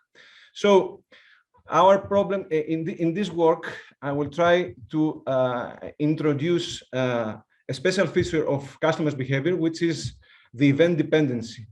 Of course, we all know that in many settings, in many service systems, customers arrive and encounter queues and have to decide whether to join or all bulk. So in order to do this, a quick observation of the system may affect our decision about joining or not the system. So in particular, the last realized event maybe has a particular, a very important impact on our decision. And if we give a high importance to this last realized event, maybe this will bias our decision to join or not. So a first bias may be the following.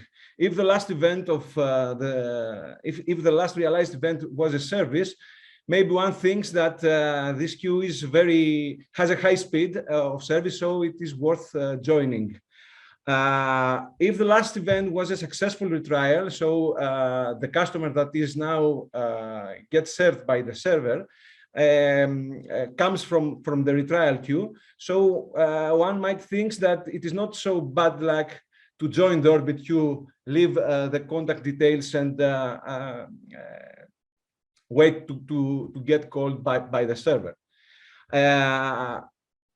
Moreover, if the last event was an arrival, then one might think that it is not a good option to join and leave my contact details because the system seems to be high loaded. So in this work, of course, these 3 points make us to realize that maybe this event dependency, the concept of event dependency in queuing systems, is somehow related with the strategic behavior of customers. However, we do not expect that the last realized event is a rational indicator of the quality of our system. However, some very recent laboratory experiments done by Jenser and some of her colleagues showed that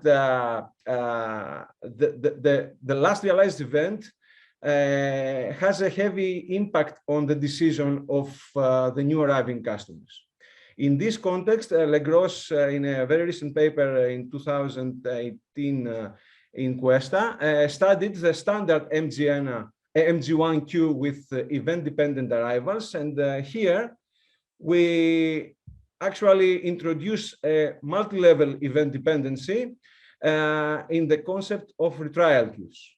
So a possible example for our model will be the following. Let us consider a call center in which potential customers are informed about the last realized event. And if they receive a busy signal based on this on the last realized event, I will explain in the following slides what is this last realized event. They decide either to leave their contact details and wait to call back, or to abandon the system. So our contribution is that we actually, as I said before, we introduce this event dependency in the retrial setting. We investigate the stability condition, the stationary behavior at service completion epoch and at an arbitrary epoch. we derive explicit expressions, and we give some numerical results and investigate the effect of event dependency on the system performance. And it seems that, as I said before, this event dependency is a result of strategic behavior of the customers. However, we need, as a future work, to formally prove that. So we consider a single server retrial queue with an infinite capacity orbit queue. Service times are IID random variables with common CDF, capital B, density small b, and the Laplace transform beta star. We consider general trial time. So upon a service completion, the seeking time of the server, the seeking times of the server are IID random variables with common CDF, capital A, density A, and Laplace transform alpha star. So the special feature of event dependency is as follows. So when the last event is a service completion, then the next arrival rate, the next customer, the next external customer will arrive at the rate lambda minus. And if an external customer occupies the idle server, the first arrival during that busy period will, the next customer, the first customer that arrived during the busy period initiated by the external customer will arrive at a rate lambda e. The rest arrivals during that busy period, I mean the arrival number 2, 3, and so on, will the next customers will arrive at a rate lambda plus e. Similarly, when the first customer that will arrive during the busy period that is initiated by a retrial customer will be at rate lambda r, and the rest arrivals during that busy period will be at the rate lambda plus r.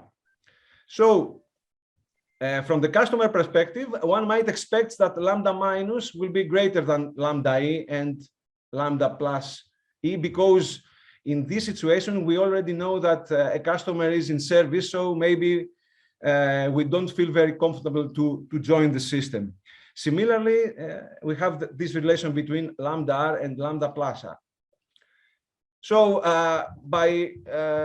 if capital X of t be the number of orbiting customer, capital C of t the state of the server, and then IT the last realized event at time t, then clearly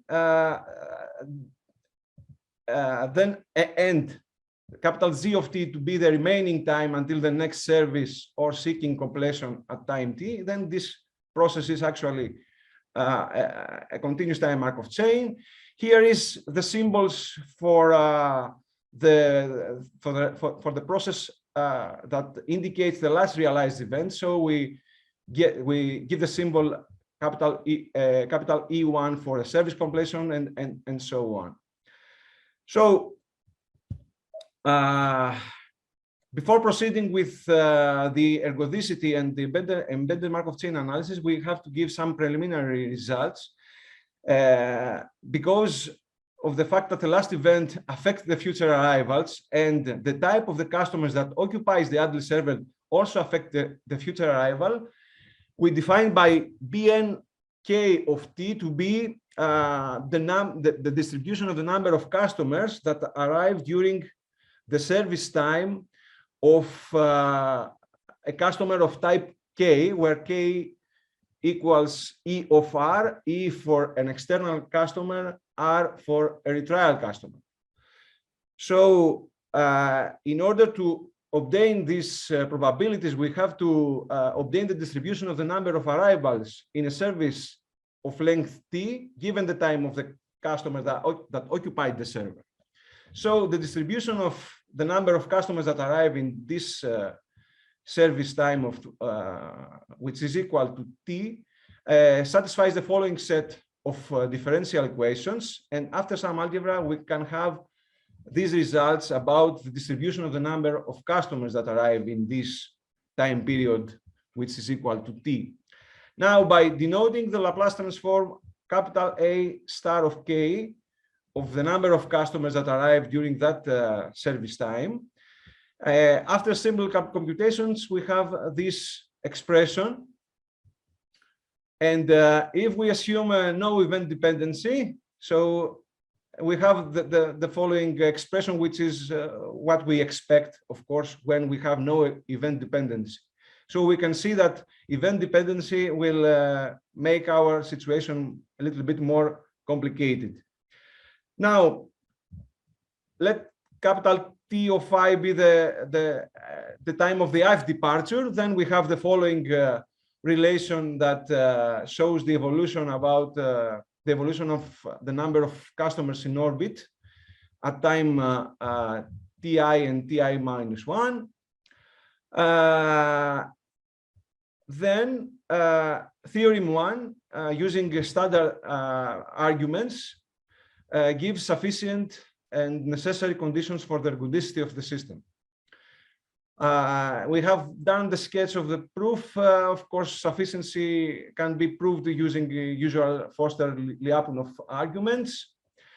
And of course, necessary condition can be also proved using the Kaplan's condition. And more or less, we use standard arguments in order to prove this theorem. So the stability condition is this expression number 1. Again, if you consider no event dependency, then we will have the usual result that Antonio Gomez Corral has derived in his seminal paper about some years ago. Then, by considering the limiting distribution of the embedded Markov chain, the Kolmogorov equations are given here in equation number 3 by denoting by capital P of X to be the generating function of the number of orbiting customers at service completion epochs. We can prove this theorem, which gives this probability generating function, where these terms A k of X are given here, and the probability of an empty system at service completion epochs takes this very complicated expression, but this theorem can be proved in a very standard way, relatively easily. Of course, asking P0 to be positive, we can have equation number 1, so the condition is also necessary for the ergodicity of the embedded Markov chain. We proceed with the stationary analysis at an arbitrary epoch.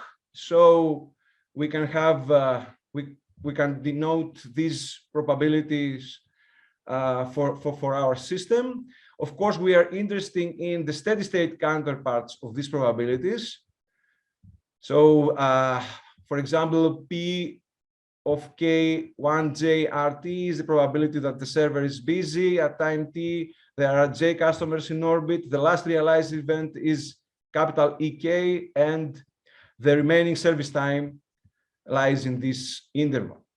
Okay, so using standard arguments and the supplementary variable method, we can prove this theorem that these probabilities, the steady state counterparts of this probability, satisfy this set of equations. Then by applying obtaining the Laplace, the generating functions and the Laplace transforms P0 star and P1K star of Sx, we can also prove this theorem, which gives the stationary distribution, which gives actually the probability generating functions of the stationary distribution of our Markov process in at an arbitrary time epoch. Again, the proof of this theorem is follows standard arguments, but it is a little bit elaborate. And here is the probability of an empty system. It is different, of course, with probability of an empty system at service completion epochs. But asking this probability to be positive, again, we have the same necessary stability condition. Having obtained this theorem, having proved this theorem, we can explicitly obtain basic performance metrics, such as the expected number of customers in orbits. Of course, we can have this expression, but this is a little bit very big for the slide to be inside the slide. By capital TH, as we have the throughput generated by the system, and of course the expected waiting time for a customer in the system. Now, several results that are known for the standard MG1 retrial queues can be also proved in that case. For example, when alpha star of lambda minus tends to 1, so we have a high rate of retrials actually in that case. The probability generating function of the number of customers in the system actually reduces to the probability generating function of the number of customers in the system obtained by Legros, who doesn't work on retrials. So this is the non-retrial setting actually.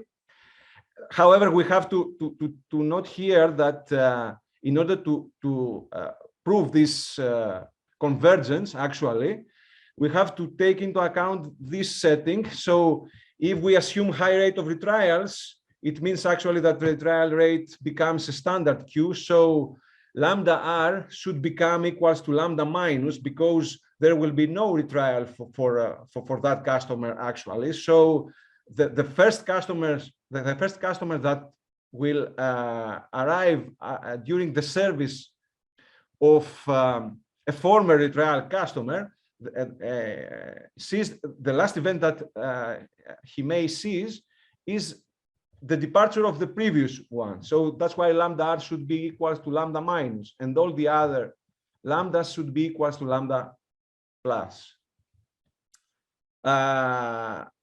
We can also prove this theorem, which actually is quite similar with the result that we obtain here. Now, I proceed with the numerical examples. In the first example, we would like to investigate the effect of the number of phases of service time and retrial times, and also how the relation among lambda minus and lambda plus affect the expected number of customers in orbit. That's why we assume that the arrival rates when the last event is an arrival to be given by that vector. Actually, Q1, Q2, Q3, and Q4 are the joining probabilities when an arriving customer sees the server to be busy. So we assume service time and retrial times to be Erlang distributed. And here we can see some expected actually behavior. So when we increase the number of phases, of course, our performance gets worse. But what is very, let's say, surprising is that when lambda minus is less than lambda plus, then we can see that the expected number of customers is decreasing. And when lambda minus get bigger than, when lambda minus get bigger than lambda plus, then the expected number of customers start growing again. This is expected somehow because under that, the setting that we have, I want to mention here that we set alpha to be equal to 3.5. Under this setting, by keeping the arrival rate after a service time lower than the arrival rates after an arrival, we have a better performance. And this is due to the fact that by keeping lower as possible lambda minus with respect to lambda plus, we give better chances to the blocked customers to connect with the server.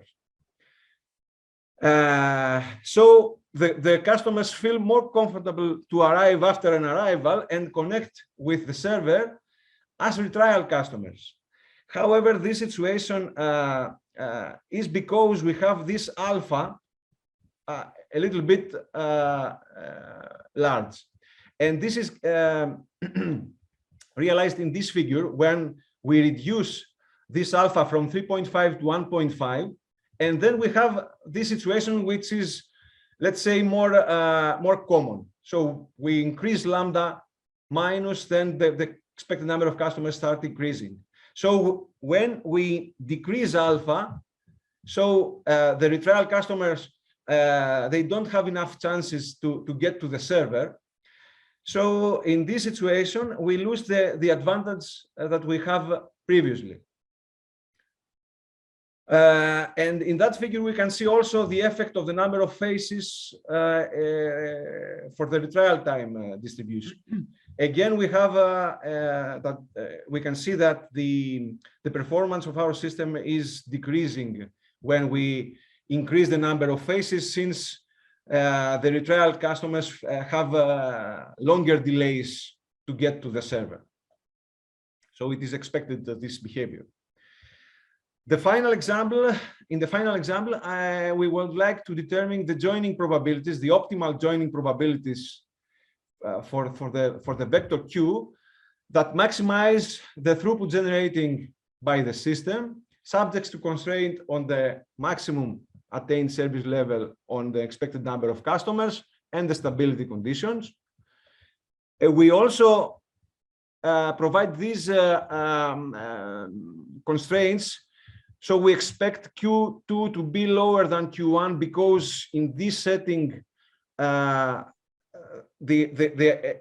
customer that arrives knows that another one has also arrived previously. So we expect that he is not willing to connect with the system. So under this setting, in this example, we have the optimal values that maximize the throughput of the system. Of course, as we increase lambda minus, the system, the optimal, the maximum throughput increases, of course, but we can see the effect of the constraint of the maximum number of customers that we have. We would like to have no more than 20 customers in orbit. So here we have small values of lambda minus. So we would like to actually to send more customers from the orbits to the to avoid having more customers to the orbit. So that's why we have lambda minus that's why we have subsequent arrivals after a busy period initiated by an external customer with very small values.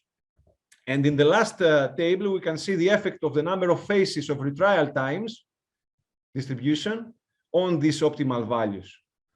Here we can see that again, the effect of the maximum number of orbiting customers to be equal to 20, when n is equal to 30, so the customers from the orbit experience long delay.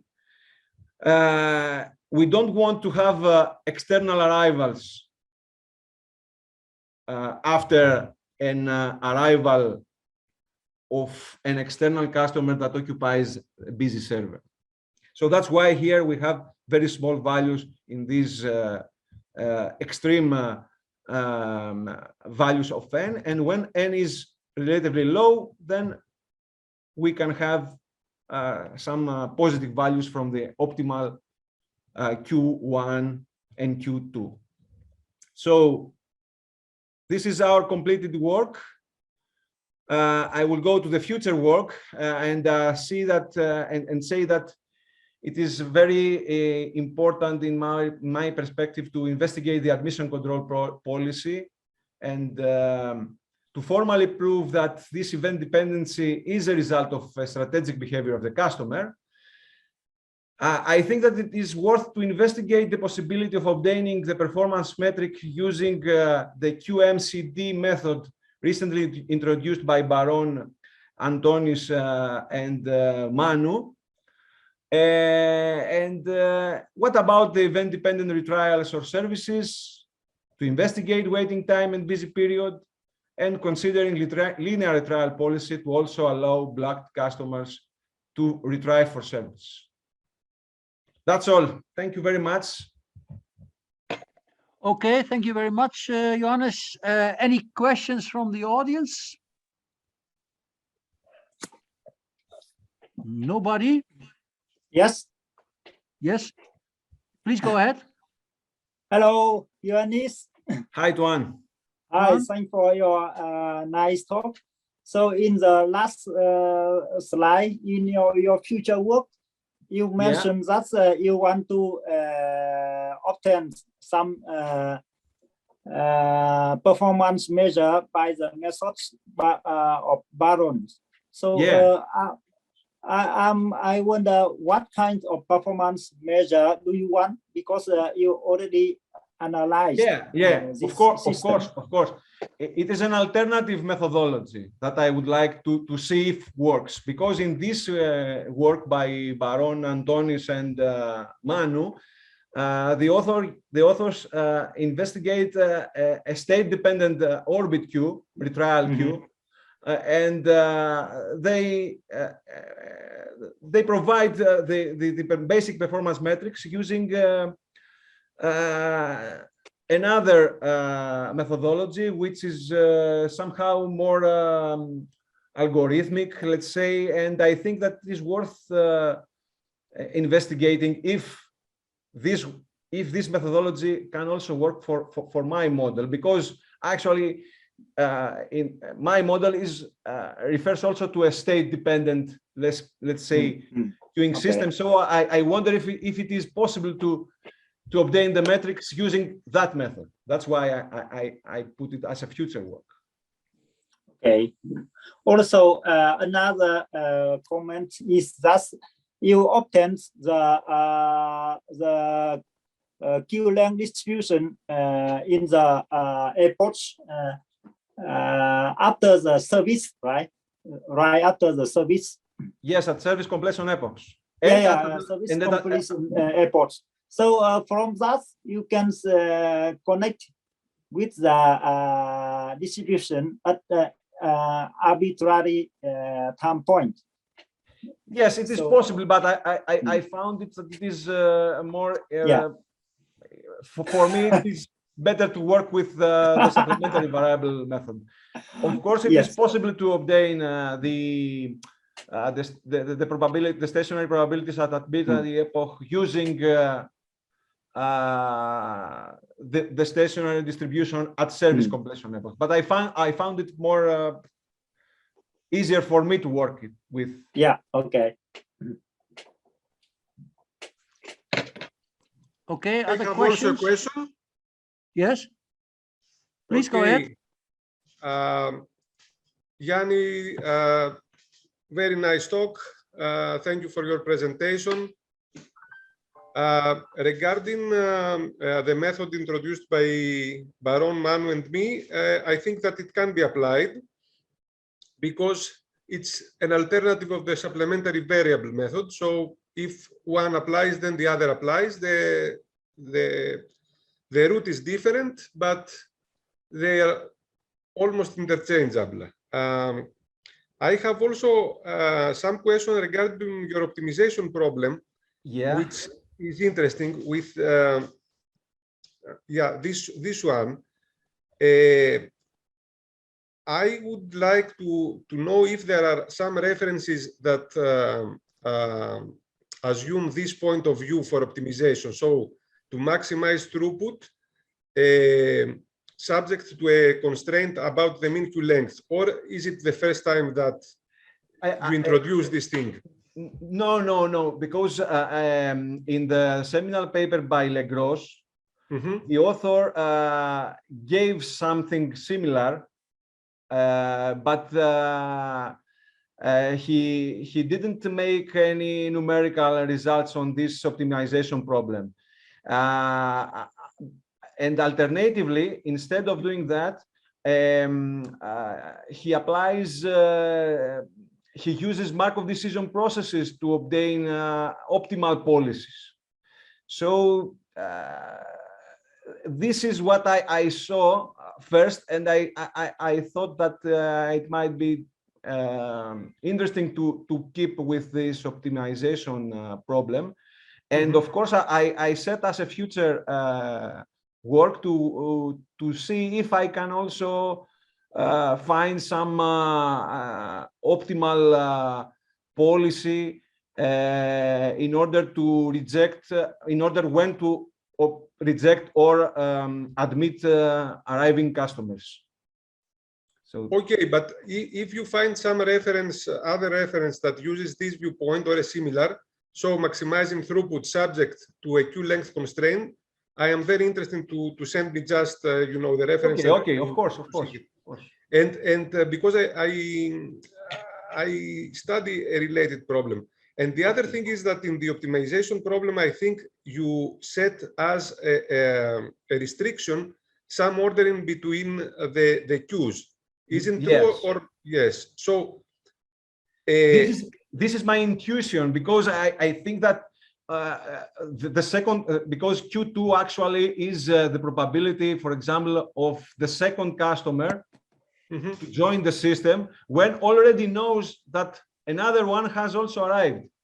So I think that, okay, I know that the customer has already arrived, so it is even difficult for me to be connected with the server. So I thought that it is valid, such a constraint. However, when I ran some experiments, even with this, even with no one of these two constraints, I have some results that maybe they were a little bit more not so. I didn't think that they are very close to reality, but of course I don't know if the reality is what I thought. Let's say, of course. Okay. Please, Antonis, please, maybe you can continue this discussion privately. Yeah, I think that you may eliminate the constraints. That was my comment. And perhaps the problem will give it by itself. So, yeah, sorry for the delay. So we okay, no problem. But we have still two speakers. Because I think that the third talk now is also by Johannes. You have right, Ryan. I do not protest. So you don't protest. Okay, you can protest in the chat, Antonis. No problem. Okay. We can. It's bye. But okay, I'm always very. I am always very liberal in this sense that because I know from myself that I always have long talks. So, but I think now it's maybe a good idea that Johannes goes ahead with his next talk. Is that okay? Okay. So I will proceed with my second talk. My second talk relies on the analysis of a generalized join the shortest queue system with retrials. And for that system, we focus on the exact tail asymptotics and some stationary approximations. This paper has been is accepted in the probability in engineering and informational science. With this QR code, you are directed to the archive preprint. So if you have, if you would like to see the more details, of course, you can also ask me to send you the paper. So this is the outline of my talk. Of course, I will give some motivation and state the contribution. I will present the model in detail and say a few words about our stability conditions. The main results refers to the exact tail asymptotics of the minimum orbit Q length, and we will see that equals the I will say it later actually. And then I will provide a heuristic approach in order to obtain some stationary approximation of the joint orbit Q length distribution. And I will finish with some numerical examples and some future plans. So this is our motivation. Our motivation stems from the analysis of wireless cooperative networks. such networks operate as follows. There is a finite number of users that transmit packets to a destination node, and a finite number of relays, which are wireless devices that help the users to submit their blocked packets to the destination node. So if a packet from a user, let's say one, cannot arrive at the destination, then the user sends the packet to a relay according to a cooperation policy, and then the relays are responsible for the retransmission of these blocked packets to the destination. So in our case, the user 1 and user 2 forward their blocked packets to relays 1 and 2 respectively. However, user 0 is, let's say, a smart user, or a user that is very close to the wireless devices, to the wireless relay nodes, and forwards the cooperation policy among the two relays is to forward the blocked packet to the least loaded relay node. So in this setting where relay 2 is less loaded, the blocked packet will be routed to relay 2. In the other case, to relay 1, and in case of a tie, actually here it randomly assigned the blocked packet to its relay. So here is our motivation.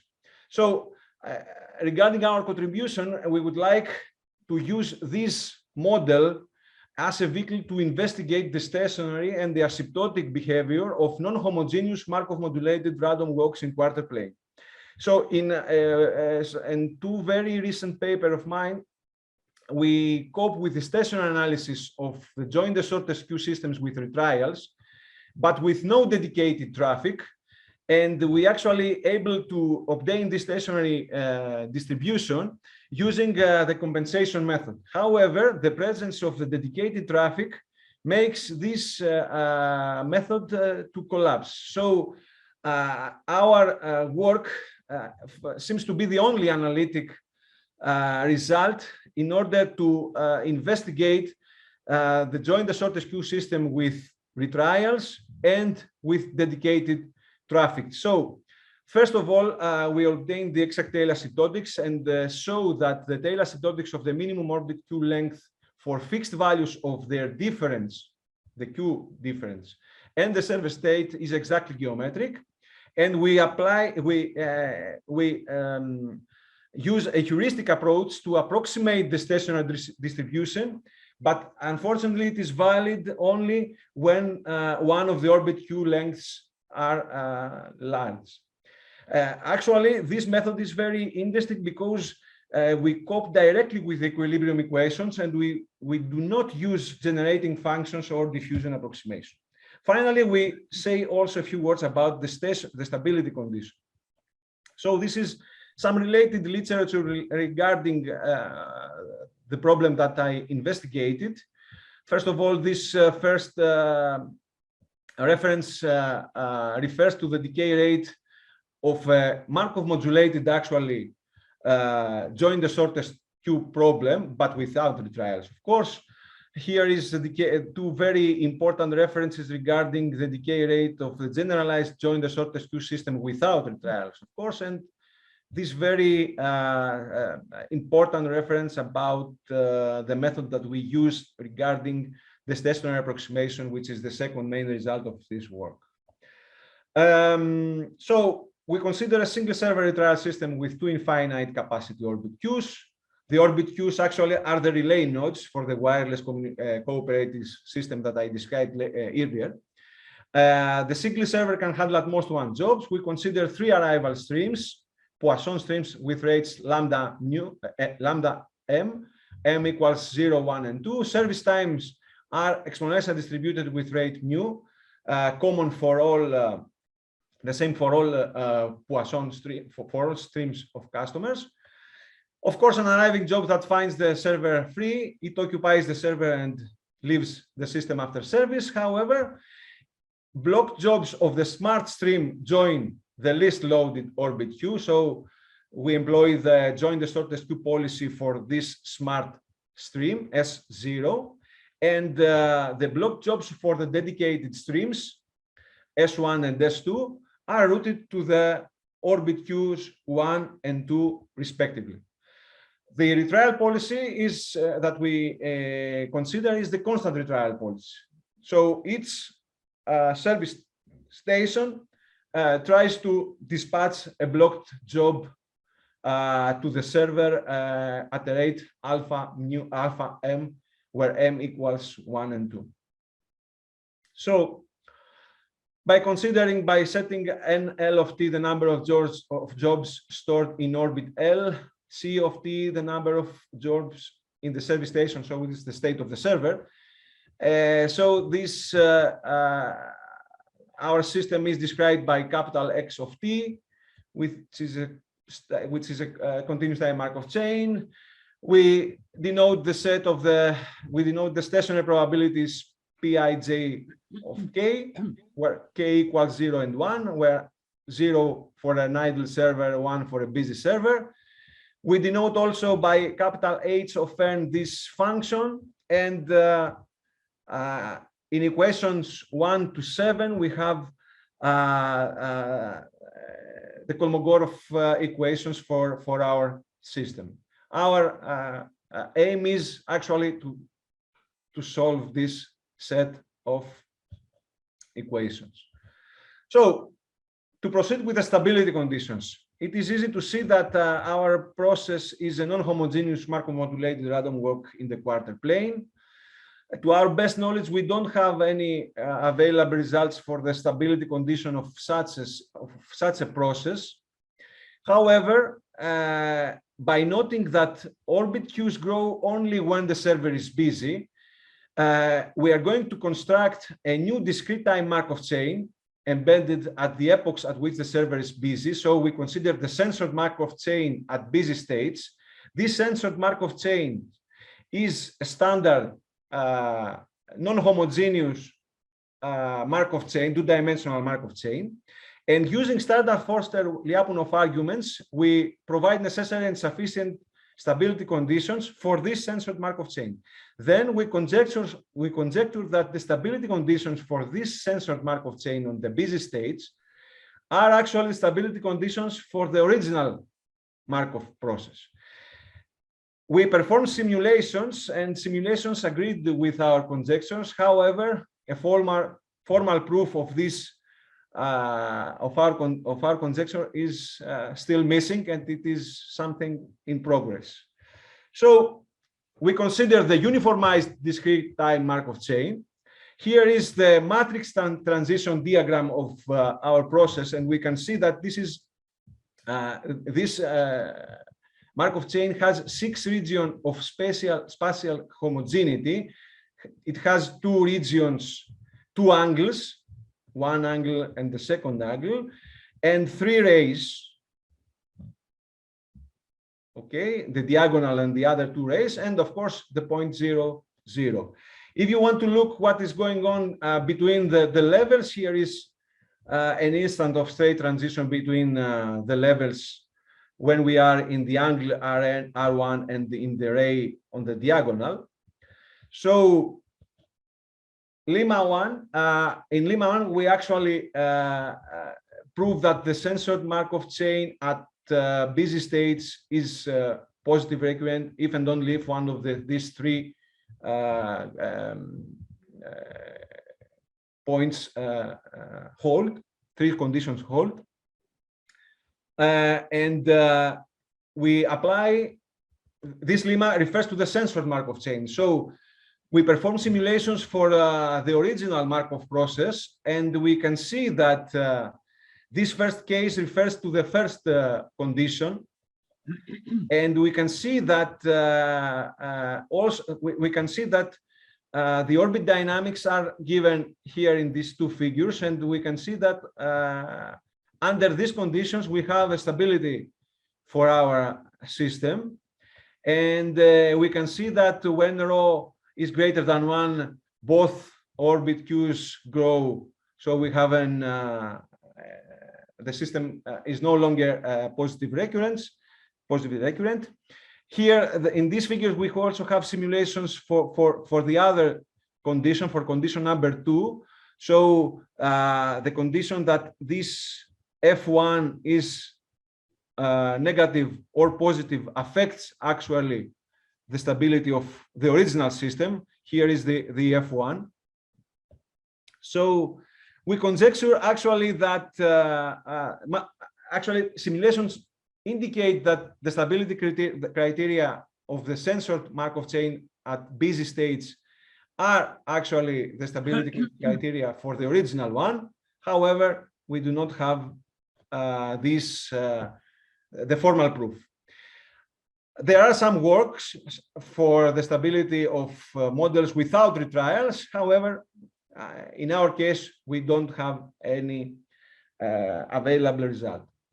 So regarding the exact tail asymptotics for the minimum orbit Q length, our approach is also summarized in the following 4 steps.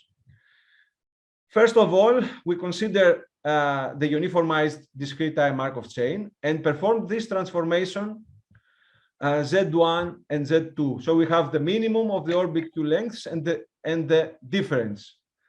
So the transformed Markov chain is a Markov modulated random walk in the half plane now.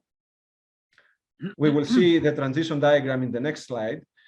And then we will consider the censored Markov chain at the busy states. The censored Markov chain at the busy states is a typical random walk in the half plane.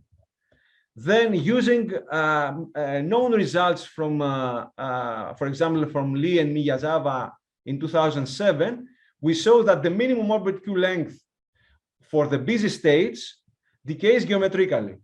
And then by exploiting the relation between idle and busy states in our case, we show that also the minimum orbit Q length at idle states decays also geometrically. So this is the matrix transition diagram for the transform process. And this is the matrix, and this is the transition rate diagram for the censored chain at busy states.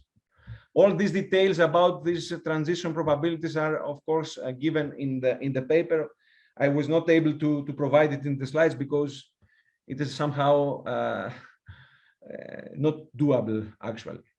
So in this theorem, we actually show that the decay rate of the tail probabilities for the shortest Q length when the difference L is fixed and the state of the server is busy equals actually rho square, where rho is the decay rate of a typical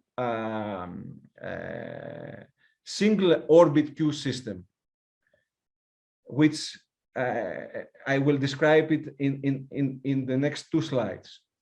The proof of this theorem is quite lengthy, and there are a lot of results that I have to prove. So I will not say anything about the proof. You can see it in the paper.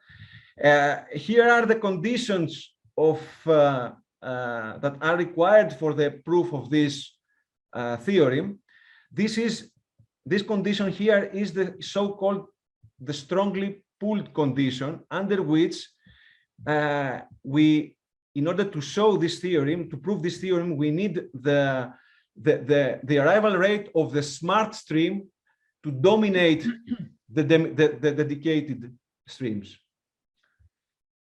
Something similar has been proved for the non-trial setting in the seminal paper in the Annals of Applied Probability by Foley and McDonald's.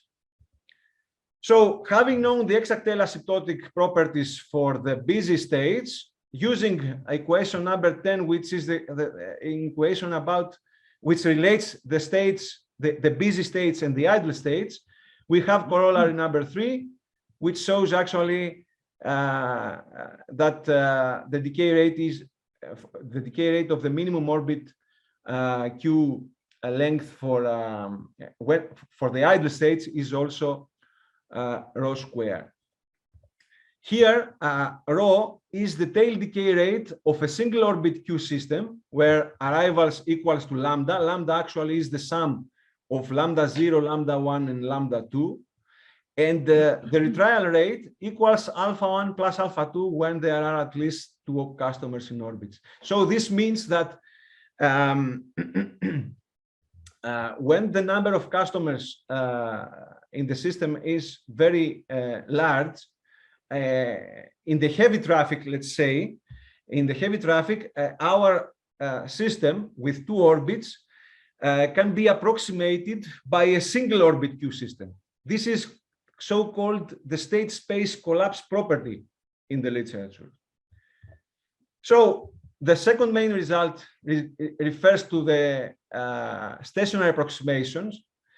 Here we have Lima 4, where we have the symmetrical system, where we have dedicated streams lambda 1 and lambda 2 to be equal lambda star, and alpha 1 and alpha 2 equals to alpha.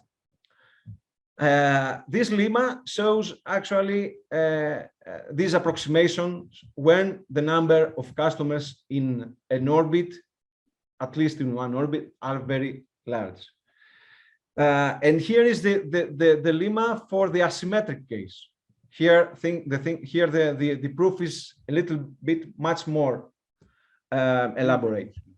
So if I have some time, I would like to say a few words about the proof, but for the symmetric case, of course. I don't know, Rain. I think it's better to skip it because we are okay. half an hour exactly. Time. I'm sorry for the delay. I wanted the audience keep some energy for the last. Okay. I will go to the numerical setting.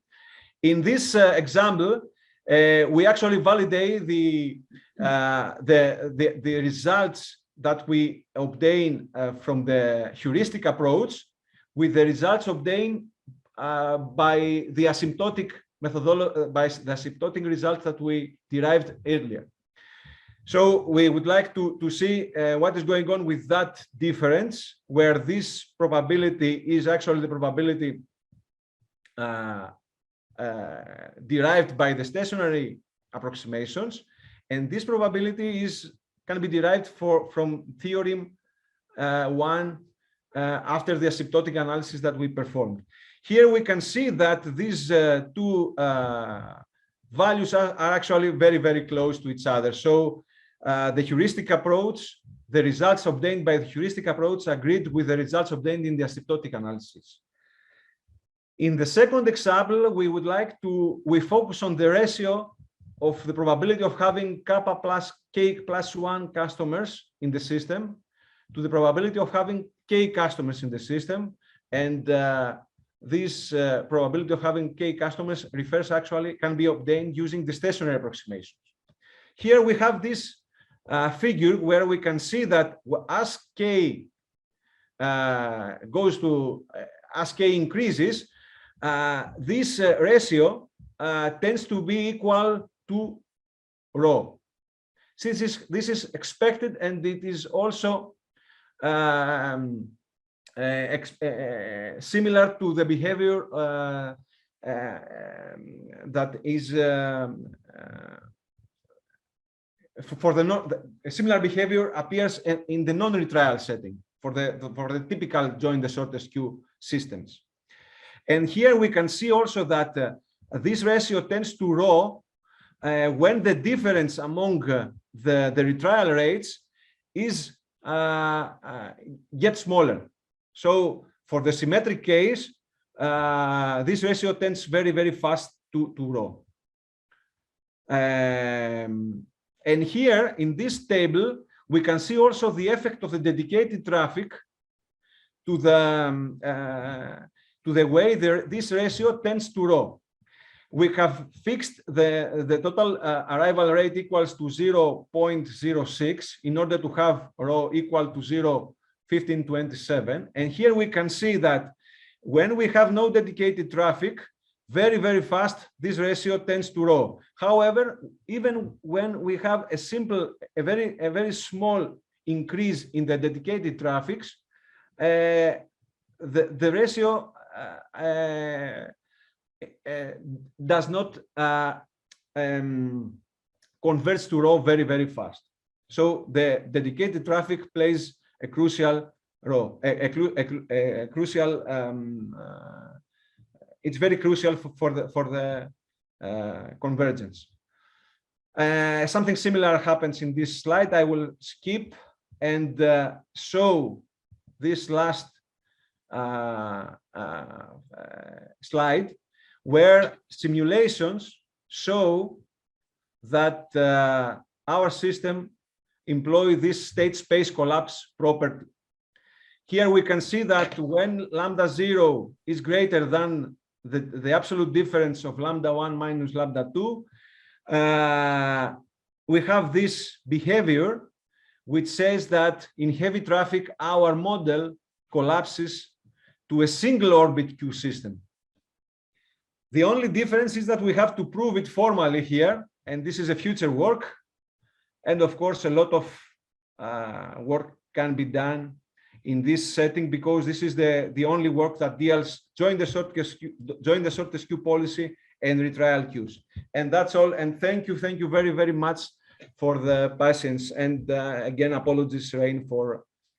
Well, of course, it's not necessary to apologize. It's very nice that you gave two very interesting talks. And like I said before, we have no strong time constraint because this is the last session of the day. And for us, it's only 12:30. For you, it's maybe 2:30. Only for Tuan, maybe it will be a little bit late because he has to go to bed early. But for the Americans, it's just the time to get up, I think. So it's no problem to do it a little bit longer. So if there are any questions, please go ahead. Don't be shy to ask a question because of the time. Please, I hear something. No? Oh. Any questions? If no, I will make some questions. Yes, of course. Okay, Ioannis, so thank you for your very nice talk. So one question is that when you mentioned the state space collapse results, so the decay rate is somewhat rho to the square rho square. Rho square is the decay rate, yeah. Yeah. So can you give some intuitive explanation for that? I think that something similar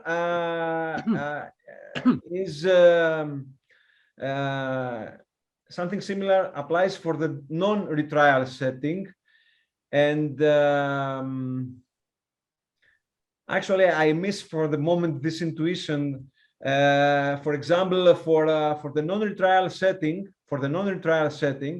the decay rate of the join the shortest of the shortest Q length equals the decay equals rho square for the system with two servers. Actually, in that case, rho square means that we have pulled instead of having two orbit queues that transmit packets. We actually have one orbit queue, and this orbit queue is served by two servers. So this is what is going on in that case. But in this case, the decay rate is rho over 2. Yeah. I don't have something for the moment. I can't think for the moment, but I can send you anything that I can find. Okay. Yes. No other questions? Yeah. So also another comment is dedicated traffic. So what's how the dedicated traffic makes the model difference, or what is the main difference with the model without the dedicated traffic? In which part you think you say? I think that if we don't have dedicated traffic, then things are very easy, because if, for example, the rate of the dedicated traffic is larger than the smart traffic, then we will have a difference among the orbit queue lengths. You know, the smart traffic actually tries to minimize the difference among the orbit queue lengths. This is its mission. Its mission is to balance the orbit queue lengths. If one of the dedicated traffics are large enough, this will cause will not allow this balance. For example, if you see this last figure, in that case, we have something like that I just said. Here we can see that when I obtained this figure in for the simulations, I mean, we have lambda 1 much larger than lambda 0 and lambda 2. And here you can see that the number of customers in orbit Q1 grows very fast with respect to orbit Q2. But in case lambda 0, the smart stream, has a high arrival rate, then we have this balance. And here you can see that N1 and N2 are very close. Yeah, I understand. Yeah. So this is, if we don't have a dedicated traffic, that it is very easy, because we expect this behavior. However, when we have dedicated traffic, then this condition should be ensured in order to have the state space collapse. Okay. But from the analytic point of view, via the analytic point, yes. Yeah, it makes the analysis more difficult, or it is the same level. Yeah, okay. No, it is of the same level. However, if I don't have the dedicated traffic, I can obtain explicitly the joint stationary orbit Q length distribution using the compensation method. Here, because of the dedicated traffic, I'm not able to obtain this method, to apply this method. Okay. So that is the difference. My only way to give some analytic results on this problem is to investigate it in the asymptotic, let's say, framework. Okay, I understand. Yeah, it is very interesting. Okay, also quite difficult. Yeah. Thank you. Thank you. Okay, good. Thank you. Well, any more questions? Antonis? No? No questions. No questions. Well, I want to give you the opportunity, but because no problem. Okay. No. Yes, I see that Professor Tangaray has a question. Professor Tangaray has a question, or he's just saying goodbye. I don't know. No questions. No questions. No question. Already I spent a lot of time. No question. Okay, I think then we move to the last speaker. I thank Johannes very much for his H2 talks. The last speaker, I didn't get the schedule. I got the schedule, but I can't read it. It's here too small. But maybe the speaker can present herself or himself. Where is the speaker of the last? Yes. Oh, here it is. It's Jamila Zirem. I'm here. Yes, you're here. Yeah. Okay, please go ahead. Share your screen and put your slides on the screen. Yes, I will do it. Good morning. Good afternoon. Hello, everyone. You see the presentation? You see the presentation? Not yet. Yes. No, we don't see it yet. You have to share your screen. Yes. And then first you have to open your file, of course. I will. You'll be able to find the share screen button at the bottom of the Zoom, ma'am, near to the chat icon. The green one. Yeah, the green one. Just a minute. The green.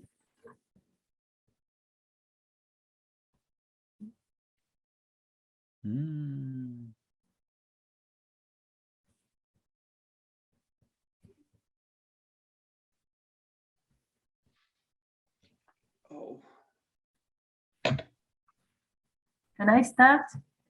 Yes, but not yet. Hello, everyone. I'm very happy to are here.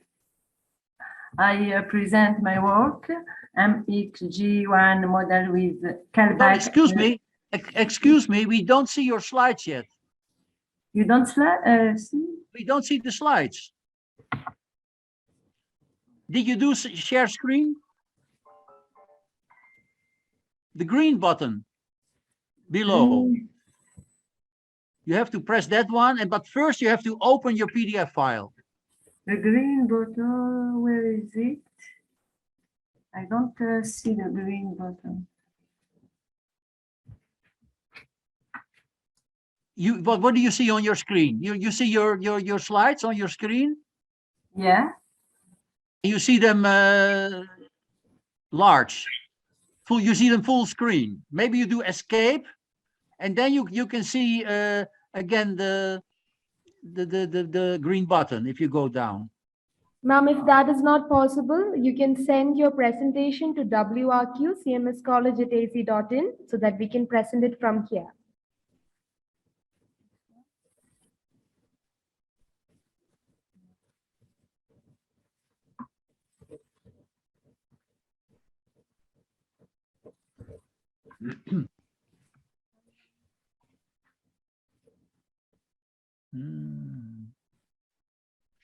Are you sending us the presentation, ma'am? I will share. Oh, you're trying to share yourself. Okay. You have to click on the green icon that you see at the bottom of the Zoom screen, share screen button, and then click on the presentation that you are going to present. Where is the green? I don't see the green button. Are you able to see the green button? Yeah. Okay, you have to click on that. And then select the presentation that you have to share, and then click the share button. Just click on the screen and then click the share button. Share button.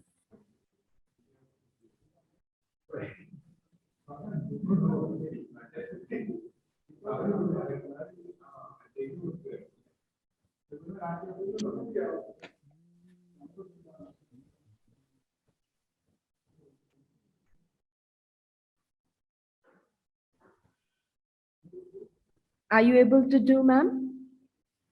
No. No. So do you mind sending in us your presentation so that we can share it from here? That can save a I lot will of time. send you the presentation. Yeah, you can send us a presentation. You can send it to WRQ, CMS College. Yes, I will send it now.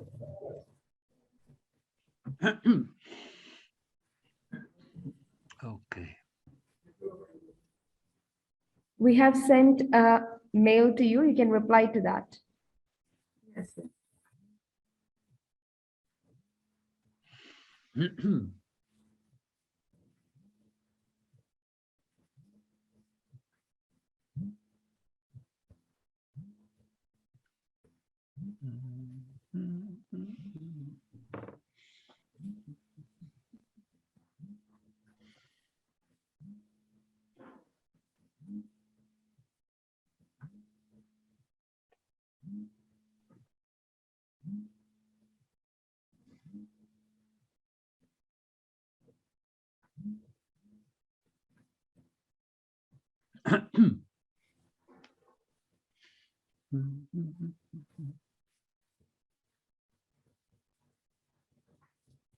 I send it to you.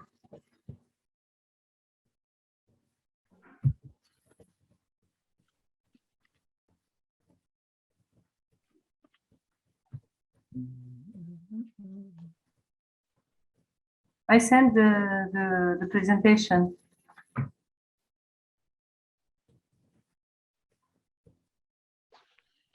Okay, then it will arrive, I assume. Yeah, we received the Within- mail, ma'am. We will share in a minute. Okay.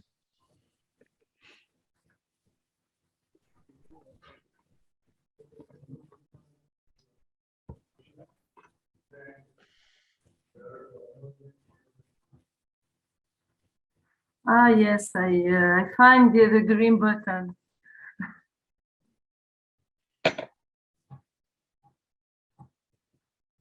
I find it.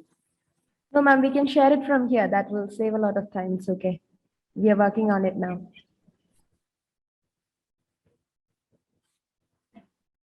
Is the screen visible? Rain Noble, sir, Yes. can you see the presentation? Yes, I see your slides now. I see the slides of Jamila. Yes. So please, Jamila, you can start. Excuse me for this problem. Now I present this. No, it's not.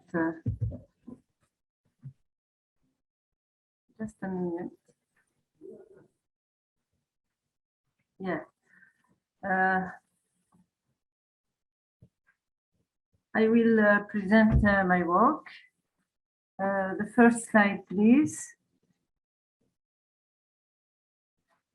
The first.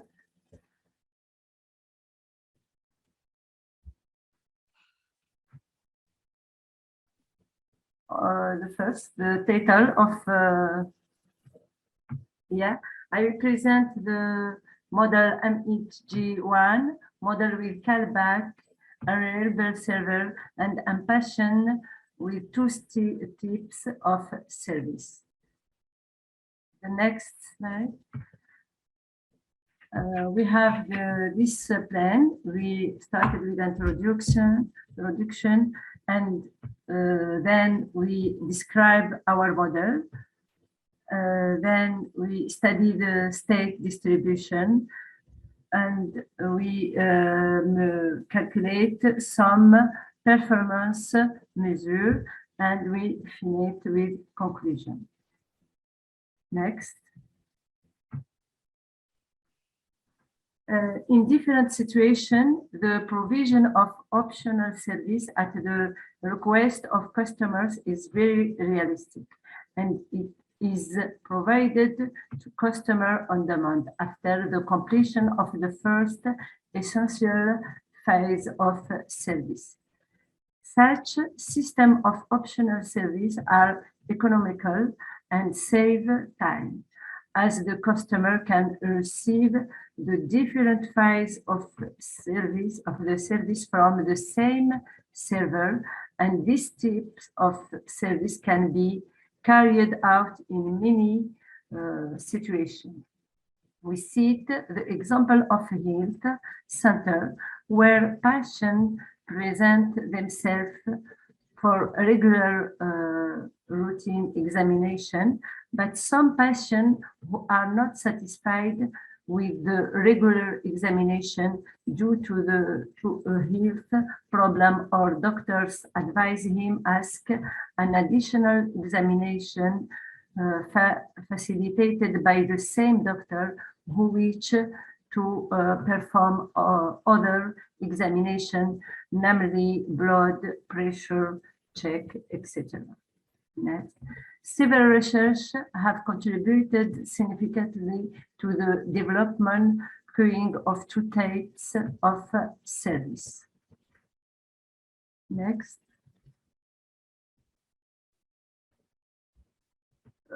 To describe our model, we considered MG1 queuing with general callback and a single server active filer the following assumption describe the mathematical model. Next. For the arrival process, the customer arrives in BAT according to the compound Poisson process with rat lambda. We denote capital letter X, the size of groups given by probability to X equal N equal Gn. Also, the general function for the bed size distribution is obtained by Gz. Next. The retrieval process, the retrieval customer is required to sell its attempts for service if primary customer arrive first. In that case, the retrieval customer either return to its position in the retrieval queue with probability Q, or leave the system with probability 1 minus Q. The time in which a customer is being served by the server is called the service time. The optional service, we consider two phases of service. The first essential phase, which is mandatory for all customers. After completion the first essential service, the customer can request the second phase of service, which is optional with a probability B, or exit the system with a probability 1 minus B. The first essential service and the second optional service are EED. Now for the repair process, we consider that the server can file at the moment of the first essential service and also in the second optional service, according to exponential distribution. During the failure, the customer in service chooses to remain in this service position with probability LE, or during the service orbit with probability 1 minus LE. Next, for the reserve process, the server is unreliable and the breakdown of the server may happen during the two phases of service. The failed service is sent immediately to the repair. If the server is busy or broken down, then all the arriving customer during the orbit, but if the server is free, he starts serving the customer which is on the queuing whereas order leave the service area and enter to the orbit. We resume the following. Resume all the notation we are using in this work. Next slide. This is the table. Resume all the notation we are using in this work. Next. Now, study the distribution of the state of our process. The state of the system T can be by the Markov process xt, who is equal gt, who represent the state at time t. We denote 0 for the server idle at time t. 1 and 2 server is busy providing service, essential service, or on the second optional service, and 3 and 4 represent of server one pilot at time t during the first service and during the second step of service, and 5 and 6 represent of server if it is time t during also the first essential service or the second optional service. Next. And t, the number of customers in the orbit at time. G star T denote the state of customer in service after failure. We donate 0 for the customer if the customer remain in service, and 1 if the customer enter in orbit. Next. We define C0, 1, 2, the elapsed rotorial time and the elapsed reserve time for C1, 2 for the first and the second option. C3, 4 represent the elapsed repair time for the first step of service, and for the second, also for the second optional service. And C5 represent the elapsed reservation time for the first and the second optional service. Next. Now let's as define the following probability for the process xt. Next. Next slide, please. For the first probability, P0 no represent the probability that we have n customer and the server are either during rotorial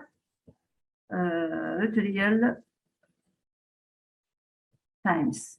The P1 n and P probability 2n represent the probability that there are n customers in the system, and the server are busy in the two states of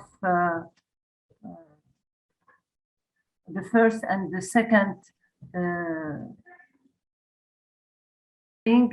the repair time. P0 probability 0 represent the probability there are 0 customer in the system and the server are either. Six.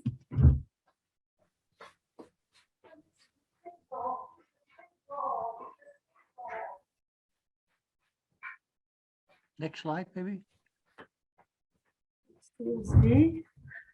For the P3 probability P31 n represent the probability that there are n customer in the system, and the server are under busy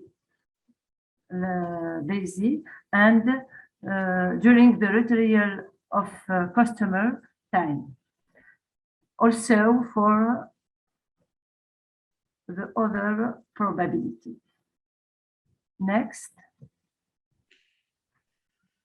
P50n and P51n represent also the probability there are n customer in the system, and the server are reserved in the first essential service, and the last in the, here it's not 4, here say it's 0, 1.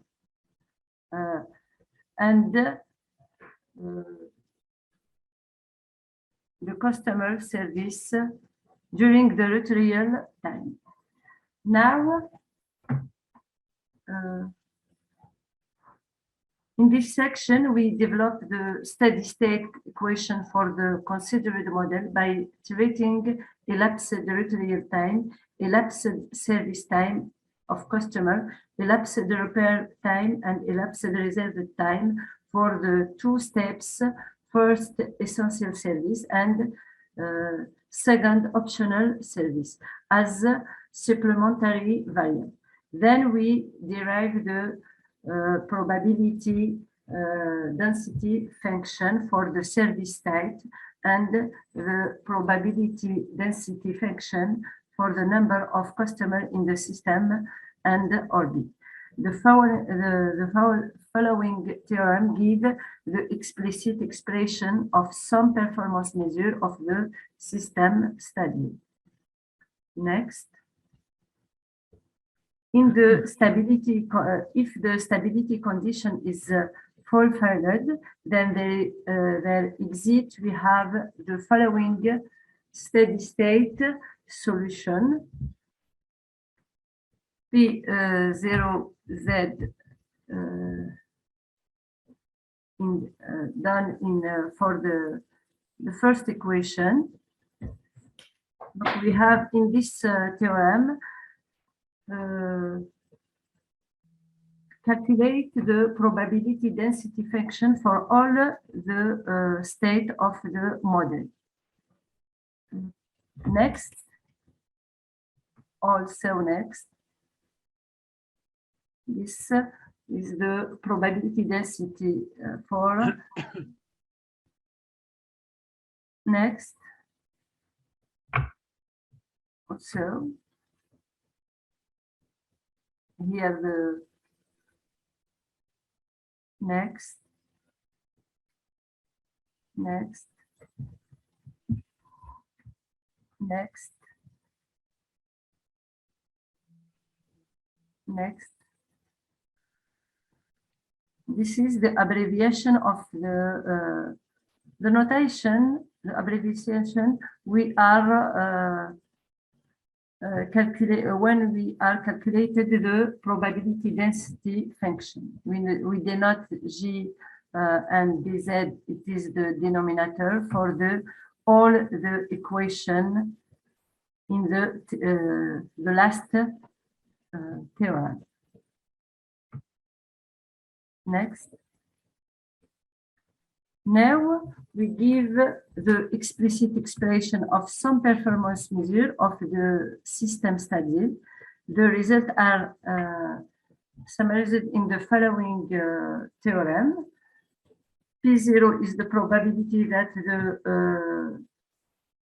the system are empty, is given by this equation. Next.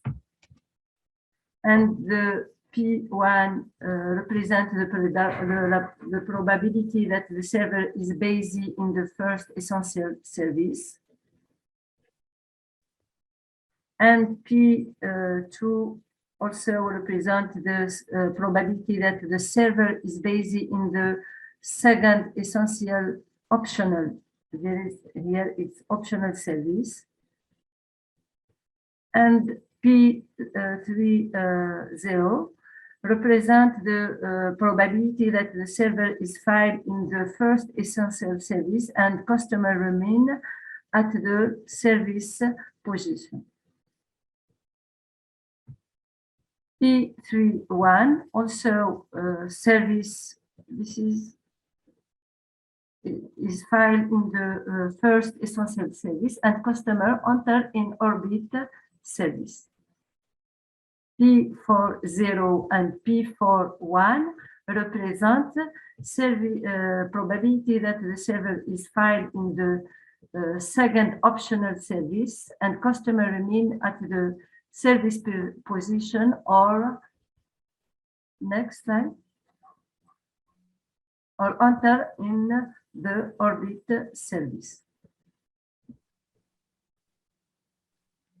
P5 represent the probability that the server is reserved in the first essential service and customer remain at the service position. And also P6 represent the probability that the server is reserved in the second optional service. Where Gx represent the for this equation.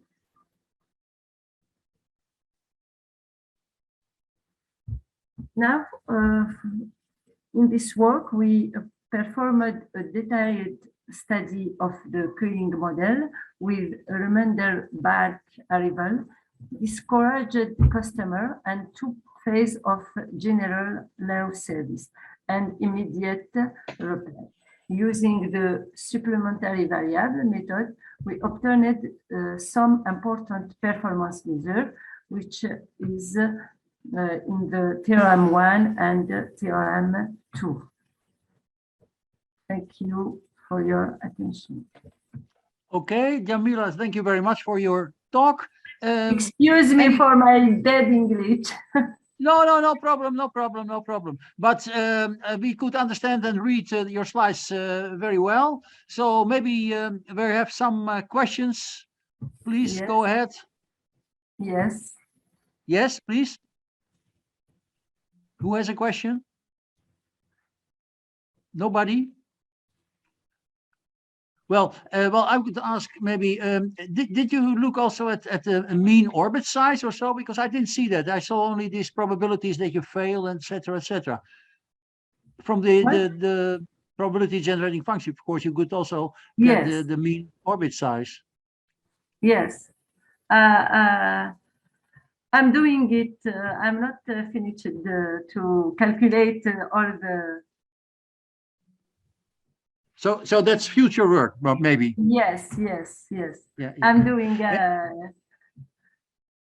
And in arriving your probability generating functions, did you encounter specific difficulties which are typical for this model that you had? Sometimes when you have a model, you use the supplementary variable technique. Okay, that's in itself standard, but then doing this you encounter specific problems which are characteristic for the model, and that sometimes make this analysis more difficult. Can you point out some specific difficulty which you encountered during your derivation for the probability generating functions? Yes, I make maybe 2-3 more to calculate this derivation, because I calculated manually.